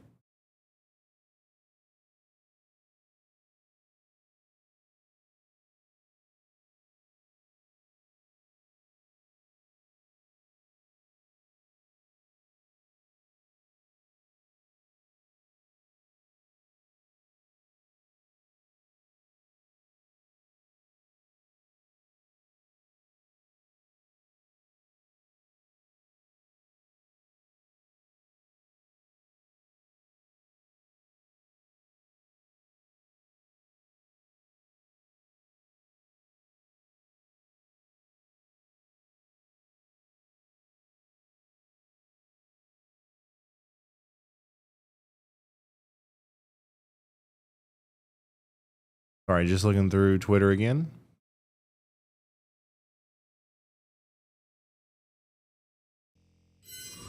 It don't look like much, but that snow is iced over. It's sleeting and freezing rain now in Madison, Wisconsin.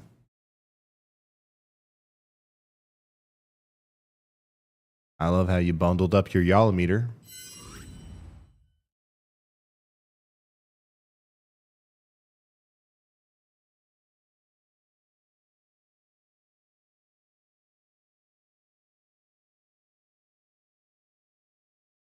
You need a. Oh boy. Yeah, what we're looking at here is a bunch of the severe thunderstorm warnings in Illinois. They're pretty much in a radius around Effingham. We have strong 60-mile-an-hour winds getting ready to go through Charleston, Robinson, Olney, all the way down to Fairfield and McLeansboro. If you live in any of those areas, get ready. It's going to be an intense storm. Paducah, Kentucky's getting in on it as well.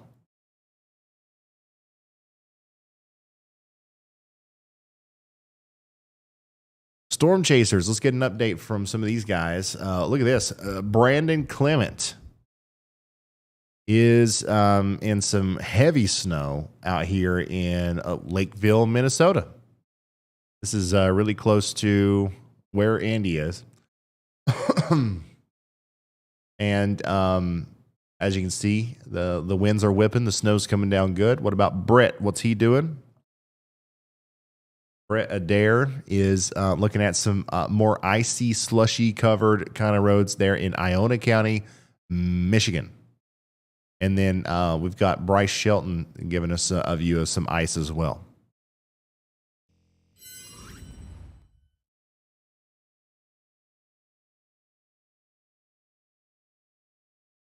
When was the last time you saw a storm like this? I don't think I've ever seen a storm like this.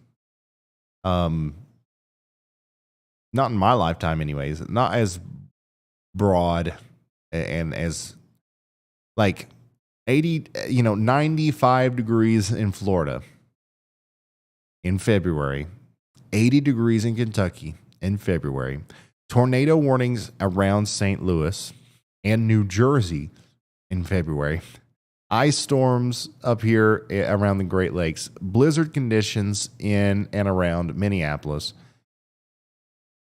and a blizzard warning around Los Angeles.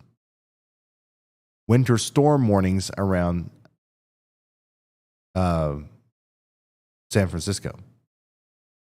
3, 4, 5 feet of snow in and around Los Angeles. Like, just literally everybody in the entire country is going to feel some sort of noticeable impact from this storm system. And that happens with a lot of big storms, don't get me wrong, but this one is unique.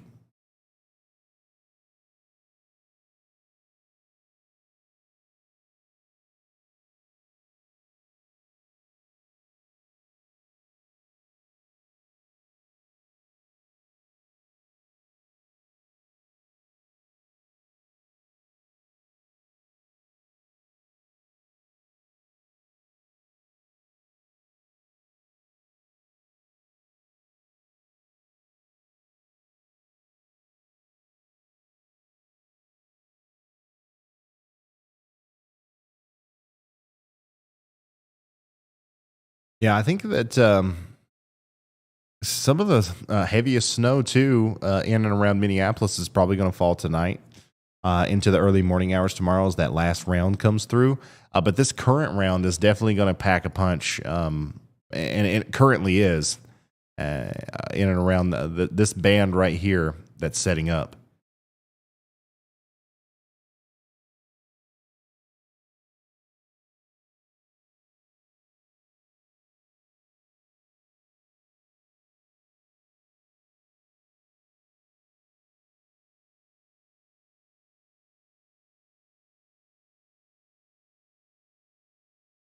I know a lot of people south of where it's snowing right now are really hungry for snow.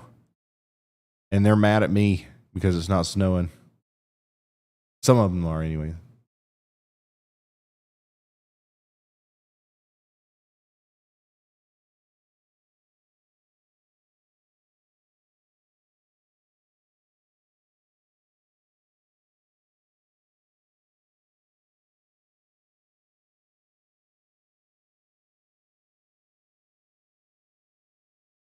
Andy, do you care to talk for just 5 minutes or so while I go try to arrange myself a bite to eat?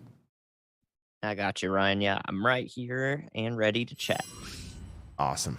Thank you. Okay, guys, I actually just finished eating myself. Almost done. I was having a bowl of beer cheese soup. You ever heard of that?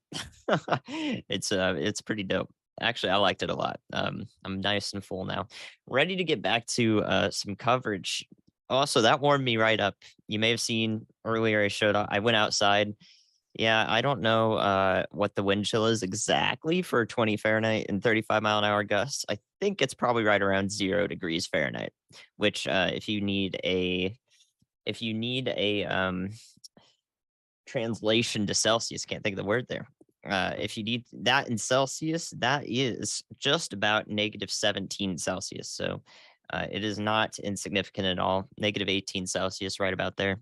So that was getting into my hands. I didn't wear a coat, or well, I had a coat on, but I didn't wear a hat or gloves because I was only going to be out there for the recording of the video. Then I could come right back inside and warm up. That was the plan. But then it took me like 5 tries, and so my fingers became a little numb. That's okay. I'm a meteorologist for a reason. I like to experience the extremes. So no worries there. Don't worry about me. I'm good. So I hope you all are good as well. We're about 4 hours into the stream. We'll keep going for quite some time here because really the part of this that we're setting up the stream here, the blizzard is, just now starting up in the most populated, the Twin Cities area in Minnesota, and also Western and Southern Minnesota as well. So we've got some time to go while that is, setting up and ongoing. Right now, though, is sort of the peak of the ice storm in progress. I've already seen a few reports of 1/2 inch of freezing rain in the southern Wisconsin, Illinois border area, as well as up to 3/10 of an inch of rain, or freezing rain rather, accretion, right around where Bryce Shelton is in southern Michigan. So that's going to keep skedaddling over there. And yeah, these are honestly freezing rain totals that I really haven't, I don't think I've seen in the time that I've spent on this channel, which is just about a year now that I've been with y'all. So very cool. We're going to get probably another good 10 inches in the Minneapolis area, Minneapolis, St. Paul, for the rest of this event through Thursday, late morning into afternoon. That's the expectation. For those curious about amounts, it is looking like we're going to be a little on the lower side, except for localized, higher recordings, like maybe over here where I am. I'm in around Apple Valley and Egan, and we've had that snow band. I mean, this thing right here has just been dumping over me for the last hour now. Kind of wild. It feels nice to be in, the actual area that's seeing most of what this event has seen so far. I'm like actually in the extremes. Normally they just go right past me. Oh my goodness. Okay. So yeah, I'm pretty happy about it. Being a little bit of a weather weenie right now, I'm sure you guys understand. In case you're just getting here now, Ryan will be back in a couple minutes. I just finished eating, so I'm filling in while he gets his plans to eat. So that's the plan. Keeping y'all up to date. No tornado warnings, of course, for quite some time now, but there are lots of severe thunderstorm warnings. And I mean, that line in the time that we've been streaming has almost passed through the width of Illinois, and it's about to go into Indiana, where I heard that it got up to 70 Fahrenheit in Indianapolis. That's pretty ridiculous for February, and I think it broke the daily record for February 22nd by a degree. So, yeah, 71 Fahrenheit. How's that feel down there? Oh, man. So how are you feeling, Ryan? Did you get stuff squared away? Well, it would be great if I could hear you. Then I would know what you're eating. Try again. All right. Can you hear me now? Yes. All right. No, I didn't get anything figured out, but I'm still in the middle of it. And it's fine though, because the process has started. And that's what matters most. Oh, that's good. Yeah, I'm still here for you in case you need me. Okay, sounds good. Yeah, I'm still debating on what I'm going to do. So we're fine. And what's it? When are you going to give us another outdoor report like you did earlier? I don't know. It's just about 8 inches now outside. That was on my balcony, by the way. So a little interesting thinking about all the weight that's on there, man. But I think probably, well, I don't really know. I don't know how it's going to change around here. We're kind of just in a steady state of things with the snow band over top me. So I'm not sure, what to update on next. Maybe when it gets windy again. So Right. it's currently a little calmer than it was when I took that video. That was the most intense part of it so far. Okay. All right. Sounds good. Well, thank you, Andy, for giving me a break there. We'll have him back here in a second. Whenever I either decide to eat or figure out what I'm going to eat or what. Did Steph ever say where she was like? Oh, she got B-dubs.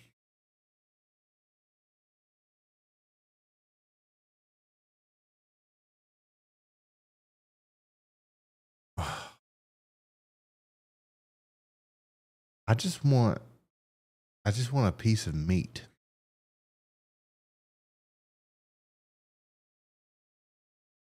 I think I just feel like that's a lot.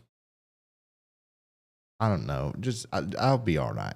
I think we're gonna. It's 5 o'clock. 5, 6, 7, 8.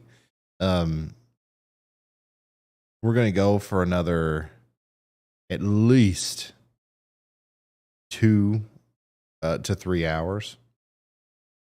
At some point during that, I will eat something. I'm just not ready. I'm not ready to make that call just yet.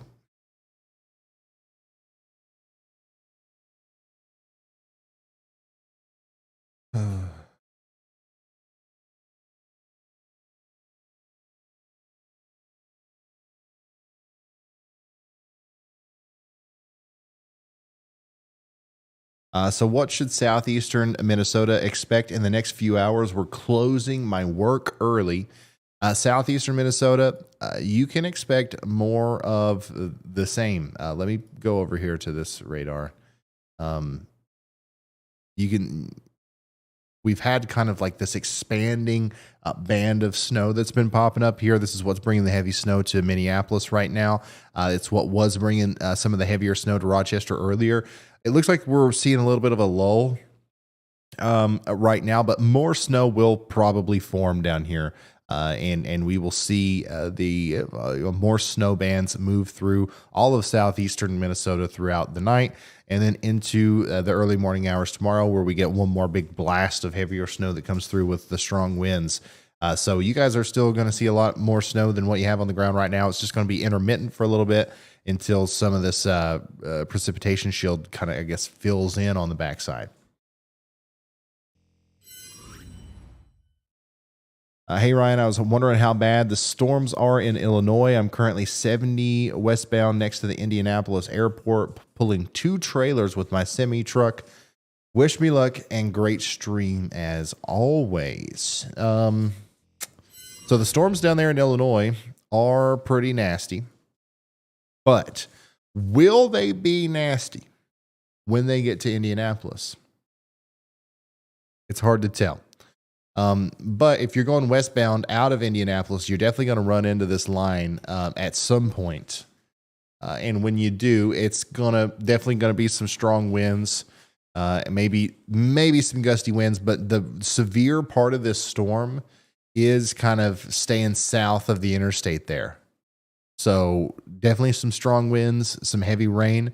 But I think that the actual severe storms are not going to be a problem for you.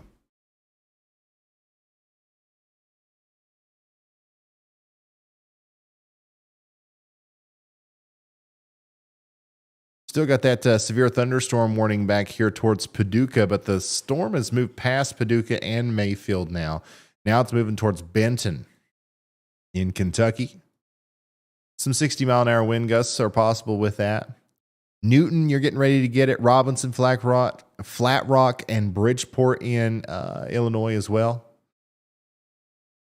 Man, these things are booking. It's about to cross out of Illinois into Indiana here within the next little bit. And of course, we've got all this mixed freezing rain, nasty precipitation up here. And all snow back into Wisconsin there for the most part.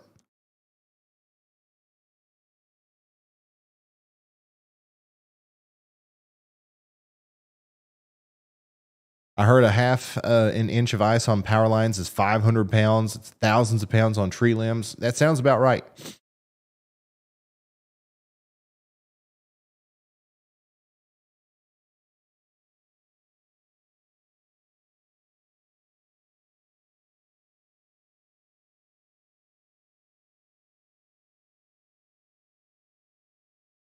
This is in Chardon, Nebraska. It's been steady snowing off and on since 6 last night. It's currently negative 27 with the wind chill. That's another thing to note.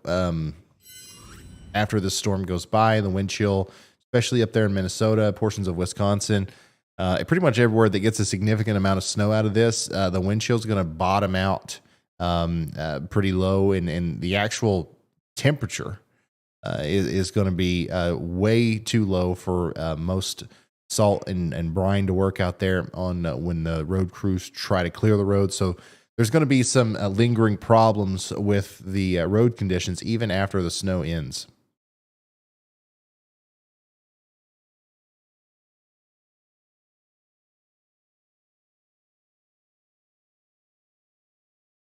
Whoa.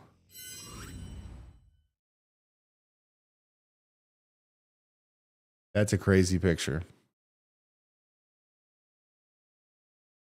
This is in Rockford, Illinois, where everything's getting covered in ice. Beautiful pictures.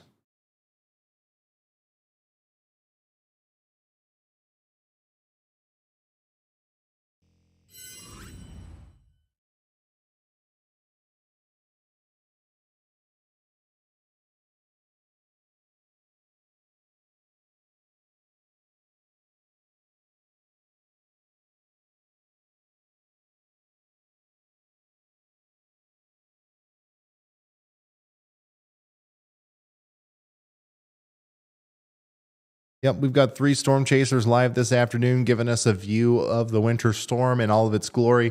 We got Brandon Clement in the middle of the snow in Minnesota near Minneapolis and Lakeville. We've got Brett Adair in the ice in Iona County, Michigan. And then we've got Bryce Shelton in Jackson County, Michigan, also giving us a view of the ice.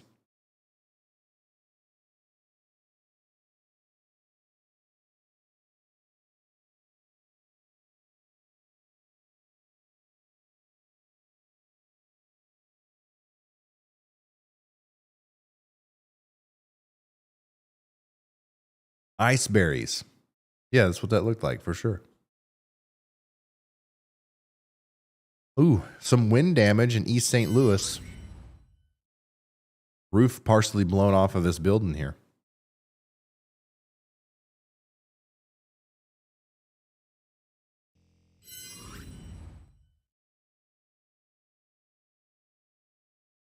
I'm in Lenawee County, Michigan. We lost power around 4:15, and we had thunder and lightning with the freezing rain. Oh, 1 second. I'll be right back. Andy, if you want to say something, you got the floor. Very good. I think Ryan's gone to get a steak, guys. I saw Stephanie maybe messaging about that. Like, oh, who wouldn't jump at the chance for a homemade steak like that? I think that's what happened there. Oh, man. All right. I don't blame him. Anyways, yeah, there were a few people actually I saw in chat. Sorry I didn't clarify too well, but yeah, a lot of Minneapolis in the northern area, the metro is not seeing as much snow right now, right, guys? Yeah. Sorry, I do like Minneapolis. I'm here after all. But you guys will see you guys will see the snow move in. It's gonna happen. Right now, we're just hogging the snow down here in the southern metro area near Burnsville and Bloomington. That's where we're seeing the strongest synoptic and also local forcing. It will make its way up north, and I would say that still a good 8 to 10 inches are possible up there, in addition to what we had on Tuesday. So I trust that it will make its way up there. It's 4 p.m. right now. It's when it was expected to start for many of us, and it's gonna go. It's gonna go until Thursday afternoon. So we're by no means, done or lacking at whatsoever in these areas up here in the northern part of the metro. So there's an update for y'all. It's making it up there. You'll see it soon enough, for sure. So how's everyone doing? There I want to reinforce this sort of messaging that we did have some tornado warnings earlier. We're dealing with a severe component of this system as well, but this should be a little bit more lax. You should be laid back a little bit. You should have a nice comfy drink. So I hope you're all doing well. And of course, if you have any burning questions, I'm happy to answer those as well. This can be more of a communicative back and forth with chat stream than, when we have to keep track of 5 or 6 tornado warnings at the same time in other streams that we've done. So I'm happy to, I think about it every stream. Those of you who were here last July and we did that sort of podcasty thing, that was a one-off thing, so it seems. But I think about it every time. I'm like, oh man, wouldn't it be great? Wouldn't it be great?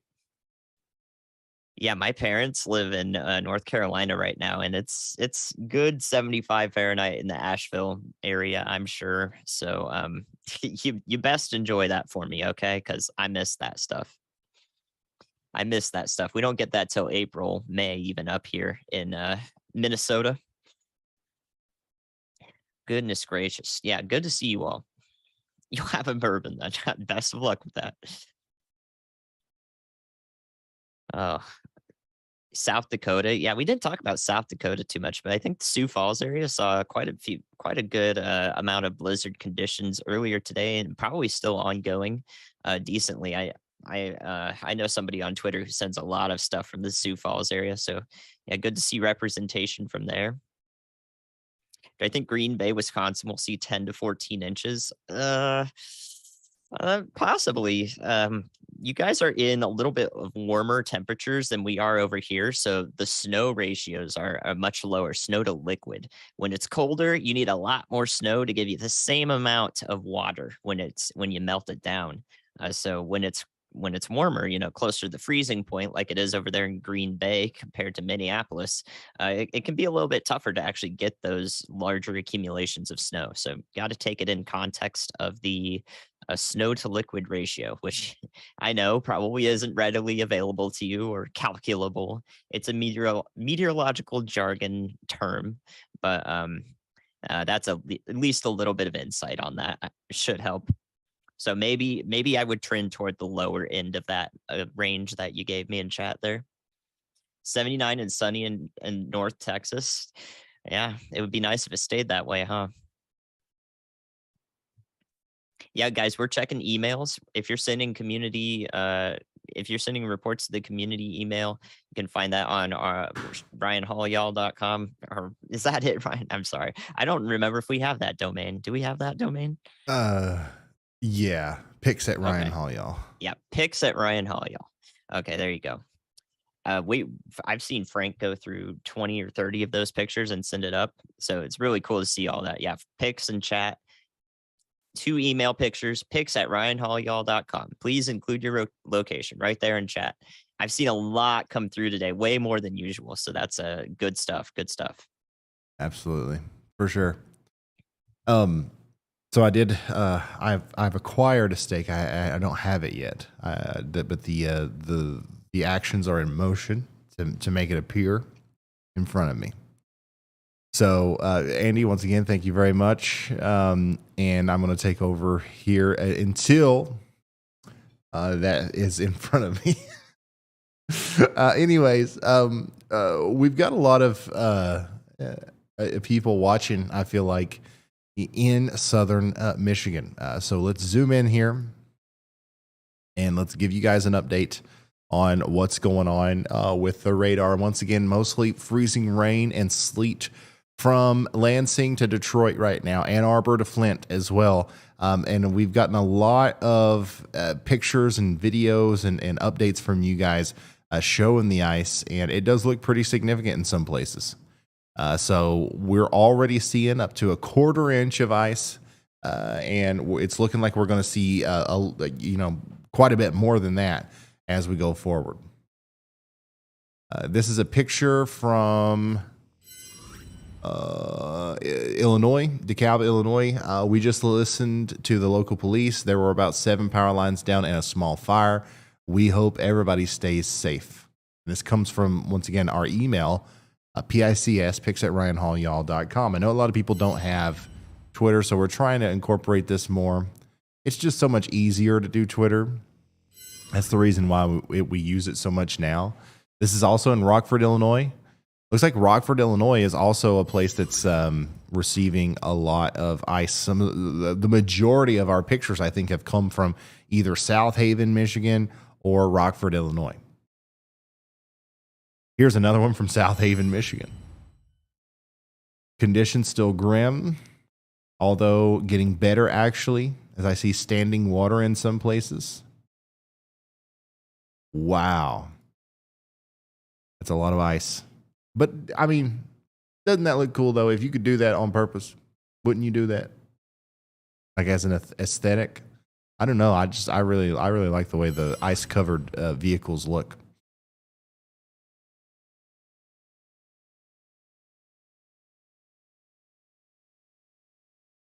Yeah, so more ice is definitely on the way. And we can take a look at the future radar here if y'all want to. Real quick, go through the forecast, a little bit of short term, a little bit of long term, a little bit of everything. It's currently 5:14 Eastern. So let's start our future radar off at 7 p.m. today. What are things going to look like? Still going to be snowing back here throughout all of South Dakota. All right. The snow is still going to be picking up. So somebody asked me earlier about Rochester, right? Look at this, 7 p.m. tonight. There's more snow that's going to be building up down here to your south and moving up into the area. From La Crosse to Fairmont, you guys are going to be seeing heavy snow around this time. Also, very heavy snow is going to be setting up across central Wisconsin, from Green Bay down to Milwaukee, and then also over to Traverse City and Mount Pleasant in Michigan. Also, Toronto, you're going to be getting in on some heavy snow around this time. Syracuse and Albany, you guys as well. Maybe even Hartford, Connecticut will be getting in on some heavy snow around 7 p.m. tonight. But what happens if we go to 11 p.m.?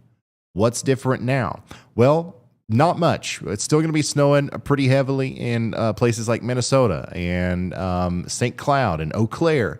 Rochester, you're getting awfully close to that mix line. You see how the warm air is getting a little bit closer. You're seeing that rain-snow mix kind of inch closer and closer to you. Not sure if that's actually going to make it over Rochester or not yet, but that could dampen total snowfall amounts by the time this is all said and done, if it does. We'll see. Green Bay, Appleton, Oshkosh, Sheboygan, all you guys are going to be dealing with heavy snow at this point. Milwaukee, mixture of precipitation, and it's still going to be raining, freezing raining and sleeting, or some sort of mixed precipitation in Lansing. So this is why we're concerned about freezing rain accretion and accumulation in this area, because of the long duration of, how long this is going to be lasting. Toronto, the mixed bag of precip is going to be moving towards you. Rochester, New York, Syracuse, and Utica, you guys will be right on the verge of being all snow and rain. Albany's still getting snow at this point. Boston will be getting heavy snow at around 11 p.m. tonight. And then that's very quickly going to change over to rain probably by 3 a.m. 3 a.m. it's raining in Boston, Springfield, Hartford, Albany, Ithaca, and Rochester pretty much. And the heavy snow is going to be reserved for places in upstate New York, Vermont, New Hampshire, and Maine. Ottawa, starting to snow. Montreal, starting to snow. Toronto, though, the warm air bubble is making it all the way up to you by 3 a.m. It looks like a lot of the freezing rain will be over and done with in Lansing and Detroit by this point. And some of the heavier snow has calmed down in the UP of Michigan, but it's building back up down here near Des Moines towards Sioux City and Sioux Falls as that second round of heavy snow is getting ready to come through Minneapolis and Rochester and Eau Claire and those places. That's going to be hitting around 5 a.m. tomorrow morning. And then the snowstorm's pretty much over for Minneapolis around noon tomorrow, somewhere around there. And then that last shot of snow is going to go over the Great Lakes, all the way over to Montreal, and then it put down a little bit more snow in Maine before we get this thing completely out of our hair. So let me zoom out and show you the whole thing. Let's put it in motion. There it is.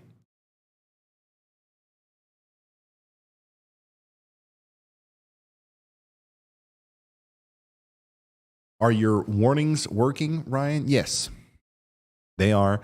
There's no audible noises whenever there's a new severe thunderstorm warning, though.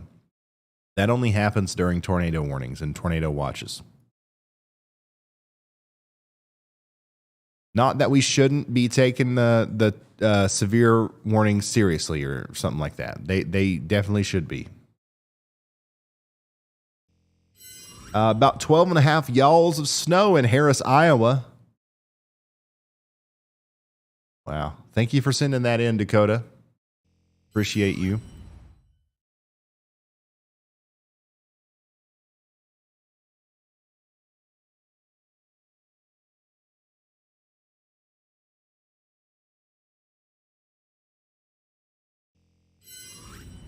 Enjoying the snow day with Ryan Hall, y'all. I really appreciate y'all tuning in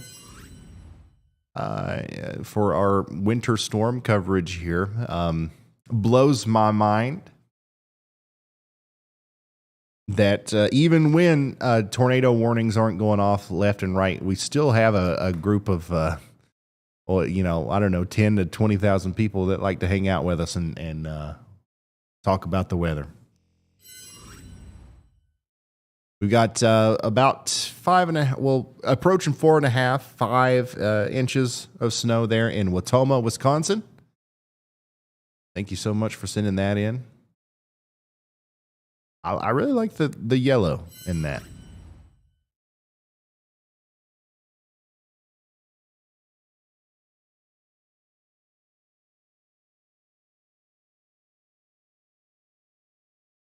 It's 68 degrees in Dayton, Ohio, with a wind advisory. Yeah, it was 82 degrees in my town in Kentucky. It's now 78, and we've had a couple 20-mile-an-hour wind gusts, but nothing crazy just yet.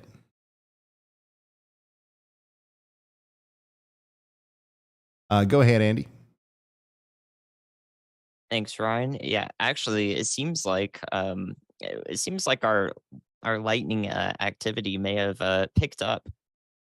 I've seen I don't know if you're paying attention to chat, but there were like several people who's like thunder sleet all happening at the same time. It was just all of a sudden everyone's like, oh, thunder sleet here in southern Michigan. I've even had reports in northwestern Pennsylvania and also Kennedy, New York from the Discord. So suddenly, we've got lightning activity. Suddenly we've got turbulence in the clouds bashing those ice crystals together and generating charge over many different places. So this is exciting. We're starting to see this part of the winter storm take root. Awesome. Yeah, and we can see it here on Radar Omega. I've got lightning detection turned on. You can see the little lightning strikes popping up in and around Ann Arbor, just south of Detroit. All through southern Michigan here, we've got lightning. So therefore, we have thunder. And once again, I am very interested in seeing this phenomenon. Okay, so if you can capture it for me today, the flash and the rumble, and you send it to me on Twitter, we're literally right here on stream. We're gonna order you 10 pizzas, and have them delivered to your house.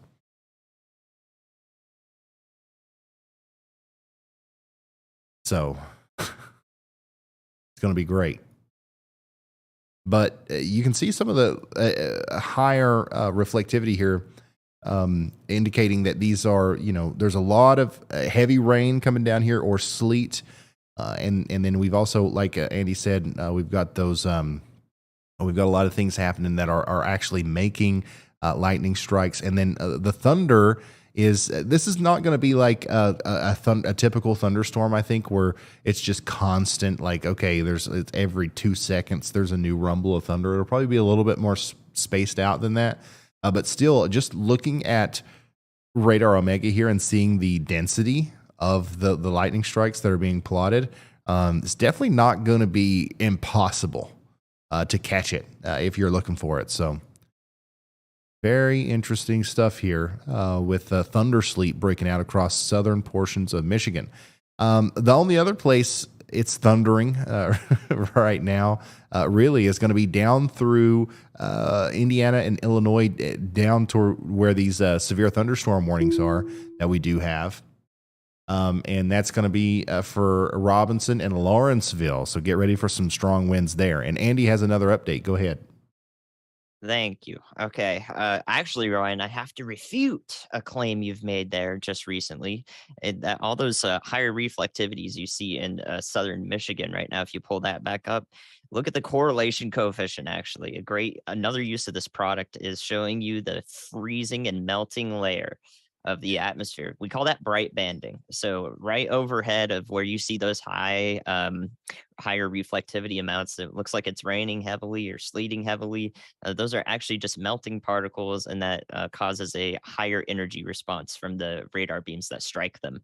So that isn't actually true. It's not actually raining harder there or sleeting harder there. It is a sort of a radar artifact that we have to keep a close eye out on. Pretty cool to see it in action, though. It's actually one of the questions on the analyst application. So look closely if you want to be a part of that section of the Discord. Absolutely. And you can see just in the past, I would say a couple of minutes, really, we're seeing the lightning activity kind of pick up. How about it, Ryan? One of the more recent strikes was right down here, just to the north of Waldron. So lots of activity here. And then that was an update from Brett Adair, I believe. Yeah, go ahead, Brett.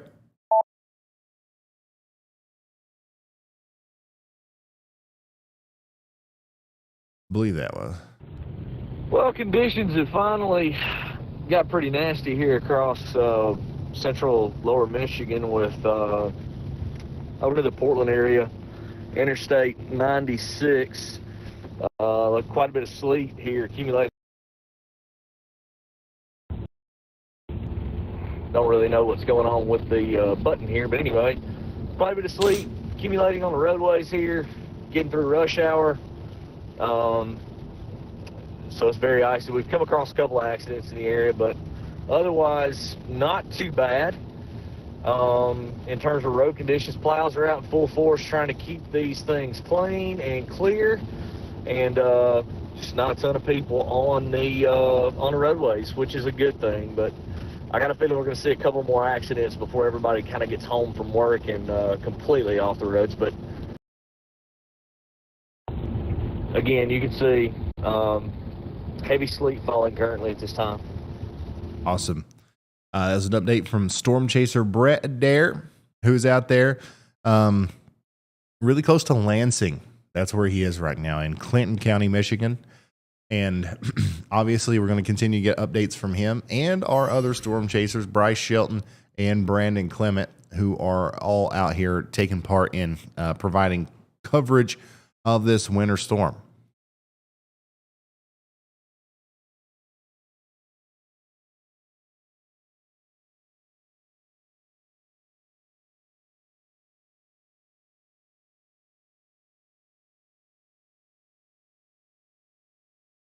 Sorry, I'm just looking through Twitter again.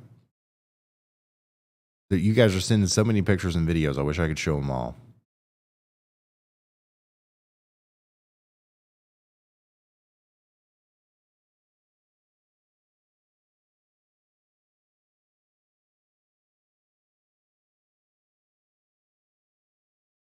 Yeah, lots of flights. Lots of flights have been canceled, especially out of Milwaukee and Detroit.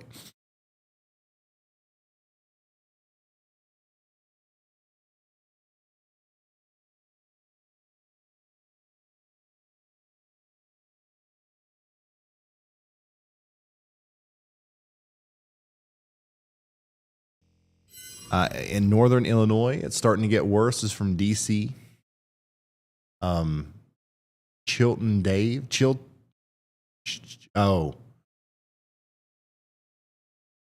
Chi-Town Dave, I think. I'm sorry.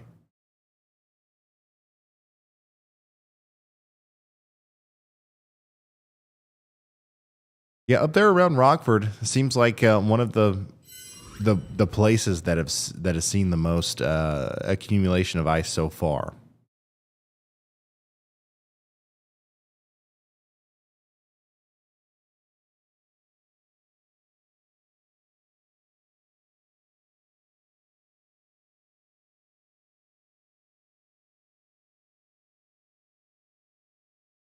Whoa.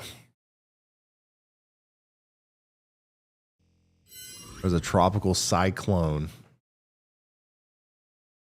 Look at this loop of the tropical cyclone Freddy and its journey to Madagascar. This long-lived tropical system traversed more than 7,500 kilometers across the entire southern Indian Ocean in 17 days. Look at that, almost in a straight line, too. Freddy already ranks as the highest ace producers in the satellite era. So total energy produced by this cyclone. Obviously, over 17 days, it's got to be a lot. That's crazy.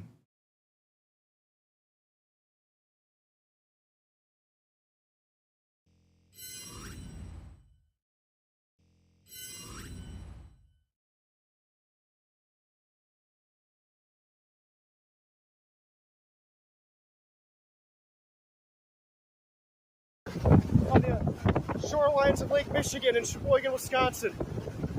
As you can see, these east winds coming off the lake are creating some pretty crazy waves out there. The wind is howling, the lake's howling. I'd say probably about 6 inches of snow here. I'll measure it as soon as I get back home. But man, it's crazy out here. Good afternoon, y'all. This is amateur meteorologist Tony Belt here. Awesome. Great job. Thanks for the report. Reporting live from the shores of Lake Michigan. Tony, I think, Belt. Awesome. Great stuff. Thanks for sending that in.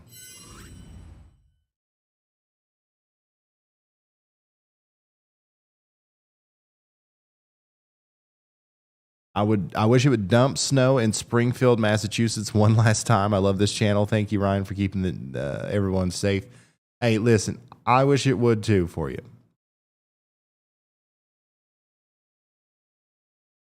March, there's still a chance in March, but we don't want to overstate that.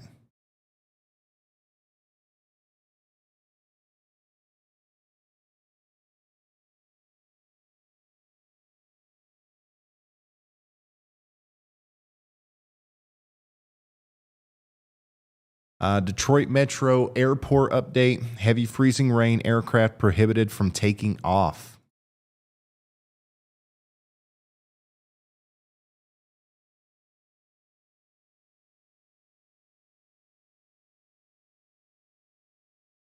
Aircraft prohibited from taking off. Let's dive in and look at our final severe thunderstorm warning here. I'm hesitant to say that. I don't know if we'll see any more severe thunderstorm warnings or not, but it does look like this line is losing steam a little bit. But we do have a severe thunderstorm warning getting ready to go through Palestine in Illinois.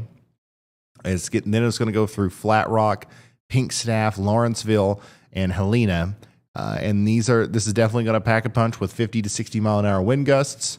And after that, it's going to go towards Princeton, Washington, Plainville, and all these places in Indiana. But I don't know if it will maintain severe strength or not. This is definitely kind of winding down. If you take a look at the loop here, you can see this is a very stout, strong line of storms, and it's just kind of fizzling out a little bit as the cooler air is kind of racing out in front of it. So that's what's happening there. We'll keep you updated on that. And then we'll take our Radar Omega source back up here to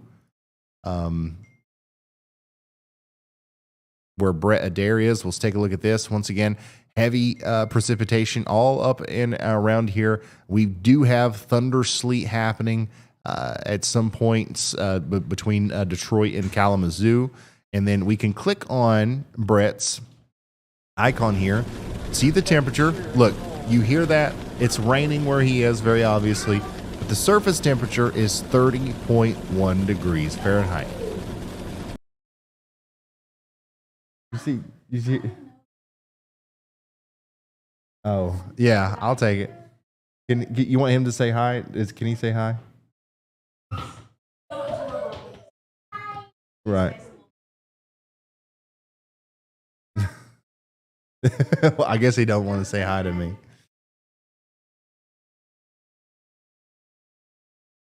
Come on.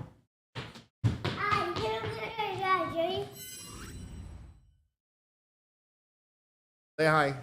Daddy? Daddy? Say hi. What did you say? He sees himself in the camera. Oh, okay. All right. Sounds good. Echo has just delivered my steak. So I'm going to go indulge in that for a second. Andy, if you got a second. Sure do, Ryan. Thank you. Hard to follow up content like that, though. All right, guys. Yeah, what am I gonna do after that? Like that was too cute. I'd grab my cat for you, but he's currently occupied as well. What I do have to show you though is a very nice mug of delicious hot chocolate. Hard to see it, but it's got the foam on top. Homemade. Good stuff. Make sure you get yourself some of that or something equivalent. It's good to treat yourself, just like Ryan is with the steak. Hand delivered by his own son. How cool is that? Oh man. All right, we got that snow band. It's moved out of my area. It's rather quiet out.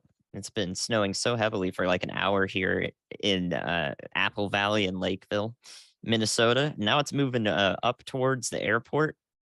And then St. Paul proper, and eventually Minneapolis proper. So you guys are going to start seeing that if you live closer to the heart of Minneapolis and then into the north of the metro. It's going up there. I'm keeping an eye on it.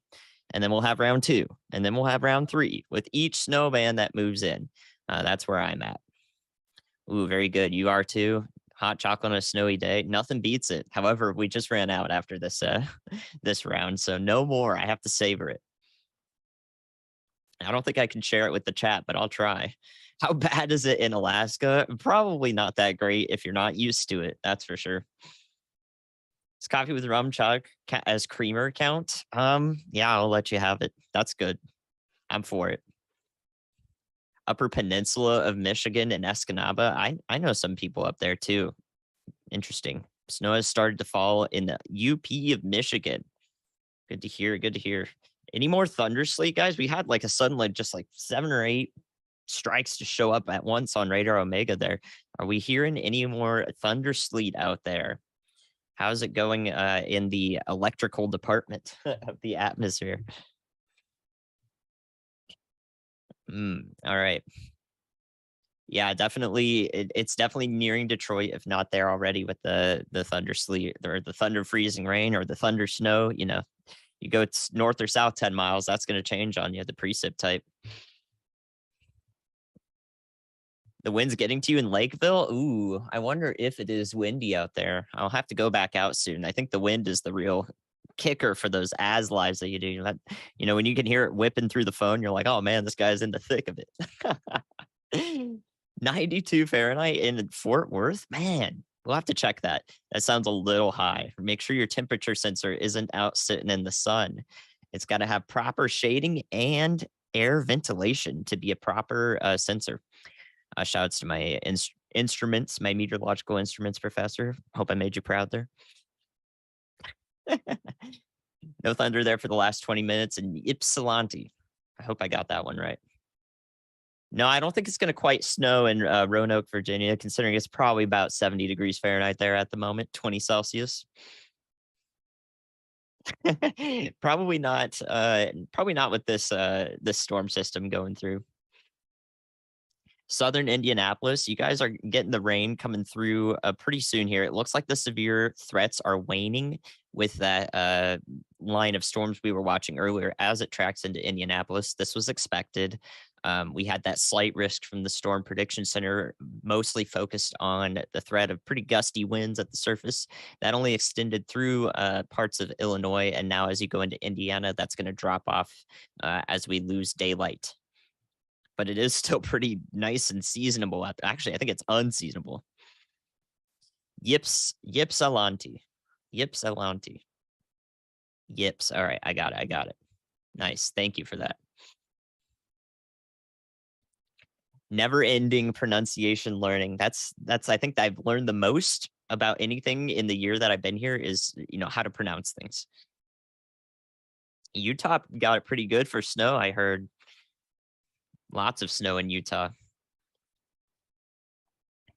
Yeah, that freezing rain stretching back south into the Chicago metro area. I'm starting to see tenths of an inch show up in Bloomington, in northwest of or not Bloomingdale. Sorry, Bloomington's in central Illinois. I see that, and my brain instantly goes there, just north of Naperville. So lots of people are going to start getting in on the ice here. And with that will come the threat of tree branches cracking. That's the thing I think I haven't heard yet. How many people in chat have been hearing the ice? Have you heard the branches of trees cracking out there? It starts to get really loud. Ypsilanti, thank you. Why is silent? Miami, Ypsilanti. Oh my god, what did I tell you guys? All right, Ryan, I've been figuring that one out. What do you think? Did I nail it finally? Ypsilanti.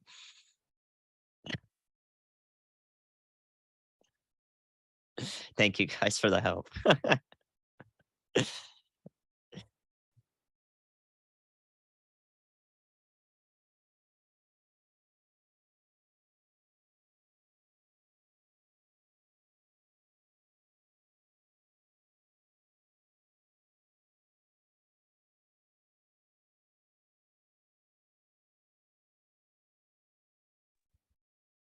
See, the problem is I can hear you this time in Discord, but on the stream, you're muted.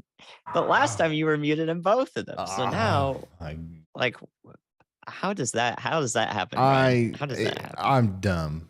I'm sorry. They should be able to hear me now. Sorry about that. It's been a while since that's happened. That was completely my fault. I overrode Carly and muted on my side for some reason, I guess out of habit. And of course, I forgot to unmute when I came back. Anyways, I did eat. It's done now. Thank you so much, Andy, for giving me that time. And of course, I think you did a great job there. And I said a lot of stuff. It was great. Whatever I said, you guys really missed it. Because I don't think I could recreate it. Anyways, we are going to continue to talk about this ongoing ice storm and snowstorm while we continue to wait on your submissions. Pics at RyanHallYall.com, at RyanHallYall on Twitter. If you've got a Yall-O-Meter, pull it out, stick it in the snow, take a picture, send it to me, and I'll show it on air. And also, you'll be entered to win $1,000. We should do that soon. Our team should start trying to figure out who's going to win that. We're going to pick somebody. So make sure you send your submission soon. and we'll do that in an hour. Okay, we'll do that in an hour. We'll give somebody $1,000 live on air. It's going to be great. It's going to be fun. Stephanie outside, here about 40 minutes outside of Minneapolis in the northwest suburbs.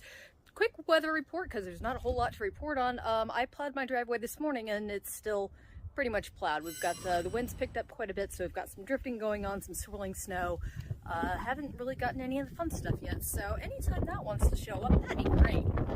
Stephanie outside, here about 40 minutes outside of Minneapolis in the northwest Stephanie suburbs. outside.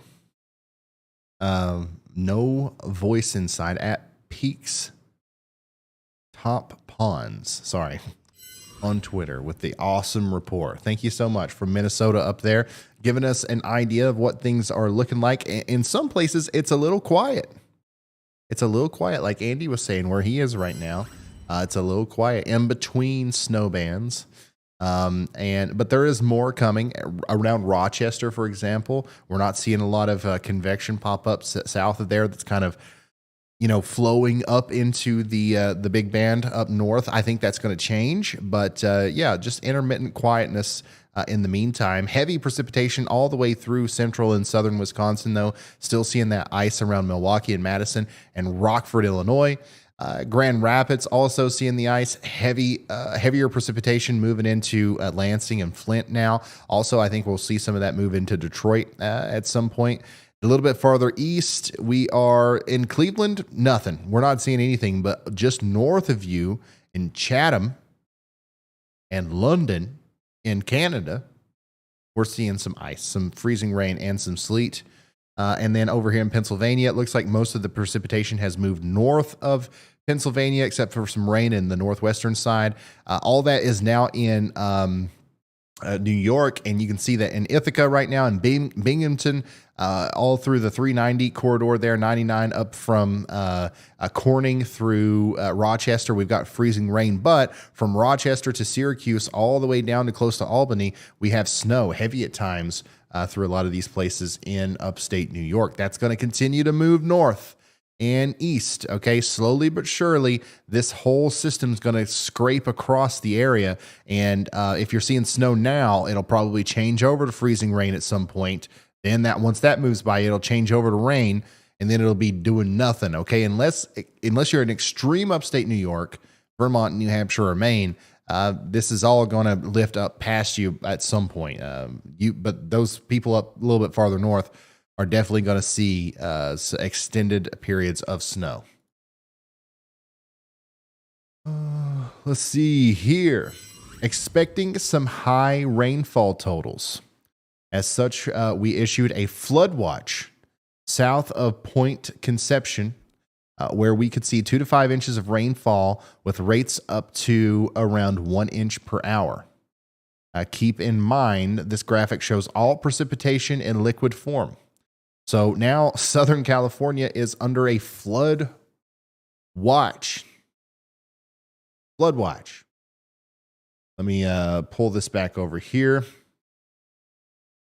Do we have anybody watching from Southern California? How many viewers do we have from this area currently tuned in? I'm interested in that. I know our average viewer is from like an area between Arkansas and Michigan, like and like in between. But I obviously we have viewers from around the world. But I'm just interested in how many people are watching right now from the Southern California area.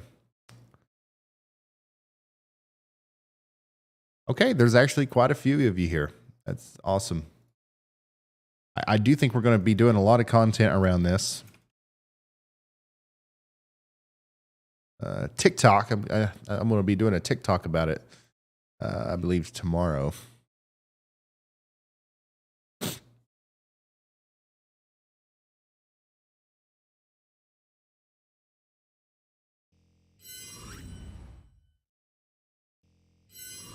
So yeah, there's all the blizzard warnings in and around Los Angeles.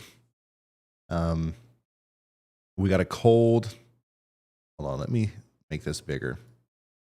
We got a cold and dangerous winter storm from Wednesday through this weekend. And this is coming from the National Weather Service in Los Angeles. Highest chance Thursday through Friday, as far as rain goes. The coasts and the valleys are going to see 2 to 3 inches of rain. Peak rain rates will be between 1/2 inch and 3/4 of an inch an hour. Snow above 6,000 feet up to 7 feet. Between 4,000 and 6,000 feet, 1 to 3 feet. And as low as just 1,000 foot above sea level, we could see 1 to 4 inches.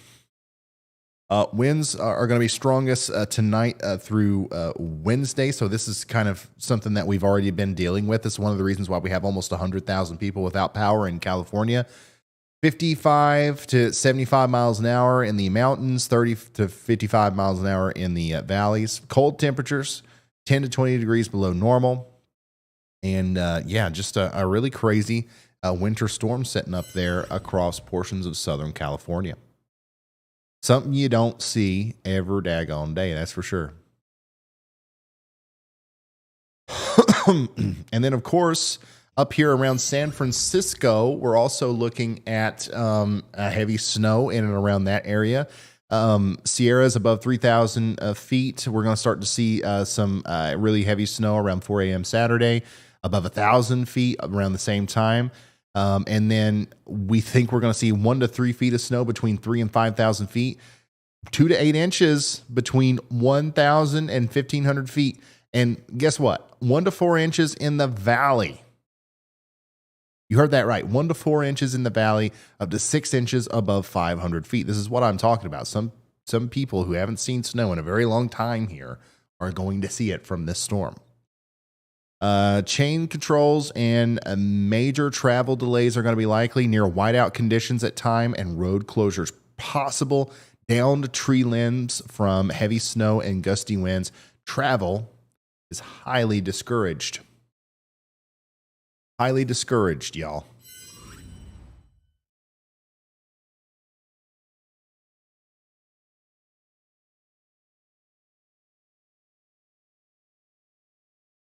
The National Weather Service in Twin Cities is still calling this a historic winter storm today through Thursday. And let's just look at some of the information on that. Snowfall timing, wind gust timing. Looks like some of the strongest wind gusts will be felt in and around the Twin Cities area between pretty much right now and midnight tonight. So that's when we will see some of that intermittent blizzard conditions in and around Minneapolis there.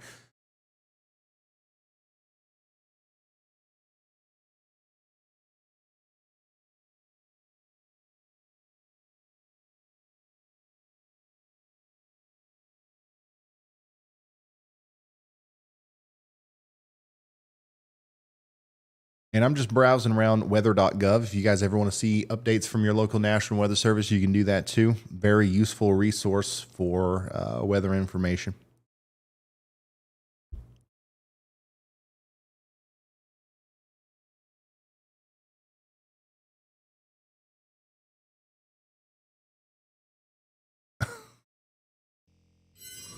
Ready in Orono, Minnesota. Don't be scared. Be prepared. That's right. Got the milk sandwich ingredients out and ready to go. You love to see it. You love to see it. You really do.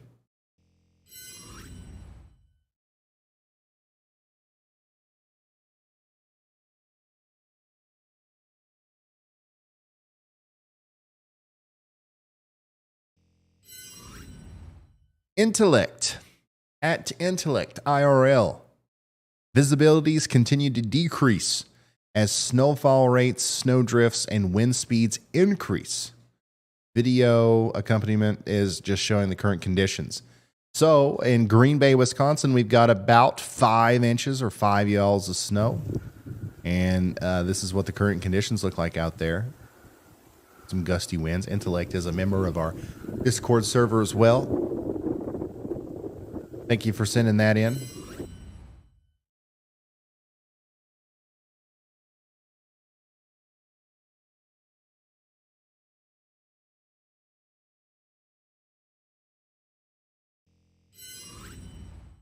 Oh boy.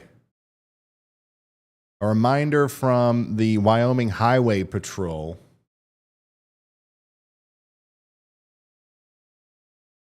Please slow down and move over for emergency vehicles. Look at how close the call that was. Imagine if that guy would have slipped over, fell in the ice.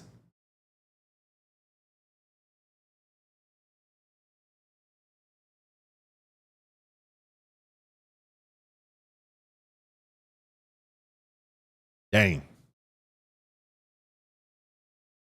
I don't understand. I guess that truck just slid off the road, or was he trying to drive on the shoulder around him? I don't know what in the world's going on there.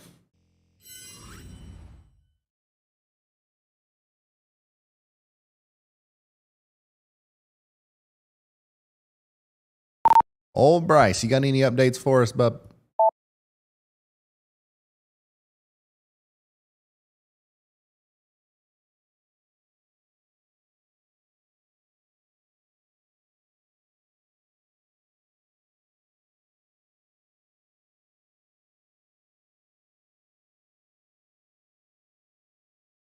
Yeah, Ryan, driving south on 127 out of Jackson, Michigan at the moment.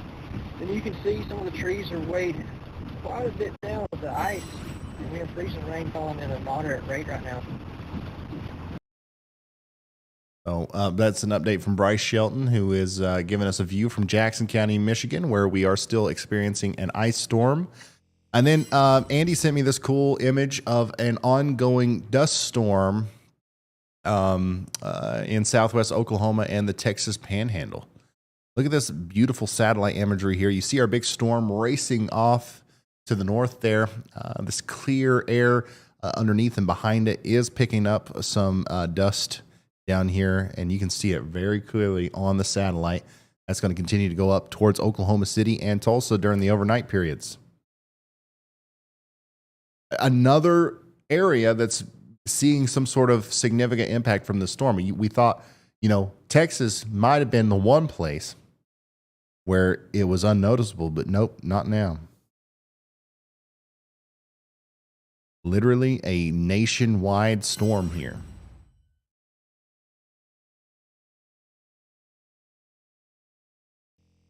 Got about 5 y'alls in Rochester, Minnesota. Getting close to 7, looks like.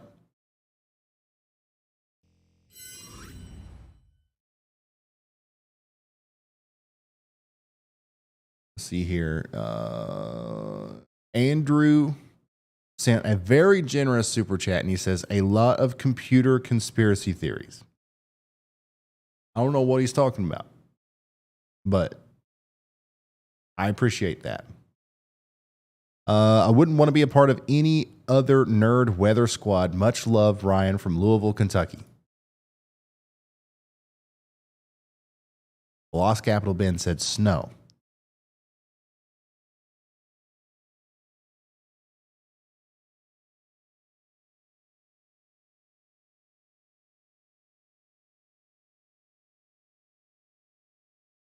Oh, we've got some photos from southwestern Oklahoma of the dust storm. Look at that. We got viewers everywhere. This is from Amy, who's actually also a member of our Discord server, an OG member of the server here, or the community, really. I've actually driven on this road. This is in just a random place in the middle of southwestern Oklahoma. There's a picture of me driving down this road 2 years ago, I believe. Something like that. Whenever I went storm chasing down here and ended up having to tow the truck home. All right, Andy, let's hear it.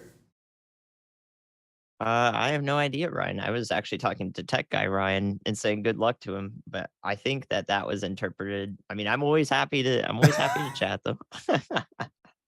Oh, well, let's hear some words of wisdom from Andy anyways. Sure. All right. The thing I was looking at most recently is that band that was heading into Minneapolis kind of just fell apart.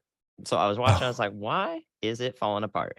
And I think that there is still just a teensy bit of either I think there's still a teensy bit of a dry air pocket right over downtown. How classic is that, right? Sorry, friends, snow lovers right over downtown. Your heavy producers seem to vanish right now. But the good news is that if it is a dry pocket, that means that snow has gone completely to filling that dry pocket up, saturating the layer, and allowing the snow to, or the following snow bands that enter the area to reach the surface efficiently. So I believe that is I believe that's what's going on there. So one sacrifice had to be made, perhaps. Another explanation could be that there's just a lack of forcing there. So hopefully the forcing moves into the area for those who want to see snow, and hopefully it doesn't for those who don't want to see snow, given that rush hour is right now. So for anyone who had to go into work today, you've been mostly clear. Actually, you've got off lucky so that you don't have to deal with a heavy accumulation so far for your commute today. And hopefully whoever you're working for, whether it's yourself or someone else, that you'll be lenient or be given leniency to not have to commute tomorrow, because that will probably be a lot worse than today. Absolutely. And thank you, Andy, for the update there. Still seeing a lot of new incident reports too in Wisconsin, and just right now, and in Minnesota, of accidents. So road conditions are bad right now, and they will only get worse as more snow comes in. Ice is still a thing too. We're starting to get more pictures and videos out of Lansing, Michigan, of some significant ice accumulation. Still not seeing a whole lot of problems with power outages, which is great news. We got that numbers actually went up quite a bit in Michigan there. Down here in Hillsdale and Jackson counties, we're starting to see that number go up. So we're close to 50,000 people without power now in Michigan. We got 31,000 without power in Illinois. Most of these are coming from down here, though, where the severe weather happened earlier. In fact, we got almost half the county without power in Fayette County, Illinois, with that severe thunderstorm that came through earlier.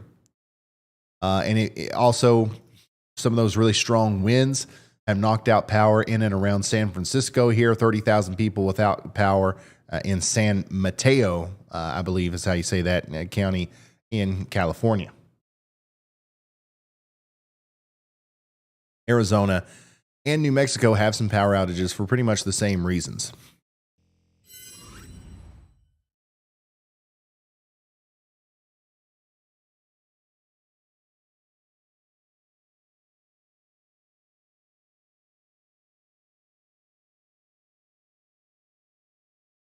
Ryan, hydrate. Good idea.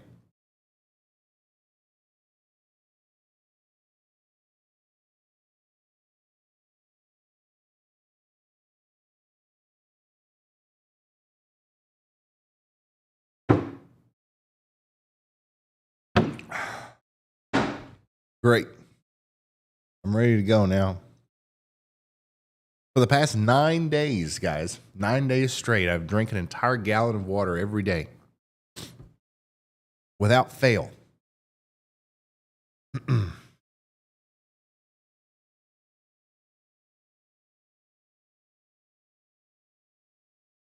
Sometimes it's really hard to do. Sometimes you just don't want to drink any more water.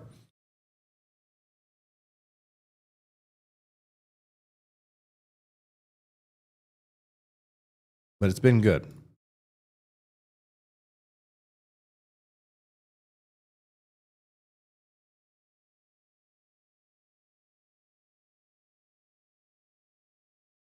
This is Holly, Michigan.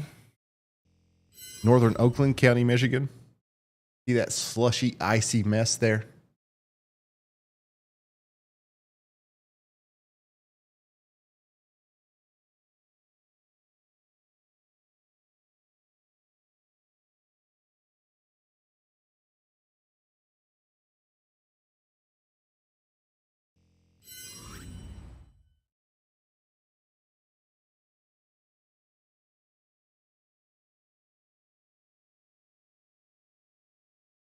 Looks like in Canada, we've gotten some extreme cold warnings that have been issued for all of Alberta and Saskatchewan, with wind chills expected near 40 to 50 degrees below zero.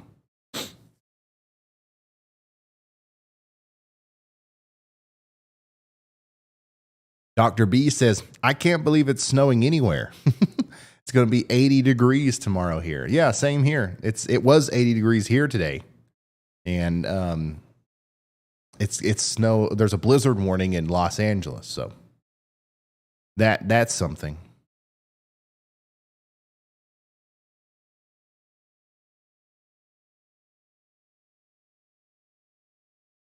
I said, that's not water, it's moonshine. He's on to me. Somebody said, I eat a gallon of vanilla ice cream a week. Funny. Some ice accumulation here in just south of Lake Erie, north of Cleveland in Canada. Reports of trees coming down in the area. And here's some more icing in Livingston, Michigan. A good glaze of ice there.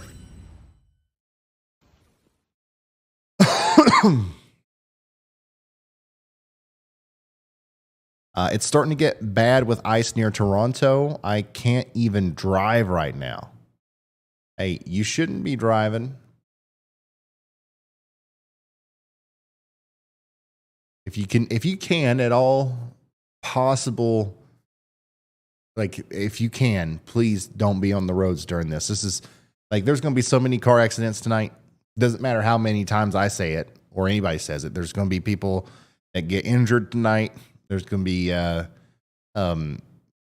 so many things like that happen. And of course it's going to happen, right? Some people have to go. Some people have to do. Some people have to be out there.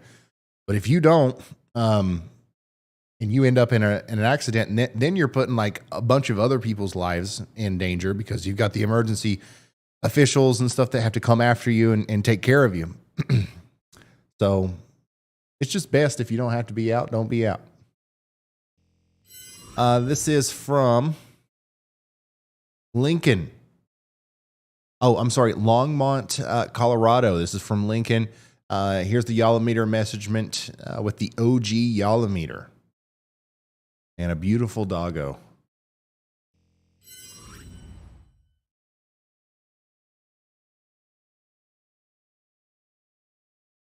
You know what I'm noticing too?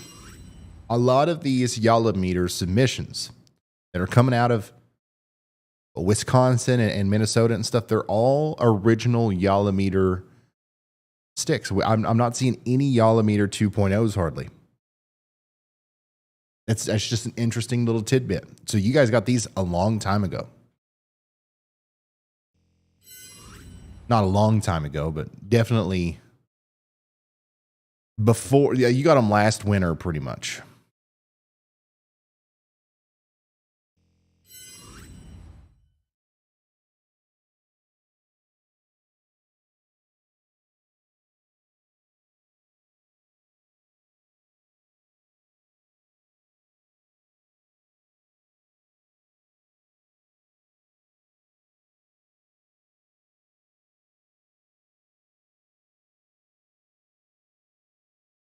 Randy, thanks for becoming a Slight Risk member.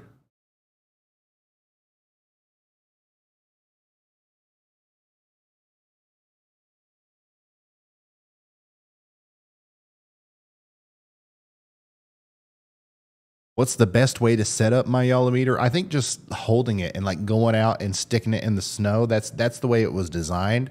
But a lot of people fasten them to, look, perfect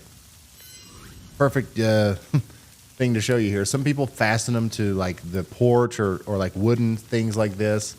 Like whatever you want to do, it's completely up to you.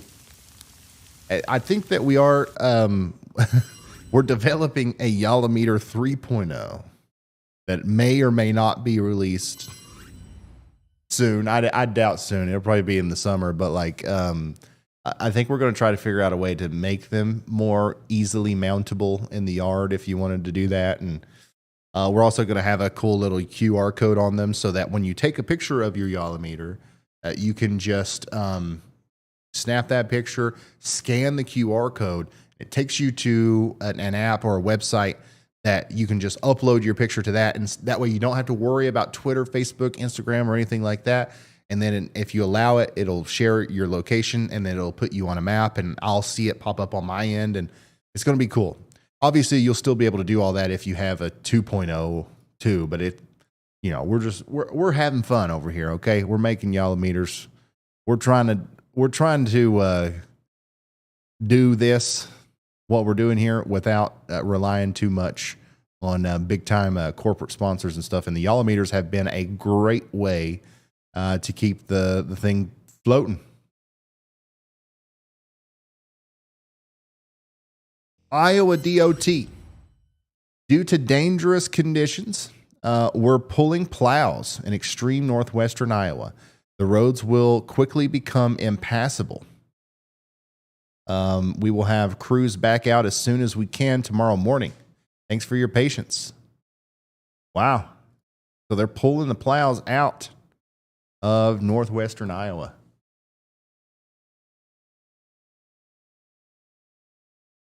Impassable.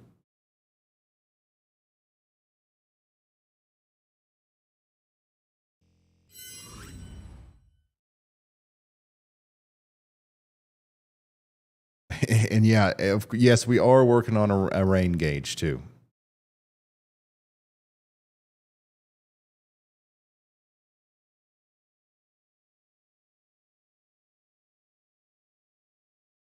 I love snow, but East Kentucky won't get any.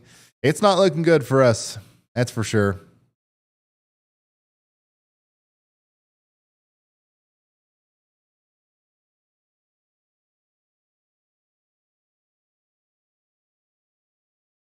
Mindy, thanks for becoming a member. When will the storm be over in Madison, Wisconsin? It's still sleeting and freezing rain here. When will the storm be over in Madison, Wisconsin? Let's take a look at that for you, shall we? This is what the storm looks like right now in Madison, Wisconsin. It's nowhere near over. You've got this big area of freezing rain and sleet and all this stuff around you. It's going to continue to train over you for a while. But how long? Let's really take a look at that. In Madison, Wisconsin, we're going to see things honestly continue the way that they're going right now, all the way through probably 11 p.m. tonight. And then you might get a little bit of a break between midnight and 5 a.m. And then there's going to be one more blast of either snow or more freezing rain that comes through early in the morning tomorrow.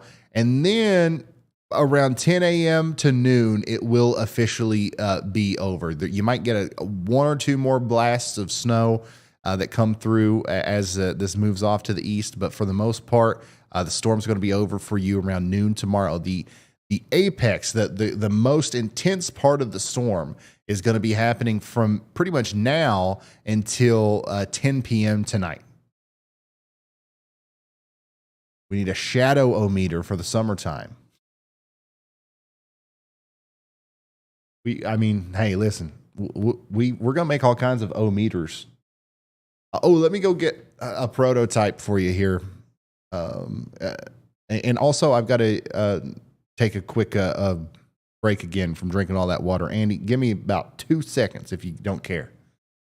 Okay, Ryan. 1 Mississippi, 2. Very good. All right. What I've got for you guys now is actually an update from the National Weather Service Twin Cities, which is our forecast amounts for the additional snowfall for the remainder of this event. It does look like they're expecting areas around the northern metro, so all the way up to Cambridge and northwest across 94 towards St. Cloud to be the hot spot with about a foot to possibly even 15, 18 inches remaining in this system, whereas places like Rochester about 4 to 6 inches. And decreasing as you get to the border with Iowa. So the Twin Cities still expecting 8 to 12 inches more from release of that graphic, which was about 22 minutes ago. So that's the update. We may be looking at radar, maybe going a little slowly, or like, wow, these snow bands are kind of just sitting here. I'm getting nothing, but National Weather Service says, hey, you might still see up to a foot. Most of us in that graphic, at least, are going to see up to a foot more, unless you're in Rochester. Then you get 4 to 6 inches. So Minnesota, still a lot to go. And the reason for that is you can kind of see it up here, right where that pink and the green and the white intersect. That's close to where our low pressure system is kind of centered, or at least will be tracking, and it's going to track to the northeast. As it goes that direction, it's going to keep wrapping snow around. So while the snow is coming, mostly from the south into the Twin Cities right now, it's going to start coming from the east and continue to head into our area. So that will also be the same. That will also be true for Wisconsin, although it'll be a little more complicated around the center of the low pressure. You'll be swirling around there. So that's the truth. And that's kind of why our ice storm also will end in about 6 hours from now for most of Michigan, because eventually the low pressure is just going to be far enough north of that area that it's not going to be supportive of any precipitation there any longer. So that's the time span. The ice storm will end before some of the snow ends for us over here in Wisconsin and Minnesota. Awesome. Thank you, Andy. We've got a video coming in from Harrietta, Michigan, from Teresa Williams. My geese are loving this in Harrietta, Michigan. Ryan, Hall, y'all, Meter, don't run away. Getting snow in Harrietta, Michigan. Nice. I love it. We got the geese. We've got the Yalameter. We've got Teresa Williams giving us an awesome report there. Love it. We've also got out here in Minnesota as well, another report, about 4 or 5 inches of snow out there. So thank you so much for that. And then the thing that I went to go grab real quick, this is a sneak peek at a future, very scientific, innovative product that we've developed here, Y'all Industries, the Hailometer. I don't know how many of you guys have seen this before, but we are going to put it on the site in the spring. But you literally, if you get a hailstone or something, you put it in the middle here, and it's hard to see because it's actually very intricate and detailed. But this is a radial measurement device. Okay. And if you put something on here, it'll tell you if it's, 1 to 8 inches in diameter. And then it also it's got like a damage scale and a typical like size scale. So we've got golf ball size, baseball size, softball, DVD, hot dog, pencil, banana sized hail. And then there's also some information on here like the largest U.S. hailstone ever recorded. And then right here, officially gorilla hail. And then, of course, some of the damage indices, major car dents, busted windows, holes in car roof, holes in your home, and then holes in the earth and holes in everything if you get up to that large of a hailstone. So just something else that we're going to be putting on there. It should be fun and interesting.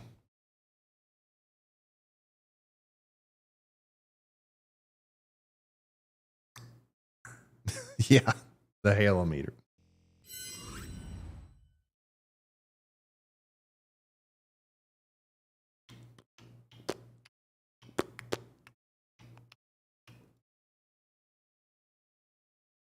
Good old DVD size hail. Yeah, you guys remember that, I'm sure.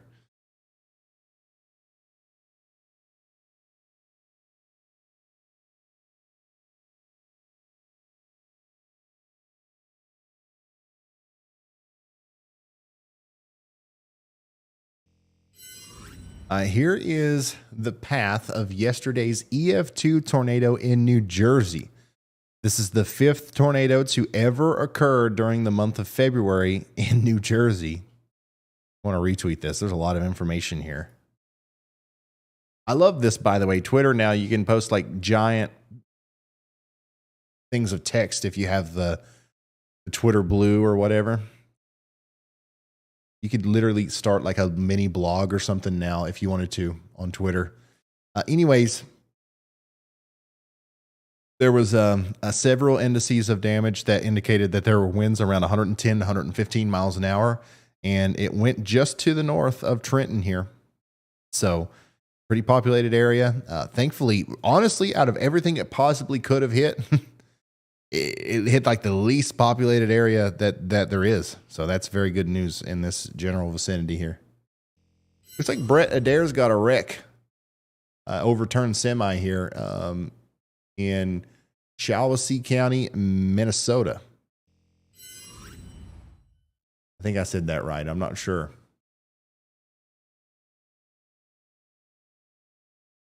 I'm sorry, that's Michigan, not Minnesota.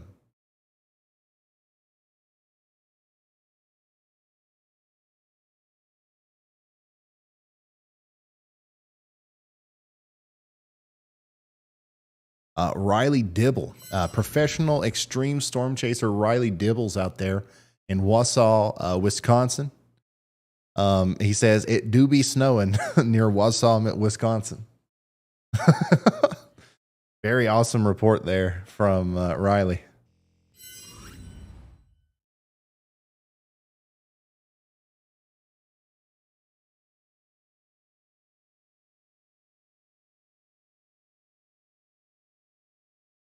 Shiawassee. Okay, I see.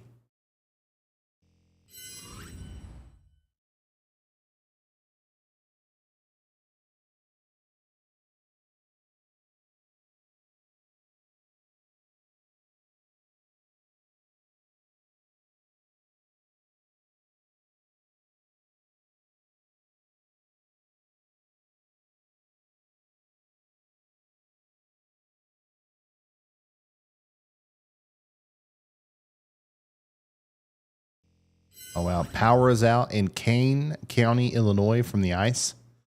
Pretty good amount of accumulation there. A power outage update, actually. Oops. And our Michigan indicator is now orange, meaning that we have more people without power. That there's 53,000 people without power now in Michigan. So it's time to start thinking about that. You know, if you guys are watching and you're in Michigan, we've got 53,000 people without power. I'm expecting that to go up to a couple 100,000 by the time this is finished, maybe even more than that. So it's very likely that if you're watching this and you look outside and you see the ice piling up on the trees and power lines and stuff, that you're going to become one of those people. So just another heads up, prepare for that. Get ready, charge your phone, tablets, make sure you got some way of staying adequately up to date with the latest information. Also, make sure you have some way of, if you've got a generator, make sure that's good to go. Make sure you have some way of being adequately safe and heated and taken care of during this power outage. Hopefully, it's going to be a brief one, but you never know in situations like this. Sometimes they can get pretty intense. Has anybody reported thunder, sleet yet? Nobody has sent me a picture yet or a video. But we definitely heard many people claim that they've seen it.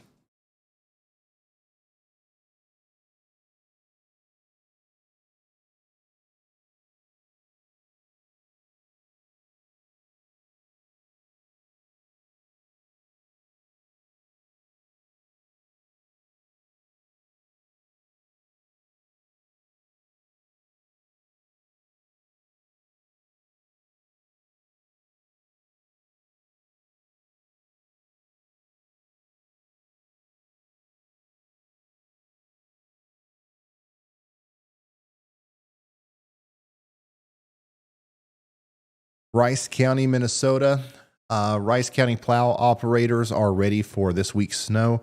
The county has only enough operators to run one shift during winter storms, and we need to give them downtime between shifts to keep them and other drivers safe. Based on the forecast, we expect plows to be out on the county roads until 7 p.m. tonight. Over the next few days, we expect they'll be working from 3 a.m. to 7 p.m. We expect travel to be difficult for the next few days and ask that if you must be on the roads to use extreme caution, plan ahead for additional travel time, and have an emergency kit in your vehicle. Good call out there. Having an emergency kit in your vehicle is extremely important if you have to be on the roads during a situation like this. This is in Sioux Falls, South Dakota, a big snowdrift in Mindy's driveway here. Looks like about 22 inches.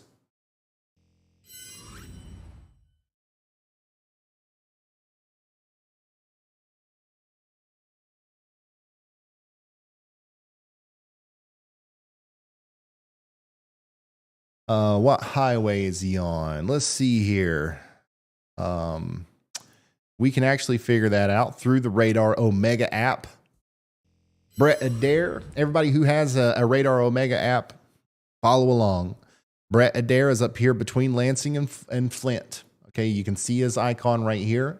Whether you've got iOS or Android, you're going to be able to do this. And you can zoom in on him and click on his location. But not only that, but we can see where he's going, because you see that update there?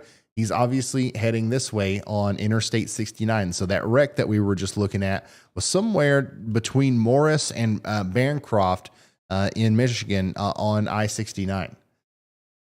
So that's very interesting stuff. And of course, we can click on his profile there and watch the video. You can full screen it. There's 10 of you all. There's 10 of you all watching with me right now in the app. 11, 12, 13, 14. There we go. So yeah, it's very, very cool thing that you can do in the Radar Omega app that I don't think you can do in many other radar apps. So that's an interesting thing. And once again, Radar Omega is another big supporter of the channel here. If you don't have that app, I really highly recommend it. People ask me all the time, like, what do you think we should use? Like, what's a good radar app? It's Radar Omega. And I've been saying that since long before they ever, sponsored or became a partner or whatever you want to call them. They're just good at what they do. And it's what I use here to do what I do because it's good. And you can get it too for like way less than what it should cost. iOS or Android, there's a link at the top of the description, and our mods are going to post it in the chat.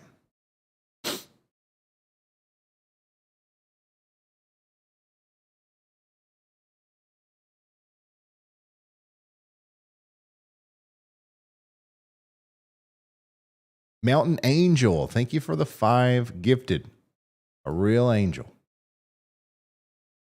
Jamie's been a member for a year. I want a rain meter in Florida. We're working on it.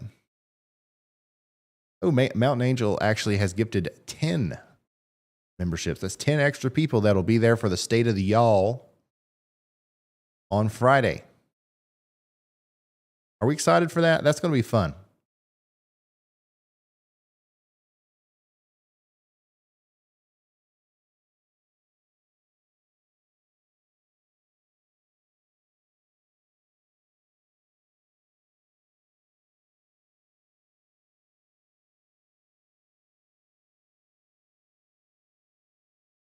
More trains. Yeah. You guys noticed a lot of our stationary cameras that we're looking at here are pointed at trains. And that's because virtual RAILFAN has been super kind and generous and allowed us to use their network of train watching cameras to help us keep an eye on the weather, which is just a brilliant thing.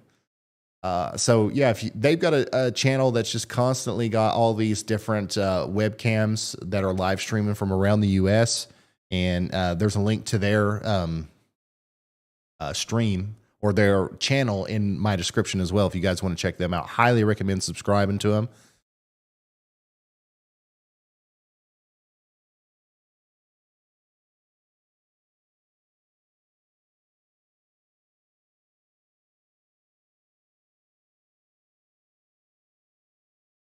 Jessica, thanks for becoming a slight risker.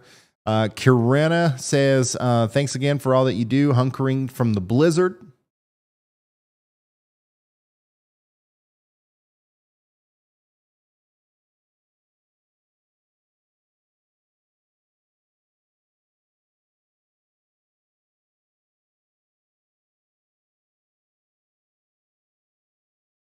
Oh, it's not in the description? Is it not? It should be.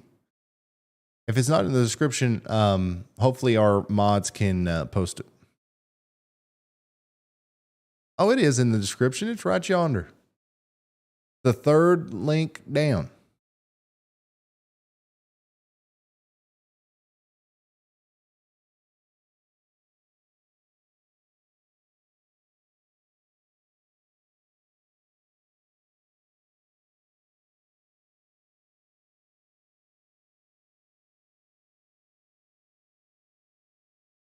The tornado watch has been allowed to expire, I believe.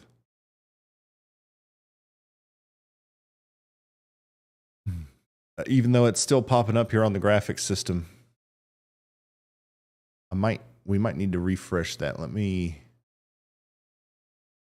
see what I can do.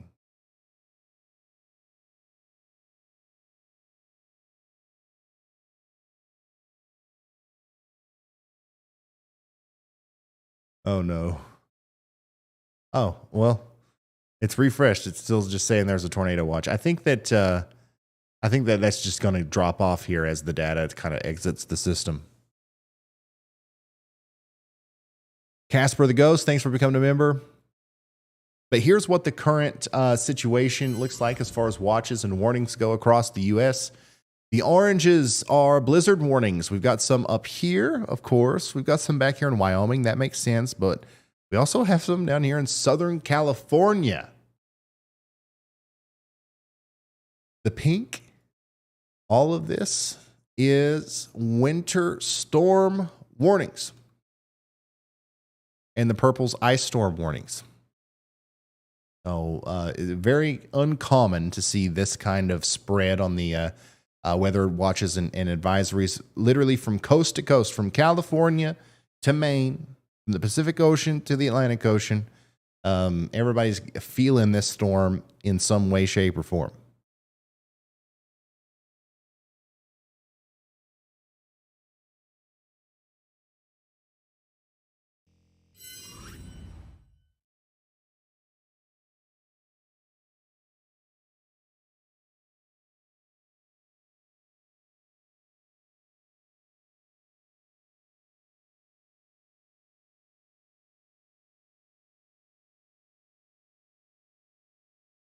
We do have a high wind warning and advisory in portions of Texas as well, especially up there towards the Panhandle. Winds out of the southwest at 30 to 45 miles per hour with gusts to 70. This is part of what's causing that ice storm, or the dust storm. So there's a high wind warning along I-27 from Lubbock to Plainview all the way over to Muleshoe and Morton. And then more east near Paducah and Guthrie and Aspermont, you guys are under a wind advisory.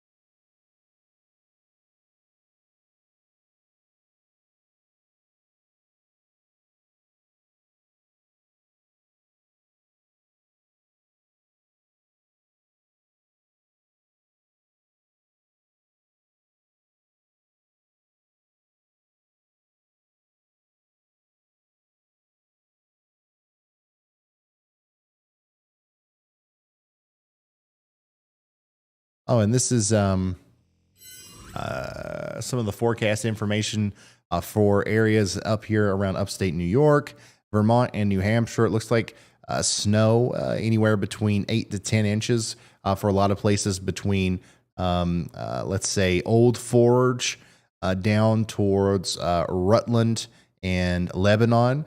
But a little bit farther north than that, up there towards Middlebury, at Burlington, we're talking about 10 to 12 inches or so, especially in the higher elevations.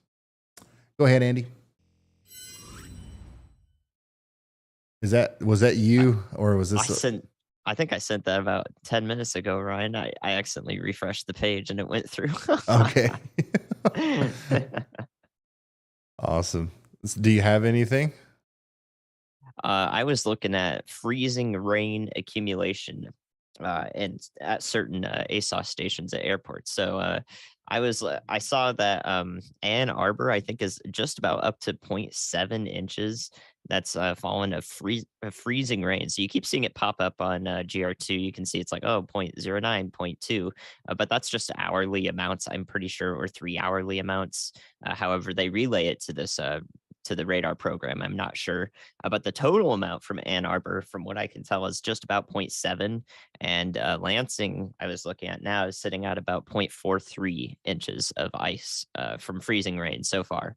And that's just from the automated surface observations systems at airports. So we'll also have different ways to look at ice observations from public reporting. If you have an iced over tree branch, you may not have heard of this before, but what you do is you take the total measurement of like the ice from the top and the bottom of the tree branch, and then you divide that by 2. Goodness gracious, you divide it by 2. So whole ice width of the tree branch included, and then divide it by 2, and that's your ice measurement, your ice accumulation in your local area. So that's how you do that. The reason they do that is because sometimes it's more likely that you get more ice on the bottom of a tree branch than on top, depending on how it sets up. So it's a nice way to average it out.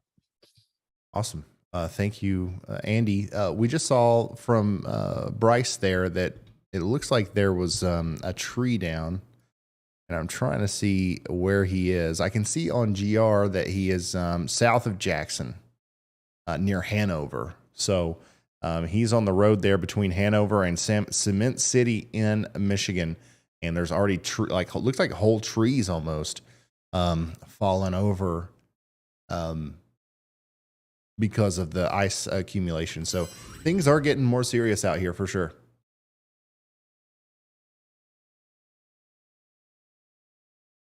Things are getting more and more. What was that? What, did they blink? Oh. Well, our lights are going crazy over here. I don't know what's happening. Is Clement, is he down? All right. Snow squall warning in Colorado. That squall is moving at 95 miles per hour, I think.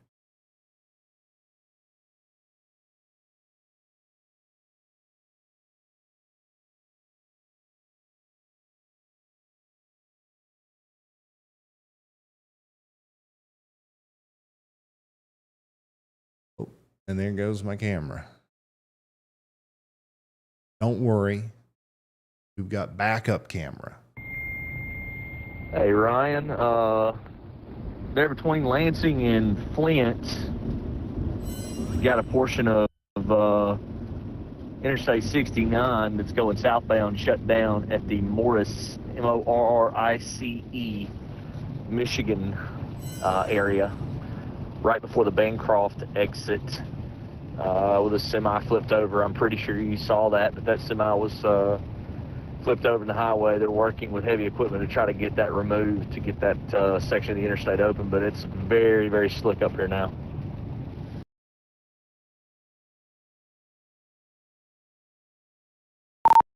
All right. Right in the area that you're in, it looks like there's several more hours to go with this freezing rain. And actually looks like the surface temperatures are going to drop a little bit before they start to flatten back out. Given what you see right now, if we double that, how bad do you think road conditions are going to get out there? Well, given how much we already have on the roadways, and the one positive here is it is sleet in this area. I'm sure the road conditions are going to continue to deteriorate. As you can see on the feed, we've got vehicles, low-profile, small cars. As you can see, the big rigs can't do very well in this, so these small cars, I don't know how they're going to keep traction very long if we get much worse, but yeah, I could see this continuing to go downhill. I've seen one plow in the last 45 minutes or so, so that gives you an indication that it's hard for them to keep up. I did also get some reports just a little while ago. Another one of my guys is down near Jackson, Michigan. They're starting to see some power outages down there from freezing rain. So as long as they stay below freezing, we may turn back toward the south once we get up here near Flint to go deal with that freezing rain situation, as I think that's going to be more impactful than the sleet itself. All right. Thank you to Brett Adair, Storm Chaser Brett Adair, meteorologist Brett Adair, out there giving us the latest on the ice. All right, regular cameras ready. And you know what? It's time to sit down. What we're going to do.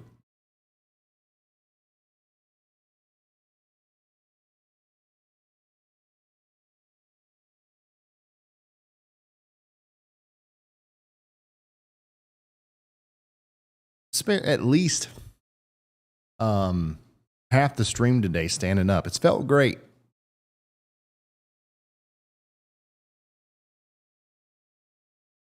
Probably more than that, actually.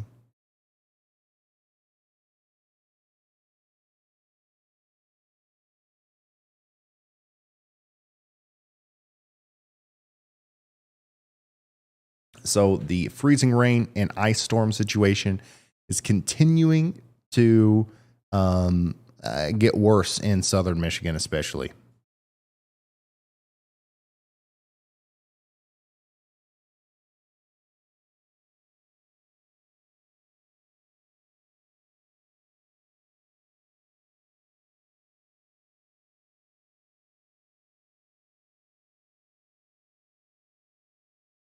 Yeah, the power outages definitely are ramping up. We're up to 75,000, y'all. 75,000 customers without power in Michigan alone. A lot of those are coming out of Hillsdale County at 9,000 households without power. 13,000 in Jackson County, Michigan. So lots of power outages starting to pop up down here in southern Michigan. That's going to go up. Literally 30 minutes ago when we looked at that, it was at 50,000. 30 minutes from now, it'll probably be at 100,000. More people are going to be losing power up here in Michigan throughout the day, so make sure y'all are prepared.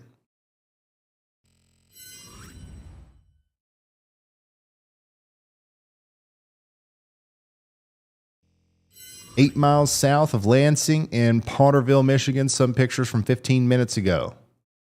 We've switched over to freezing rain. You can see it coming off of the power lines and stuff there.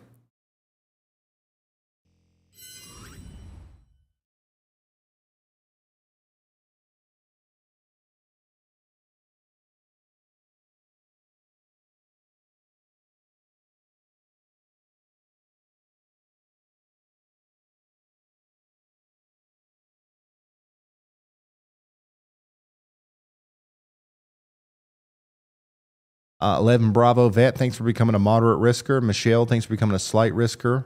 Russ and Mary, thank you guys for all the support. Seriously.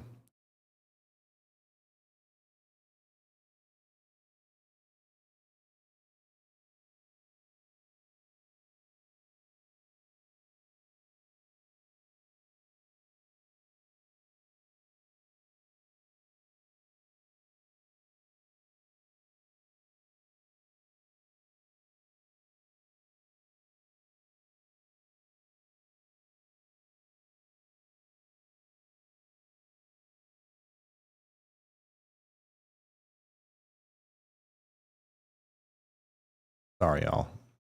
Just looking for the latest.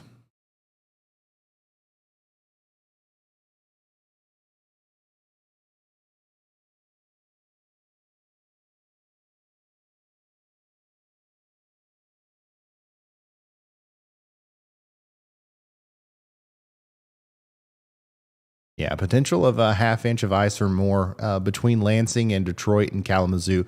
Draw like a triangle between Kalamazoo, Detroit, and Lansing in there. That's like I think that's the sweet spot today for ice.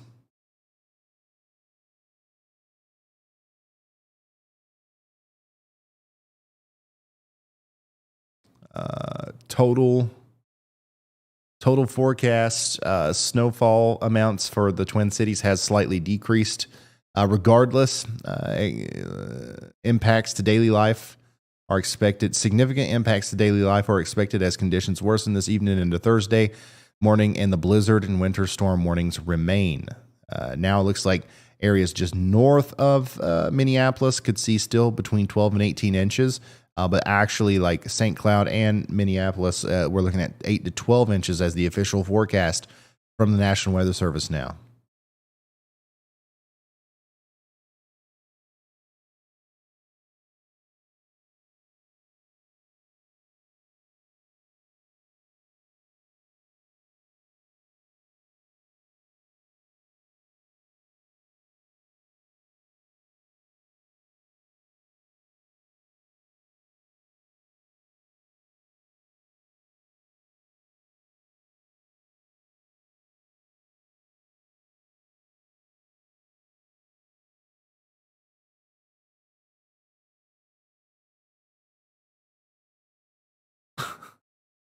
I don't think it's going to work, but nice try at trying to measure the ice accumulation there with the yolometer. But yeah, you can definitely see that it's starting to build up there in Livonia, Michigan.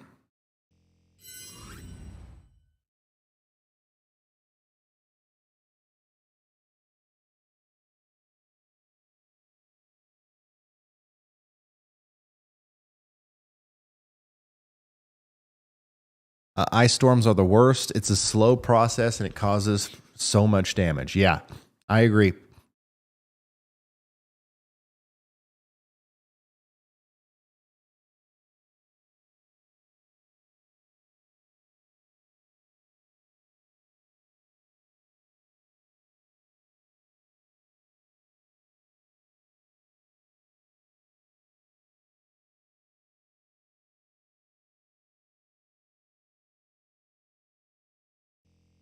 You don't have to go far from LAX to find 12 feet of snow in the weather forecast.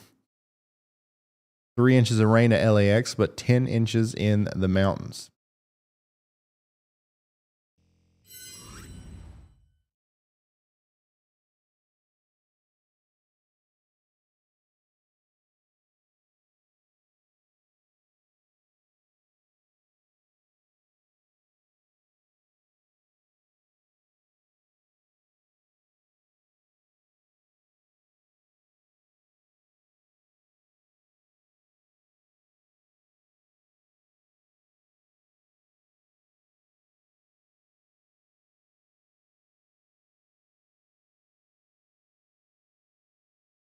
There's a couple of snowstorms trying to show up on the GFS. That's what I'm looking at right now. People keep asking about when's it going to snow here? When's it going to snow here? Looks like there's another good shot in the Northeast, Southern New England, especially around Tuesday of next week. We'll watch that. Not sure if that'll continue to show up or not, but looks interesting. Another little sliding through system there around March 2nd. And then another really interesting storm around March 4th. I mean, any of those could cause snow, obviously, but we're looking way out into La La Land here. There's nothing significant on the table right now that we're keeping a really close eye on. I think our focus after this stream is really just going to shift straight over to the West Coast storm and then the severe weather situation out there in the Central Plains. Whatever happens from that will obviously translate into some sort of snow risk somewhere east of the Mississippi River, but I don't know where yet.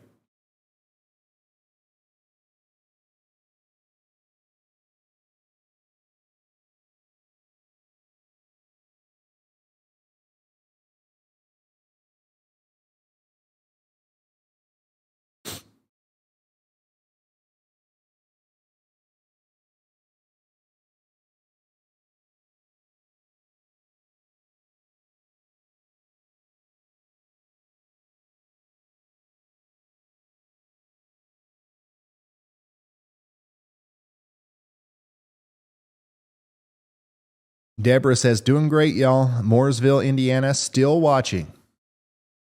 Well, thank y'all for tuning in.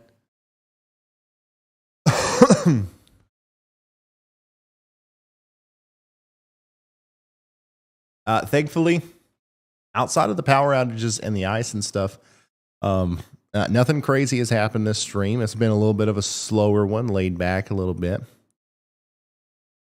And that happens sometimes with our winter coverage. Sometimes during, I know last year, some of the blizzards that we covered were pretty intense, especially that big nor'easter where we had Reed Timmer out on Cape Cod and the 100-mile-an-hour winds and all that stuff. That is, obviously we go live for that, but I thought it was worthwhile of going live just to talk about the wide-ranging impacts of this storm all across the country. This is Livonia, Michigan again. The ice seems to be really stacking up quick up there.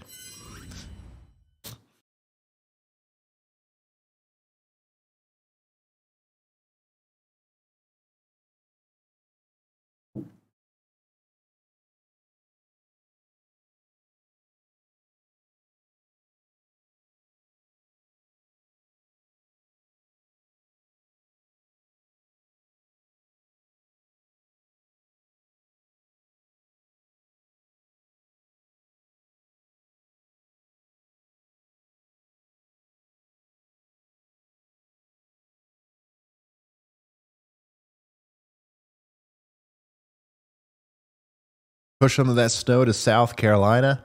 I would if I could.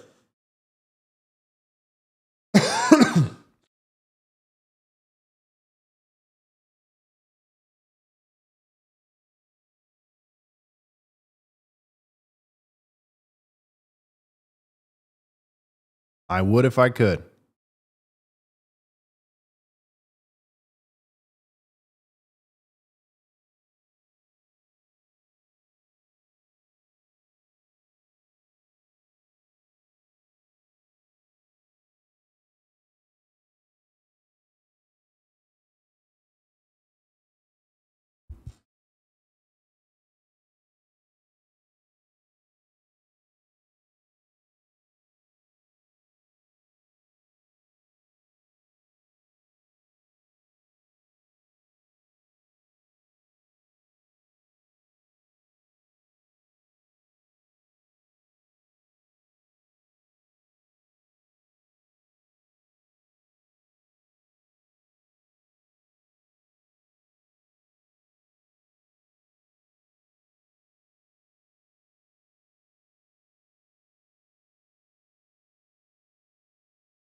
I know that you want it to fall from the sky, but it would technically be possible to move snow from Minnesota to South Carolina. We just have to have some specialized equipment and transportation methods, such as refrigerated trucks or cargo planes, which would be expensive to operate and maintain. Overall, though, it would be technically possible to move the snow from Minnesota to South Carolina. So if you're willing to fund it, we will make it happen.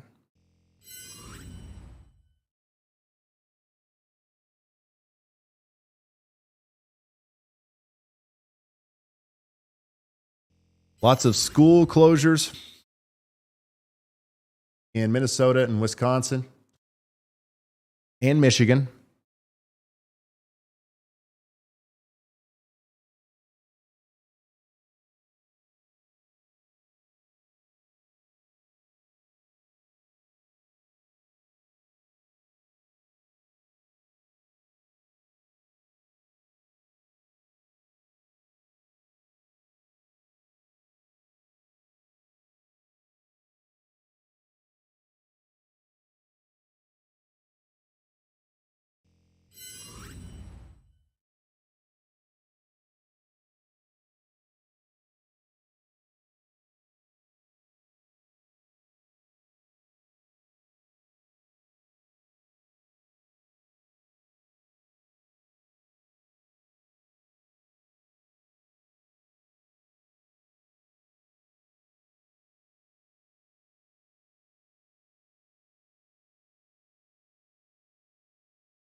If you're just now tuning in, we're doing continued coverage of the blizzard and the ice storm here. The severe weather threat's over. We've got rain from Indianapolis all the way down to Nashville right now, but it's nothing notable even. Really everything that's happening is happening up here in Minneapolis, down towards Milwaukee, through Detroit, into Toronto.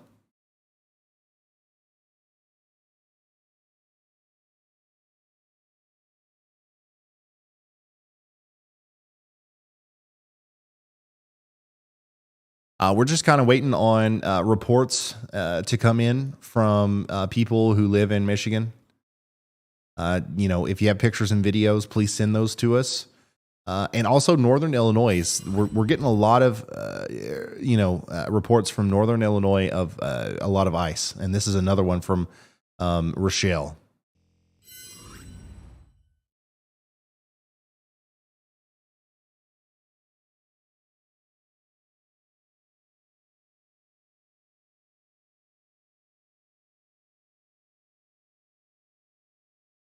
Hi, Ryan. Just imagine all of the milk sandwiches being made across the country. Thank you for what you do. Yeah, there's a lot of them out there for sure.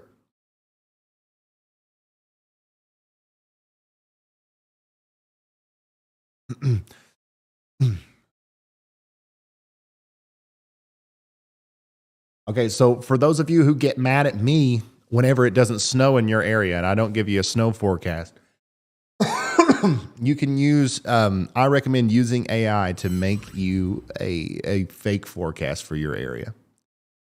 So the guy in South Carolina, I did all this for you. Pause it and look at it. It'll be very fun to read. I said, imagine you're a weatherman and the storm of the century is about to drop 3 feet of snow in South Carolina. Give me a detailed weather forecast for that. And it gives it like a very detailed breakdown of what's going to happen. Snowfall totals are expected to range from 12 to 36 inches, with the highest amounts likely in the western part of the state. Winds will be significant, with gusts at 30 to 50 miles per hour.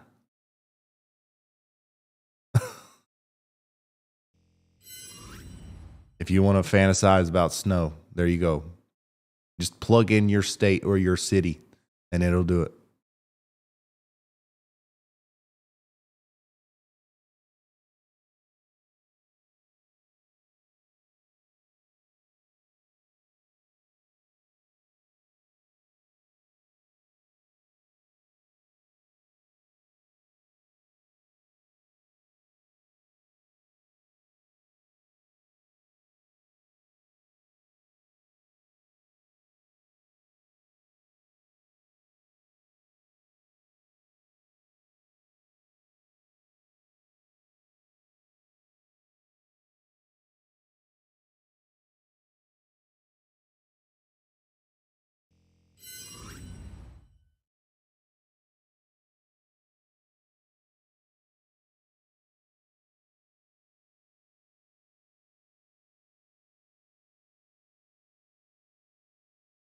Another good thing to do with that, the thing I just showed you, everybody knows what that is by now, ChatGPT. And I talked about this in the last one.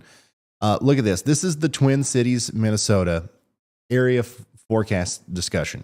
Lots of awesome information in here. And honestly, if you're interested in weather, I recommend just reading this right out. Learn the terminology, learn how these are written, learn what they're talking about. There's cool little links that explain what each word means if you don't understand it. Very cool. But let's say that you just want the latest and greatest information from this. You don't want to read all of it, right? You want it simplified. You don't care to learn too much about it.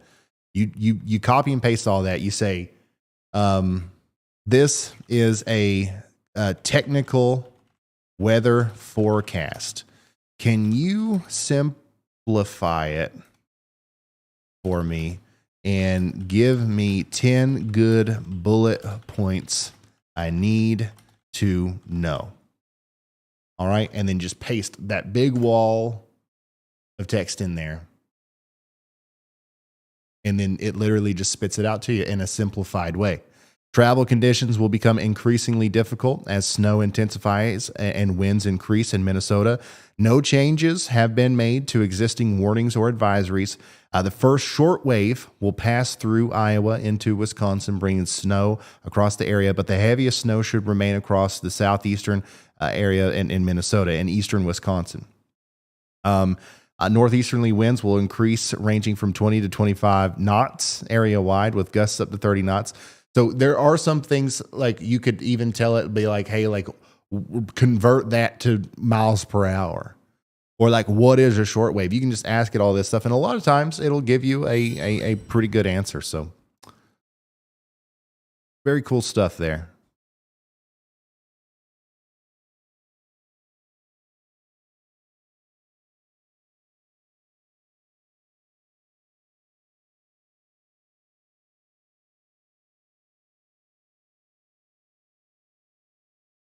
We are up to, let's see here. Let me refresh this. Wow, it's happening fast. 119,000 people without power now in Michigan. Still, a lot of these southern counties are the ones that are getting hardest hit. Hillsdale with 10,000, Jackson County with 14,000. Literally all of southern Wisconsin is losing power rapidly here.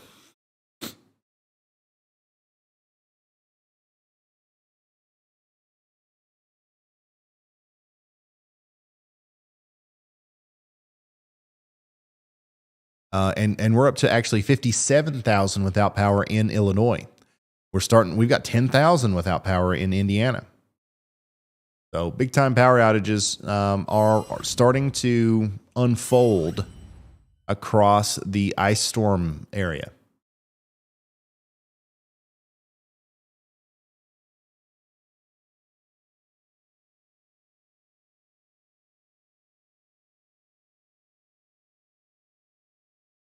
What did I say?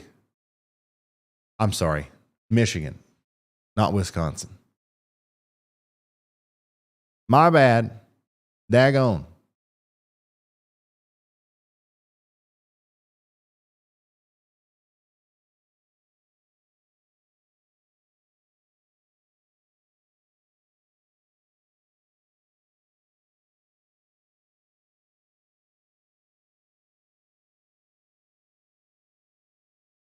You can send photos to me on Twitter. That's my favorite way, at Ryan Hall, y'all.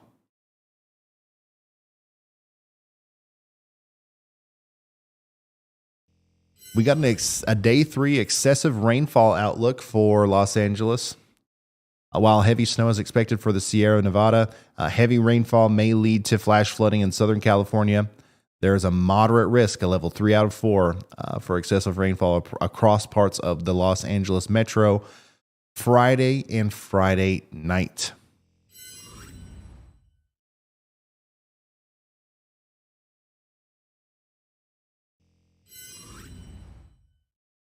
Hi, Ryan and Andy. Just thinking of all the milk sandwiches. Thank you, Peter, for that. Karen, thanks for becoming a slight risker. Christine, thank you. The Nerd. I accidentally deleted my super chat, so I'm sending more. I would like to see you try to pronounce Oconomowoc. That's my attempt. I don't know how good I did. Because that's where I'm from in Wisconsin. Anything particularly bad there? I don't think so. But I've got to be honest with you. I don't know exactly where that is. Let's zoom in on it. Remembering how to spell it. That's even more. Oh, easy. Okay, so you're right around the area that is probably going to experience some significant ice accumulation, probably around a quarter inch or so. So just keep that in mind. Keep that in mind. And other than that, there's nothing significantly different for you than Madison or Milwaukee, which is stuff that we've been pointing out a lot. And if anything does come out, I promise I'll be the first to let you know. Kalamazoo, Michigan, this is what the trees are looking like. Things are getting absolutely icy out there.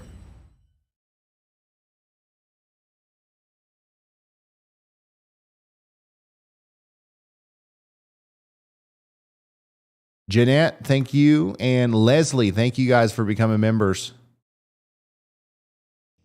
Oof. Canceled.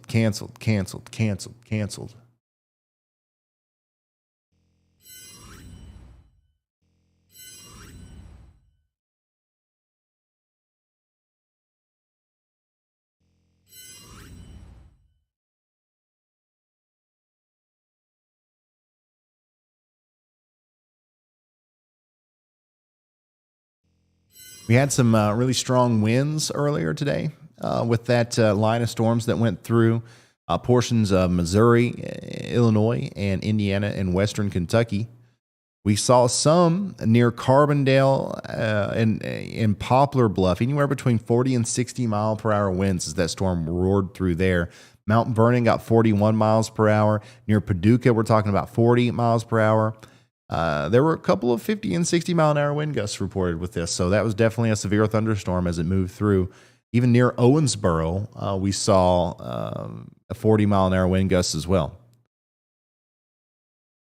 Cody says it took me 2.5 hours to drive 60 miles going 40 in my F-350 from Sioux Falls to Worthington. Yeah, it's rough out there.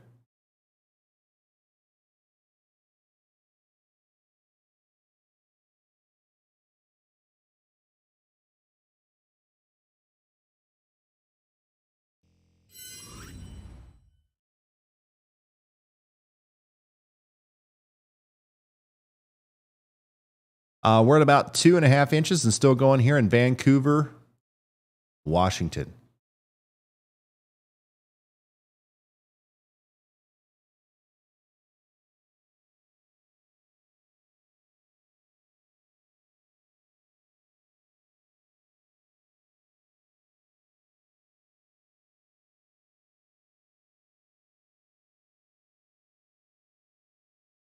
I just submitted my Yalameter snow total here in Oshkosh, Wisconsin. I love what you do. Hey, that's a good reminder. Yalameter submissions. Let's do that now. Let's do the giveaway. Team, pick a winner.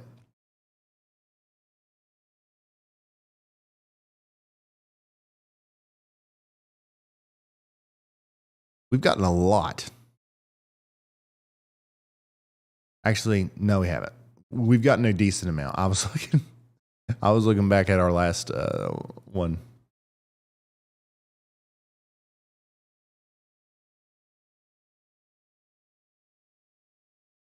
That Brookings, South Dakota camera, that's frozen.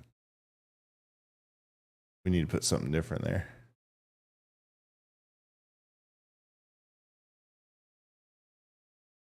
Oh, it might just be a little bit more daylight there because it's farther west. Yeah, let's change it.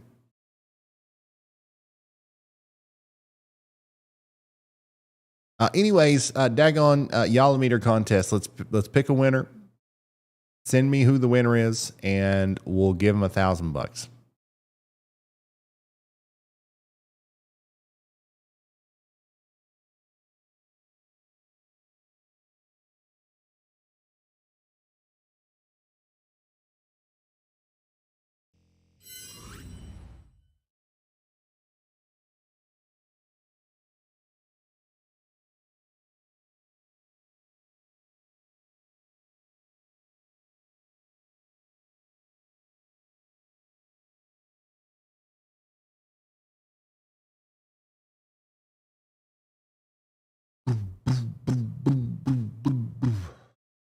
Do we have somebody's picking, right? Because I'm going to go ahead and start playing the music.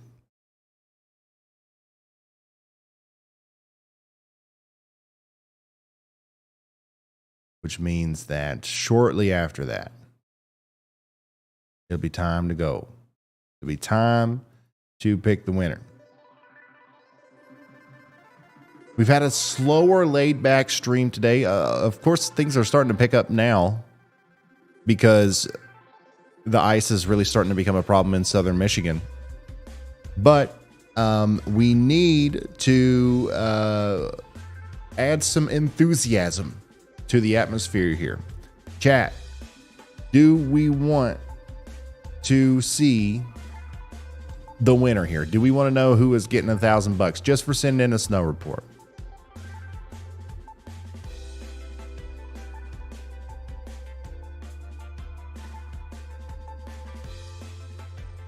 Do we want to see that happen right now? If we do, I've got to see the enthusiasm in the chat. I've got to see the movement of text.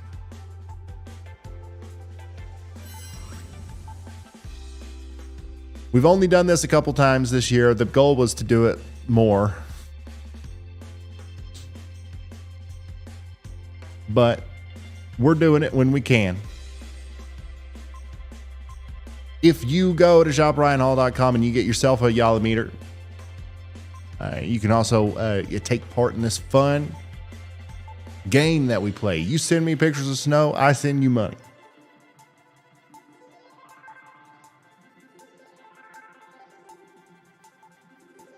There it is. That's the hype I was looking for. Remember, this is randomly selected between people who are sending in pictures, whether it's from email, social media, Twitter, whatever it is.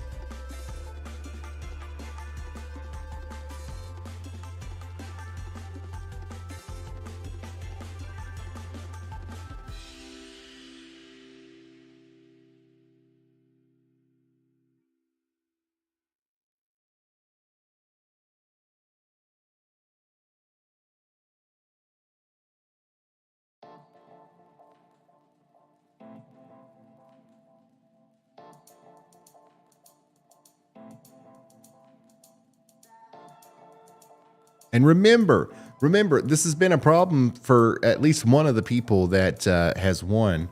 You got to follow me or the shop account on Twitter.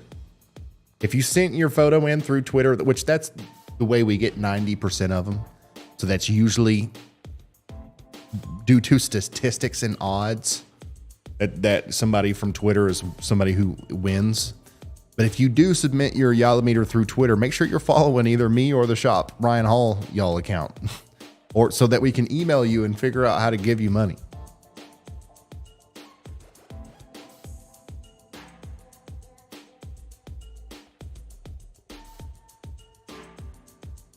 Okay. All right. So I think we have a winner here. So let's do this. Guys, we've got thousands of Yalla meters in circulation out there. We haven't had a real chance to do this yet. Like this is our first blizzard. But honestly, it's such a small area that's getting snow right now during this stream. we haven't had a plethora of Yalla meter submissions, but we did get some, and we have a winner. We have an official winner. Somebody is getting $1,000 tonight, and that somebody is Karen Voss from Ripon. Hope I'm saying that right. Wisconsin. Congratulations, Karen, for sending this. And thank you for sending this in. Thank you for getting a Yalla meter. Literally easiest $1,000 you ever made. How many other times have you been watching the weather and then you get $1,000? I bet never.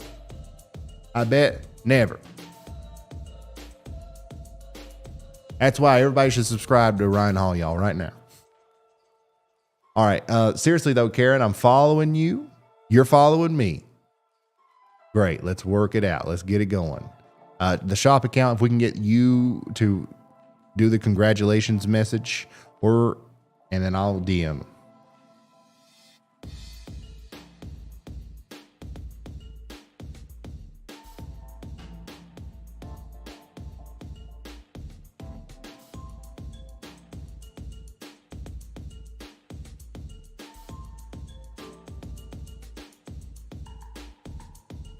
Everybody say congratulations to Karen Voss.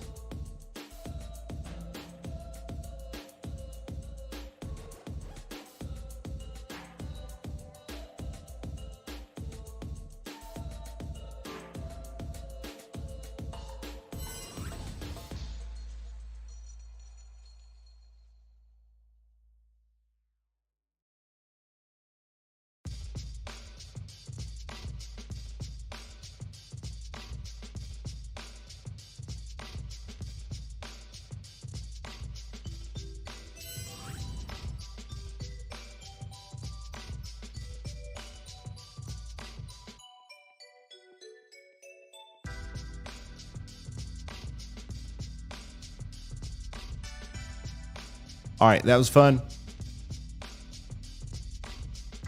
That was extremely fun, and congratulations, Karen, on winning $1,000.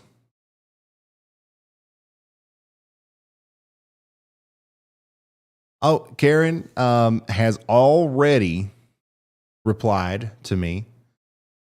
It says, OMG, so excited. Today is my birthday, too. Well, everybody say happy birthday to Karen.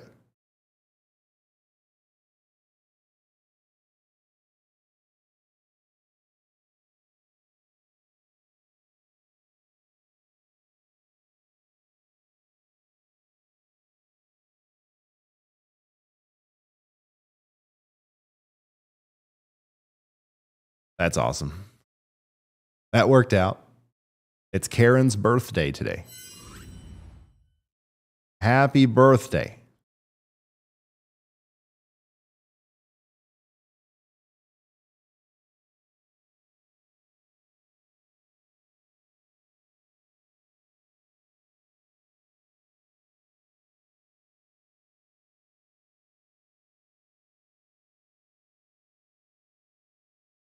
Greg Hope, thanks for becoming a slight risker.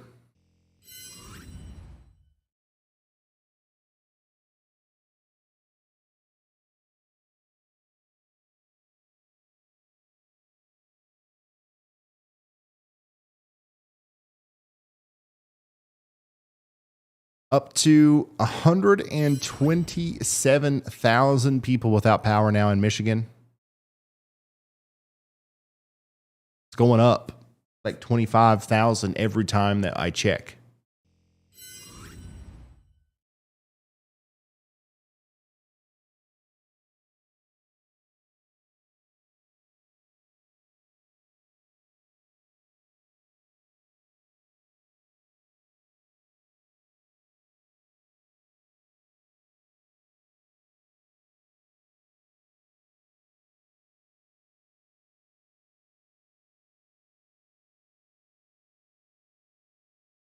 Yeah, me too. Somebody in chat said I missed all the snow this year. This has been one of the weirdest Februaries ever here. So warm. We had a cold week in December that was exceptionally cold. It was like record cold. Other than that, we haven't really had winter. We just went from fall, like semi-fall, into 1 week of winter, and now we're in spring, it feels like.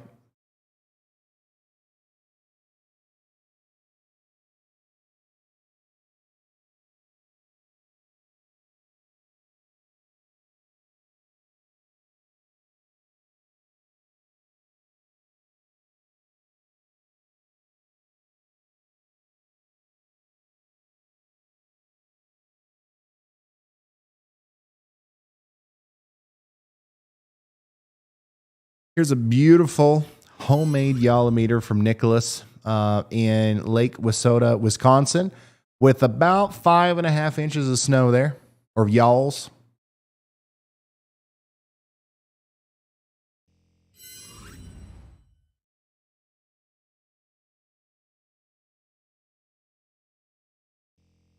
And this guy, Intellect, is just having a blast out here. I don't know what he's doing. Oh. Are you aiming for the Yalometer? Look, he's having fun.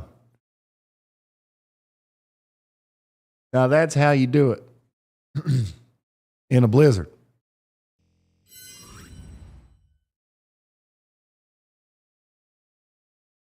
Check with Bryce Shelton. Oops. Yeah, Bryce is looks like some decent ice there. Bryce, how much ice accumulation you think we're looking at on them trees there?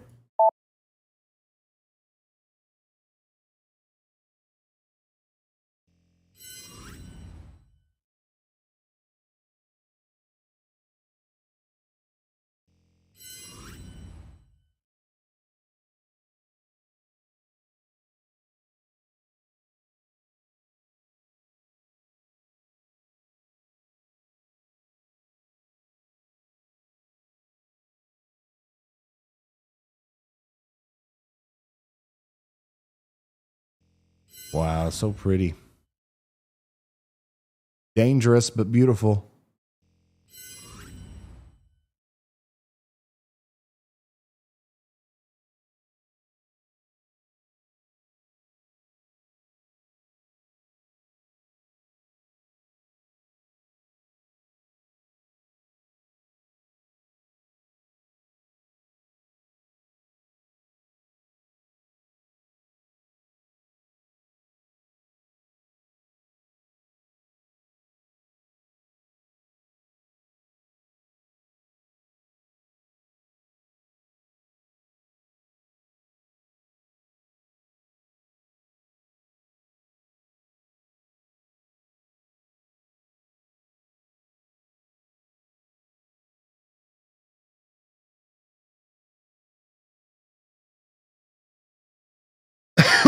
Hearing trees coming down on lines and starting fires in Hillsdale County, Michigan. Firefighters are having to evacuate the areas. They are trying to fight the fires due to the limbs falling and making it hazardous to the personnel. If I had to guess, it looks like we're looking at probably 3/10 of an inch on the trees here in front of me right now, Ryan. So things are getting pretty serious down there in southern Michigan, where we've seen this most recent bout of freezing rain.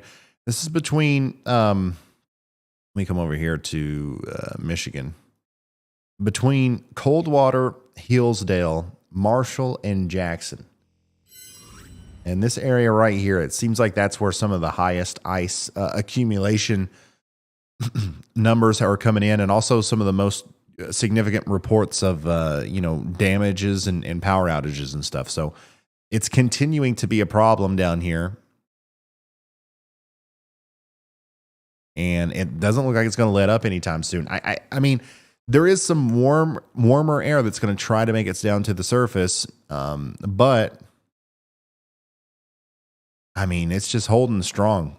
The cold air that's in place too. So we'll see what happens.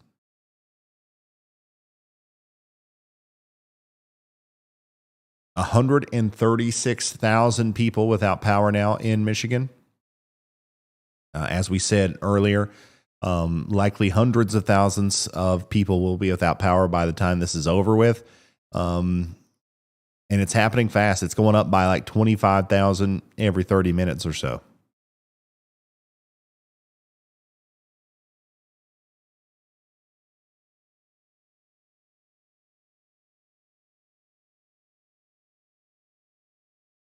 All right, our winner chose to be paid through PayPal.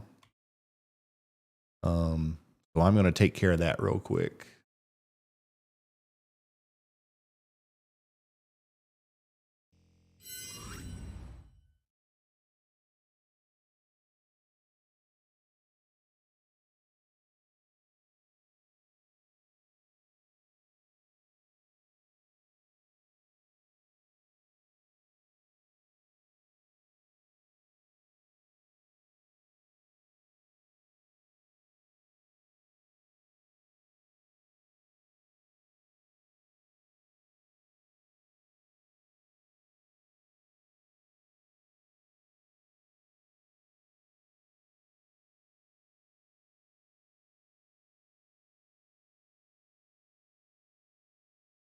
Look at that. And like, it's not even one of those things where you have to wait 17 years to get it. Literally just a couple minutes later, boom, she's got $1,000.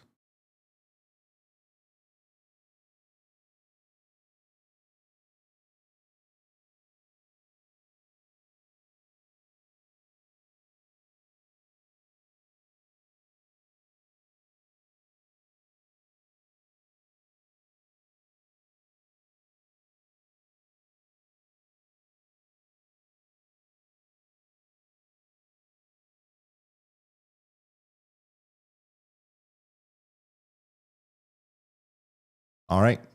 It's done. I can't show the confirmation page because it shows her email address. But hopefully she'll say something on Twitter or something. We'll retweet it. I don't know. But it's done.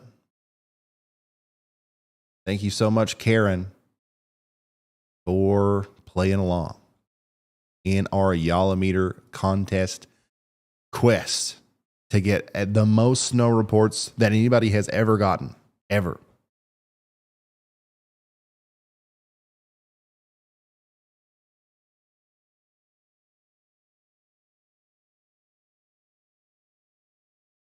Karen Voss is her name.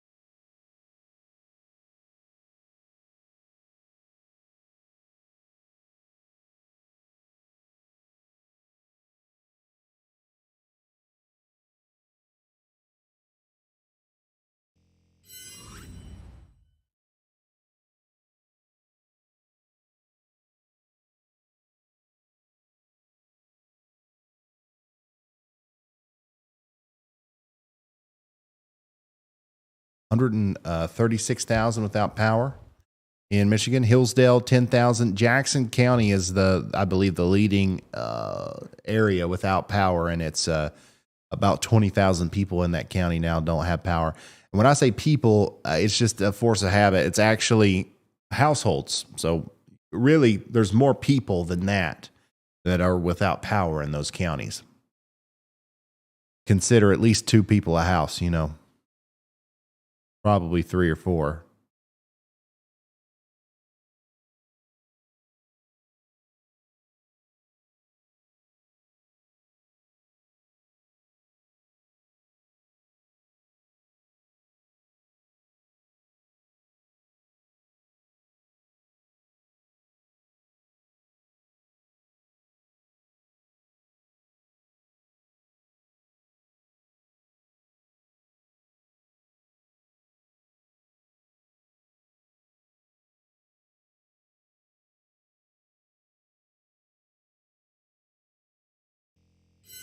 One of the top analogs for this upcoming Plains event is April 1st, 2006. The next day, April 2nd, 2006, was a big severe weather day in eastern Arkansas. It was a big severe weather day for a lot of places.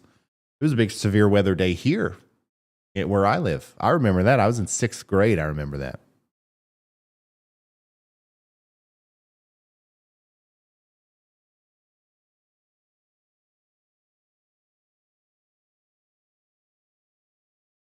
So it looks like we're going storm chasing, Carly. You said, okay. At least a couple times a year, I like to, leave my cave here and go storm chasing. I don't know how many opportunities we'll get in April and May. That's the time that you really want to go. But if this keeps showing up out there in the, panhandle of Texas, as long as it doesn't look like there's going to be a significant severe weather threat east of Oklahoma City or in Oklahoma City points east, I'll go out there. If it looks like I'm going to be needed here, then I'll stay here. But if I don't get an opportunity like that at some point in April or May, I'm going to have to go. It's in my blood. I got a storm chase.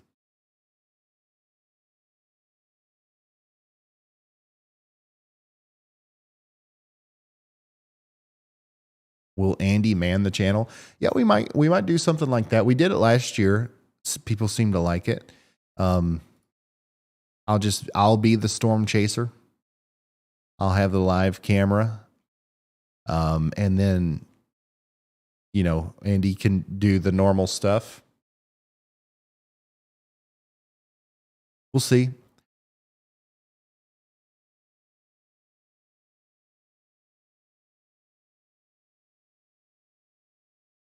Sixth grade in 06. I thought you were older. How old does chat think I am? Post your guesses.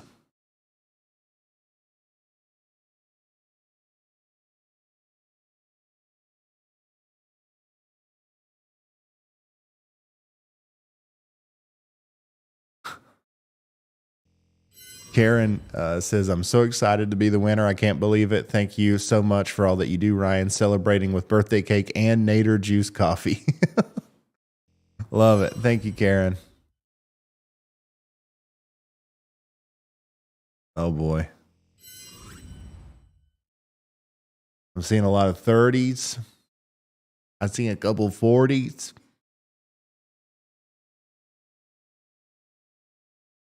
Somebody said 47. Bruh.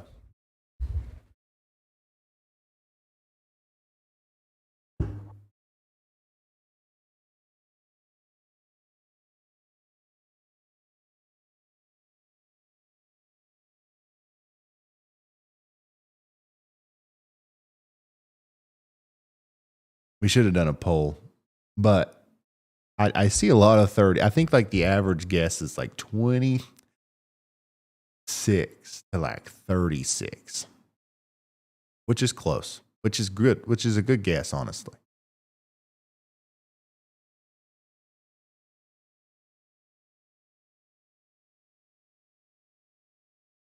I'm actually having to think about it right now. I'm not sure how old I am. 28. I am 28. And I'll be 29 in March. So in less than a month, I'll be 29. A lot of you did get it right. But you probably Googled it too.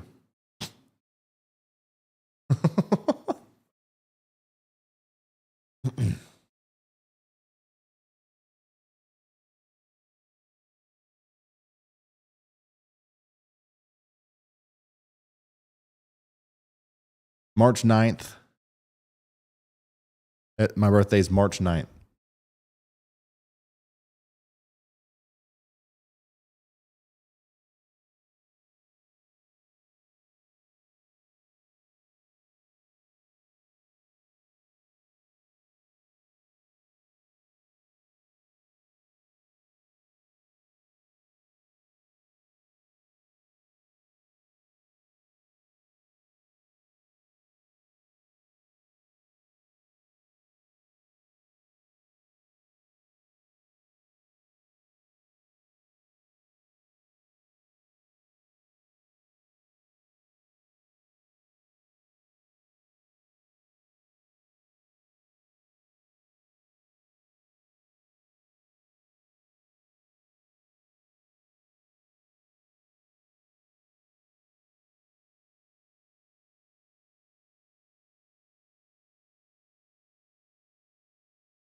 Oh boy.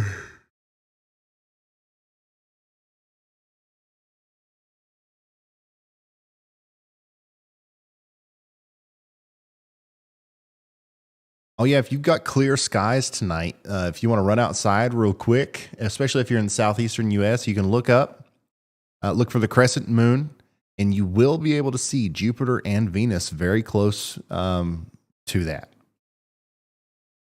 Very unique sight tonight up in the sky.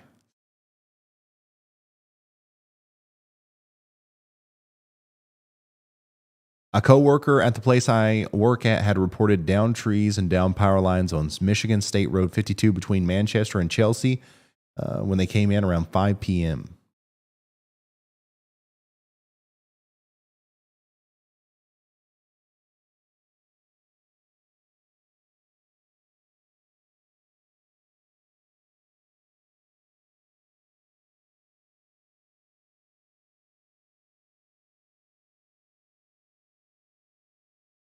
Yep, if you've got clear skies, go out there. I believe look to the north or to the south. No, to the west. Southwest. Looks, just find the moon. Wherever that is. And you'll see Jupiter and Venus near it. Here's a interesting report from Sturgeon Bay, Wisconsin, about 10 inches and counting.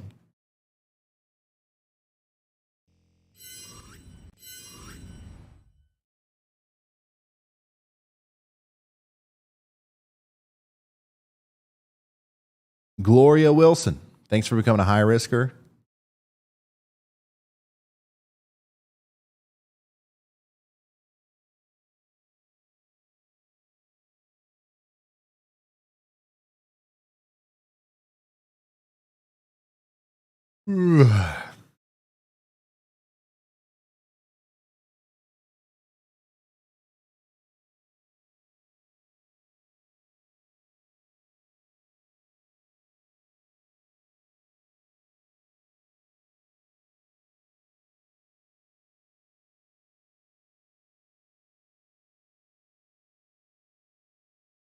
Yeah, as we go on throughout the night, we will see continued problems with ice throughout Michigan, but it will let up at some point. It's not going to be a multi-day thing, which that's a lot of times how some of our worst ice storms come to fruition. Now, don't get me wrong. There's definitely going to be some more ice tomorrow, but the intense icing, I guess, that we are experiencing right now won't continue to be the case for a very long time. So let me show you what the radars could look like around 9 p.m. tonight down here in southern Michigan. We could still be looking at a mixture of precipitation from Flint all the way down to Detroit.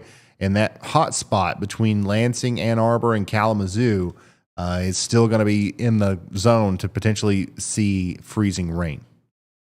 St. Paul, Rochester, all the way up through northern Michigan is going to be seeing snow at this point. Another influx of heavier snow coming into play here. Toronto, really heavy snow around 9 p.m. tonight. Albany, Syracuse, Springfield, Boston. It's going to start snowing heavily for you guys between 10, 11, and 12. And then right as we go into tomorrow, Thursday, it's going to turn into a mix for you. Mixture of precipitation in Buffalo, Syracuse, and Rochester around midnight. It's still freezing, raining, and sleeting in Flint and Lansing, but by midnight tonight, it looks like there is going to be a break between Detroit and Kalamazoo points south. So some of the most hardest hit areas right now, as far as freezing rain goes, it's going to be letting up around midnight tonight, at least for a little while. There's going to be a couple different shots of some lighter freezing rain that's going to come through. But then, of course, we've got this last big shot of snow and blizzard conditions that's going to be coming through Minnesota and Wisconsin tomorrow morning around 5 a.m. That is going to really just kind of skirt north of the southern Michigan area. So I would say that the ice storm threat for all of southern Michigan is going to be mostly over by 1 a.m. or 2 a.m. tonight. So whatever's going to happen is going to happen between now and midnight pretty much. And I still think we're going to see way more power outages than what we see now. And we're going to see a lot more snow accumulation and all that stuff too up here to the north.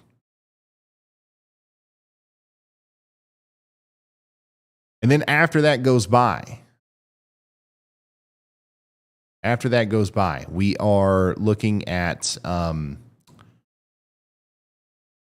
very cold temperatures coming in behind that. So the ice is going to stick around for a little while.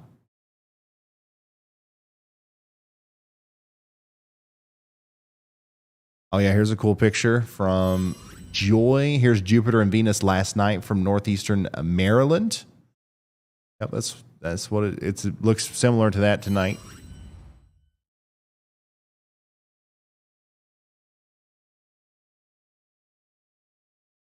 Venus is actually the it's going to be the brighter one whenever you look up.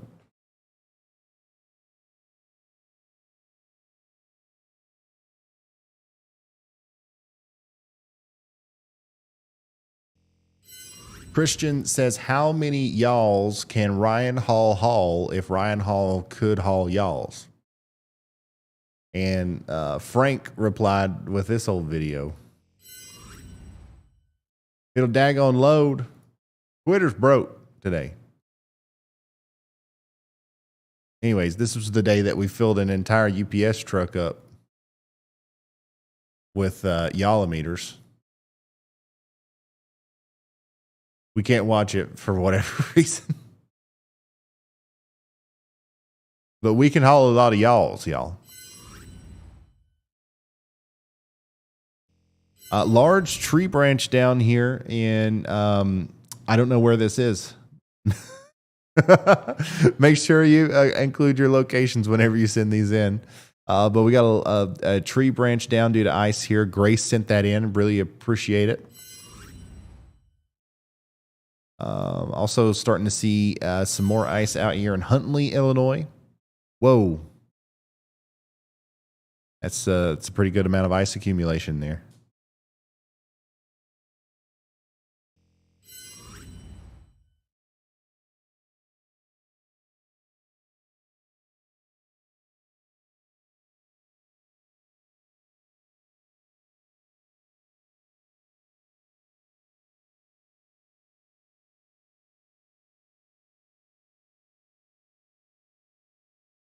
Ask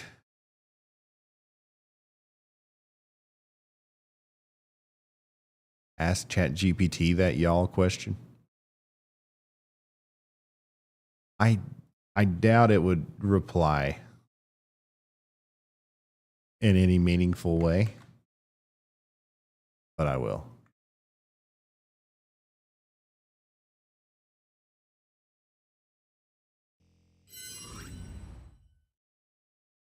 Oh, assuming y'all's refers to a unit of weight and not a group of people. Wait, what? Ryan Hall is a retired American long distance runner. Ryan Hall is a retired American long distance runner and also an MMA boxer. In ChatGPT, the language model is only trained on data up to like September of 2020, I think. And I didn't even have this channel then. Well, I did, but ChatGPT just doesn't know who I am. So it has no idea how many y'alls I can haul, unfortunately.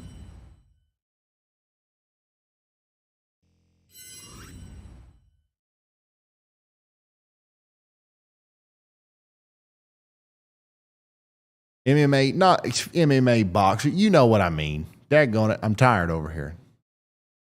MMA dude.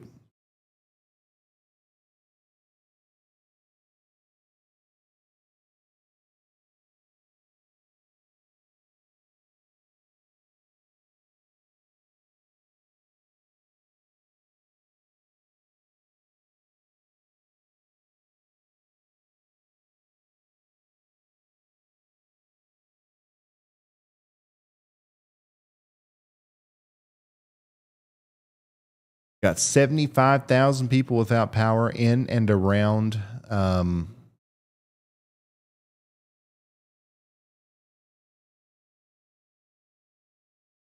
Chicago area.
Sorry, just trying to read some of these updates here.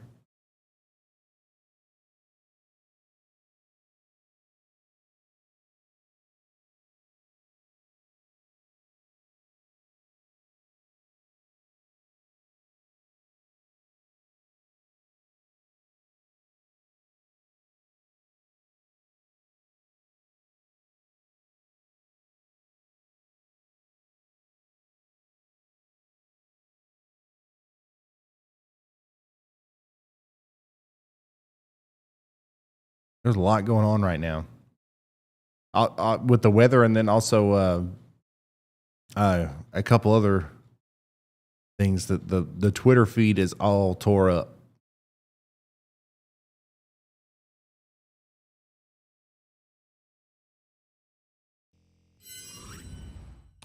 Wearing my Supercell t-shirt and watching the live stream from Oshkosh, Wisconsin. The snowdrift measured 26 yalls. Videos taken around 6:40 p.m. CST. Man, I want to look out my window and see that.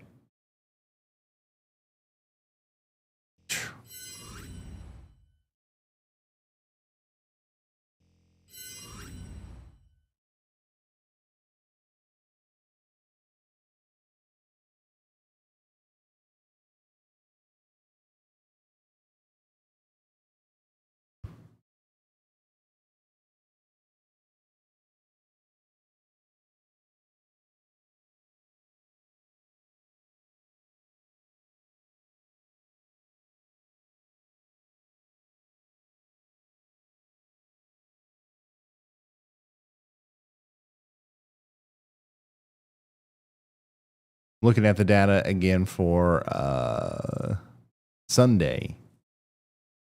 I'm trying to talk myself into going storm chasing.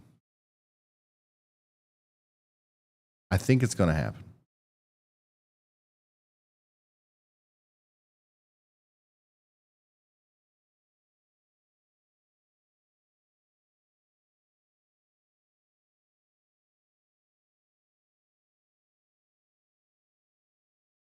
Yeah, so it's going to continue to be a problem in Michigan pretty much until midnight as far as the ice accumulation goes. The snow up here around Rochester, it looks like we got 7 inches around Rochester, and up here towards Minneapolis, 8 or 9 inches or so. That's going to continue to come down. We're going to get another big blast of snow through this area early in the morning tomorrow. That's going to add a couple inches on top of that. But a lot of these places will round out about a foot of snow, which is less than what was originally expected, but still a significant amount of snow. And it's still going to be blowing and drifting. It's still going to be a blizzard, especially in western Minnesota and eastern portions of South Dakota, as that's where some of the stronger wind gusts are going to happen.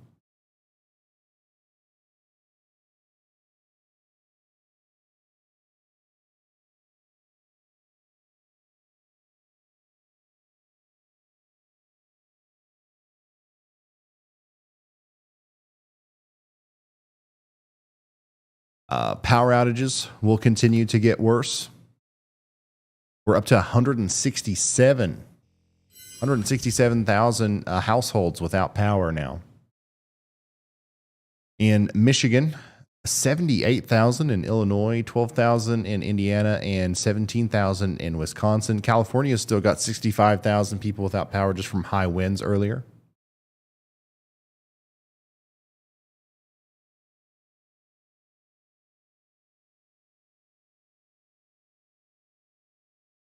And yeah, I mean, that's pretty much it. I think that this is, I think that we're probably going to wrap up our coverage here pretty soon. This has been a fun, laid back stream. Unfortunately, the ice storm situation is just going to get more intense as the night goes on, but there's not much more that we can report on other than, there's probably going to be another couple tenths of an inch of ice that falls. And if it falls in an area that already has a quarter inch of ice or more, that's going to lead to significant power outages. And you just need to prepare now. I think we're at 167,000 people without power.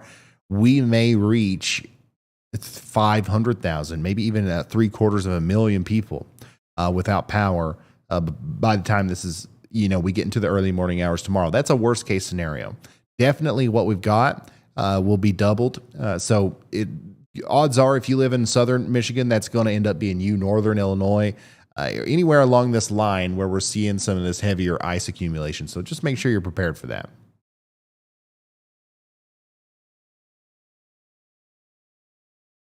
Is any of this coming for Ohio? Just some rain in Ohio. Nothing really to be concerned about in Ohio.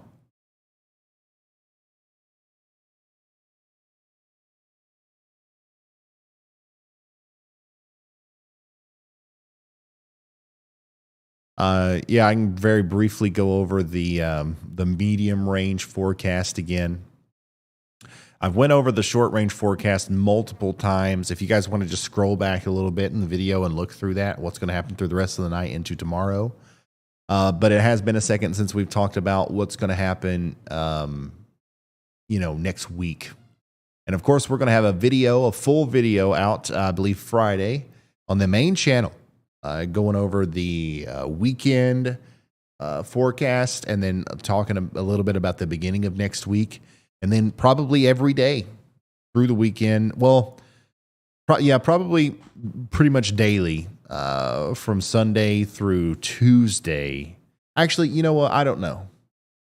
I can't stick to a schedule. Just know that we're going to be pumping out content left and right. Subscribe to the channels if you want to stay updated on the latest models. Here we go. 18Z Euro. Actually, let's do 12Z. Let's look way down the road here. This big storm, our big blizzard and ice storm, is going to be, for the most part, out of our hair by 1 p.m. on Friday.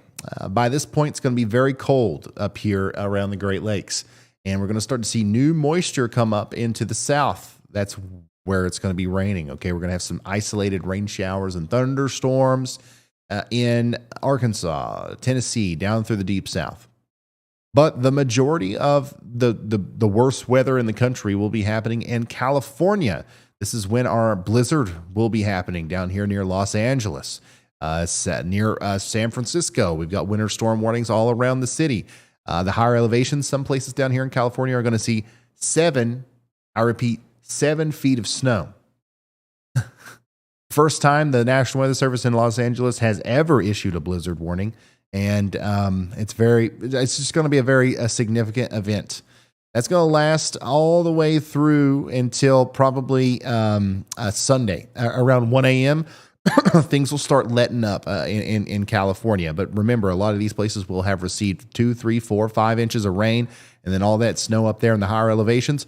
We're going to have a problem with flooding as well.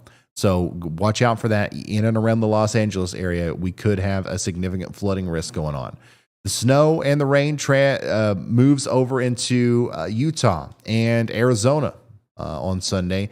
And then that trough is going to really allow for the warm air to start to compile here in the central U.S. And then, of course, this is carrying some cold air with it. That's going to crash into the warm air and cause some thunderstorms on Sunday over here in more than likely around the panhandle of Texas, up there into the panhandle of Oklahoma and into Kansas. These storms will likely be strong to severe. And that is exactly why we have this severe weather outlook for portions of Oklahoma, Texas, and Kansas. It's a day 5, 30% risk. That is rare. Very rare for February. So the Storm Prediction Center is already, pretty confident that we're going to have a problem out here with this on Sunday. And then that's going to push east, bring heavy rain into Kansas, Missouri, Iowa, maybe even some strong storms into Arkansas, Louisiana, and Texas.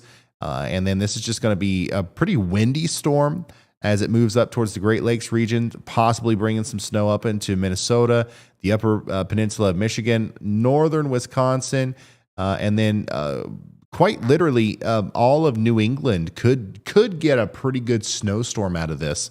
But it's still too early to nail anything down with that, okay? But yeah, pretty good chance of some snow there. And then, of course, we have more chances of storms after that. We got maybe a big snowstorm trying to pop up out here near March 4th. But we'll see. We'll see what happens there. My main focus is going to be this immediately, and then the potential big severe weather outbreak here.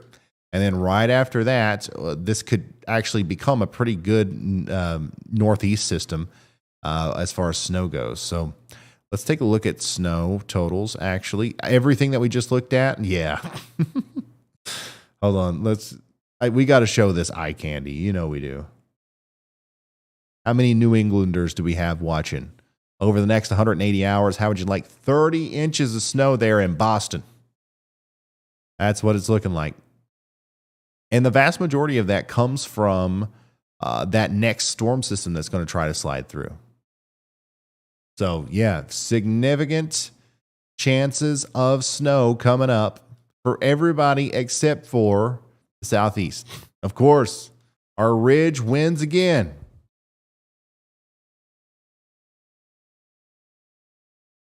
So, I mean, we could be looking at snow next week, early March snow for New England. And if we get 30 inches up there in Boston, we will be live again.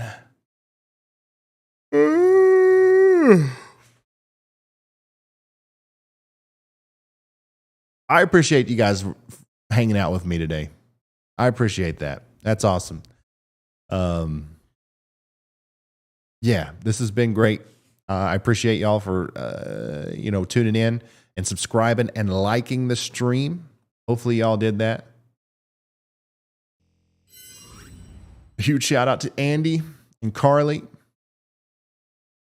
and Heidi and Ben and Frank and Amy and everybody else that's involved in this. Major shout out to everybody that became a member today or submitted a super chat or went and downloaded Radar Omega.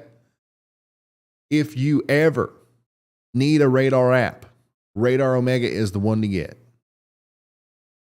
If you download it and you hate it, just send me a hate letter. Okay? Just tell me about it. But because I'm so confident that you won't. You're going to love it.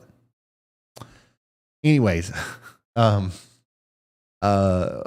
yeah, thank you guys for doing that. There's a link in the description there, iOS or Android.